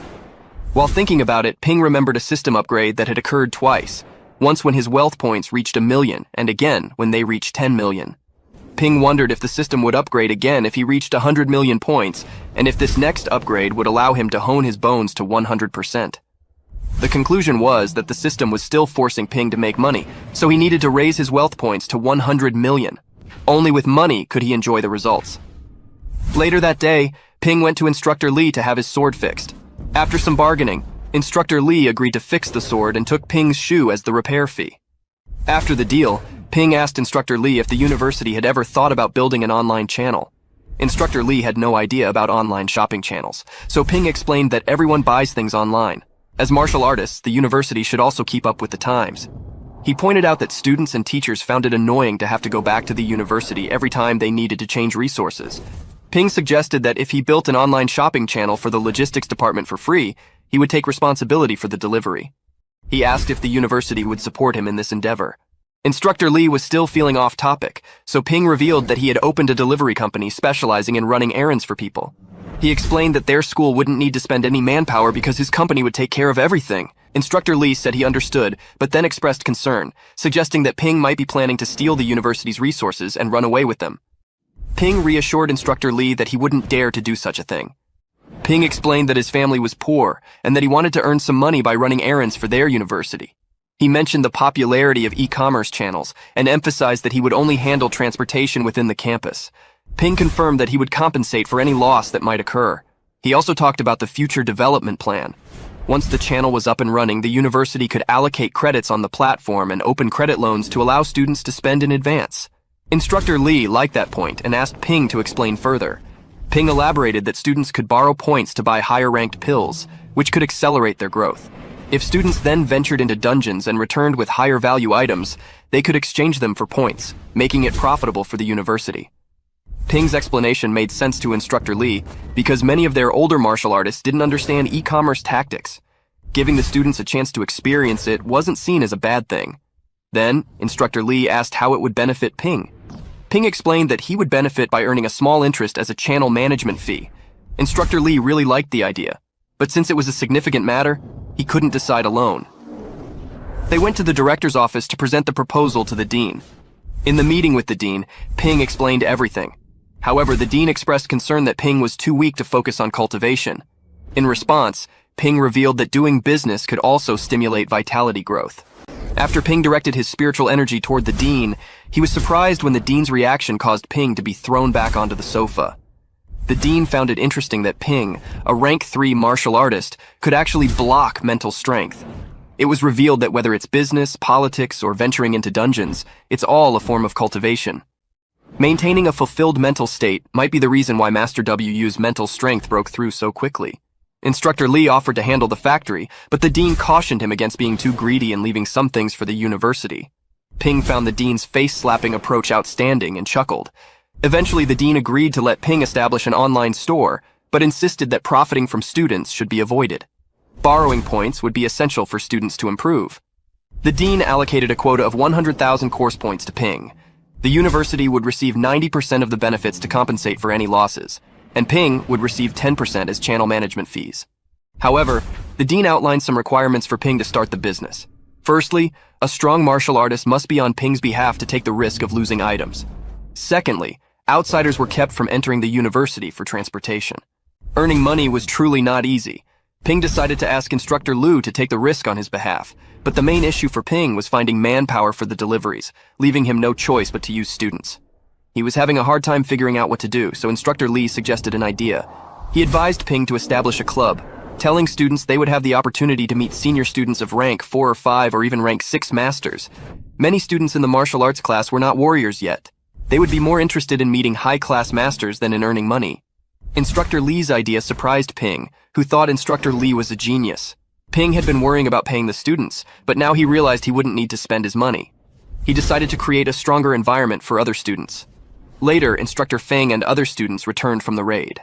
Instructor Fang was angry with Ping for leaving early and advised him not to disturb Instructor Lee all the time, revealing that Instructor Lee had personally covered every loss caused by Ping. Instructor Fang then told everyone to gather at Shishun Great Hall.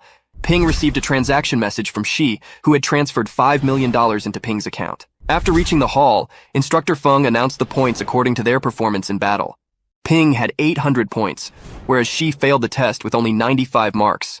More than half of the students failed the test. Since the task of encirclement and suppression was completed, the reward was set at 25% of the assessment score, leaving no rewards for those who scored lower than the basic score. Ping and other students protested, arguing that the reward was insufficient, especially for students from poor families who would struggle with cultivation. Due to the pressure, Instructor Feng decided to change the reward from 25% to 50%. However, those who scored lower than the basic score had to complete at least 3 rank 2 missions within the month. He also announced that the dungeon entering date was in June. He advised students to finish their missions and learn about humanities, geography, and types of cave creatures, as the course would start the next day. With time running out, Ping needed to hurry and earn more points. After the meeting was dismissed, he called Instructor Lu to discuss the business. The following day, Ping made a campaign to start his own club and started to gather members for it. Since Ping was targeting normal students, they all believed that Ping wanted their money. To clear up the misunderstanding, Ping gave a speech to all schoolmates, which boosted their morale to join Ping's club. During Ping's speech, some senior students tried to mock Ping, but Ping made a quick comeback, scaring him. Ping also revealed his goal to become a Grand Master to his classmates during his speech and announced about his Yuan Club, where regardless of one's background or level, they could become a member. Ping also gave them a sweet dream of having a chance to meet the seniors and high-ranking masters while having 100 slots only.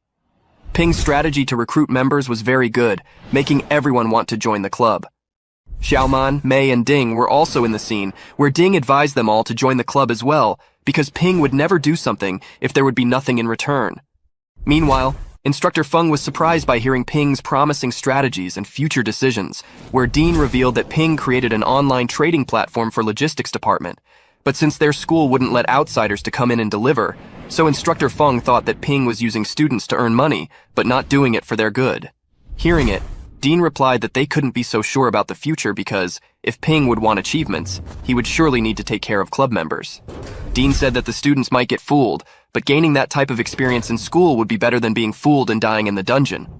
On the other hand, in a very short time, the 100 slot for the club member was filled. Ping did no rituals or any other thing like that and ordered the club members to be in the club meeting at night.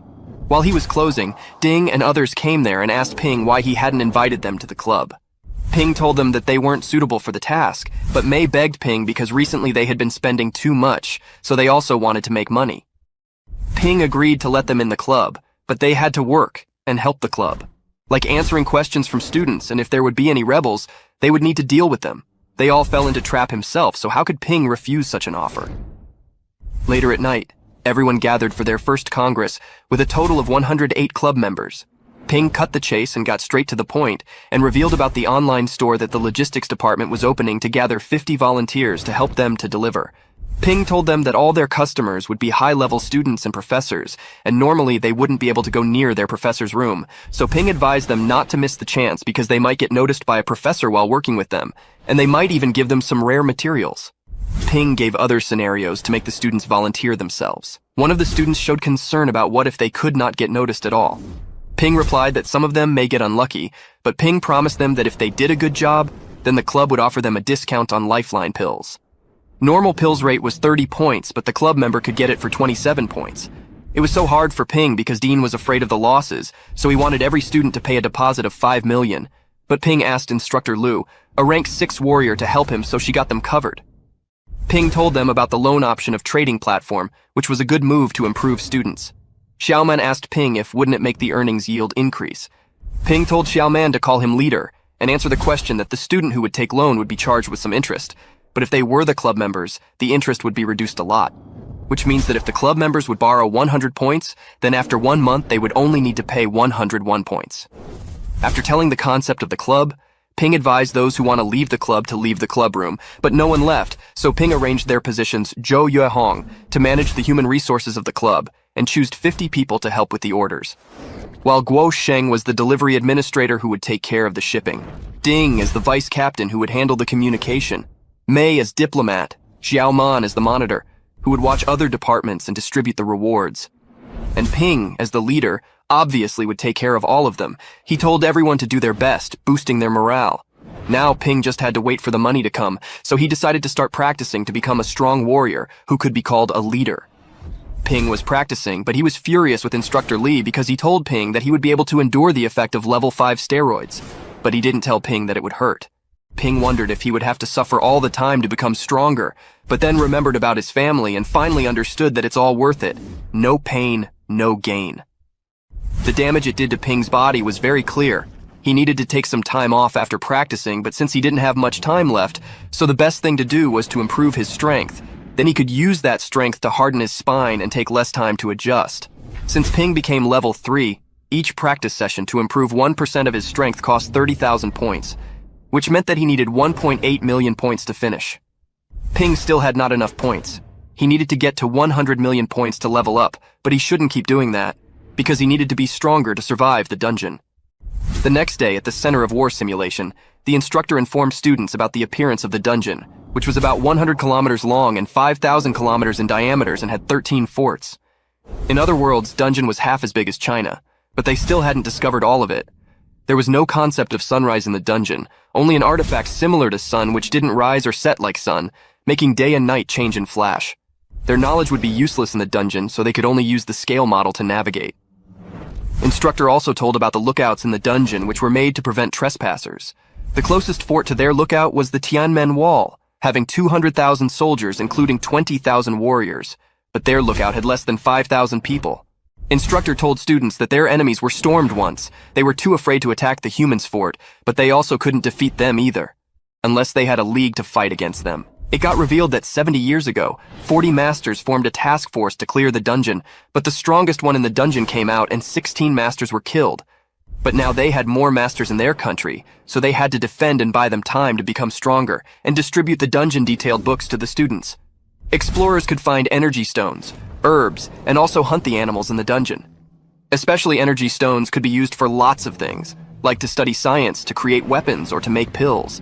Energy stones were usually divided into 2 types depending on the purity: normal energy stone, which couldn't be used for training, and clear energy stone. Their price depends on the purity. Instructor revealed that they might also get the chance to become a master instantly because it was their country's secret and the students were not strong enough. The instructor was unable to tell the details about it, but it pumped the students' morale. Ping also decided to study carefully because he thought that maybe he could find something worth thousands of points and increase his score to 100 million. Suddenly, one of the students informed the students about the arrival of Professor Siwei and told them to gather at the classroom's door. The headmaster, Yu Ren, who was also rank 8 Peak Warrior, was also there.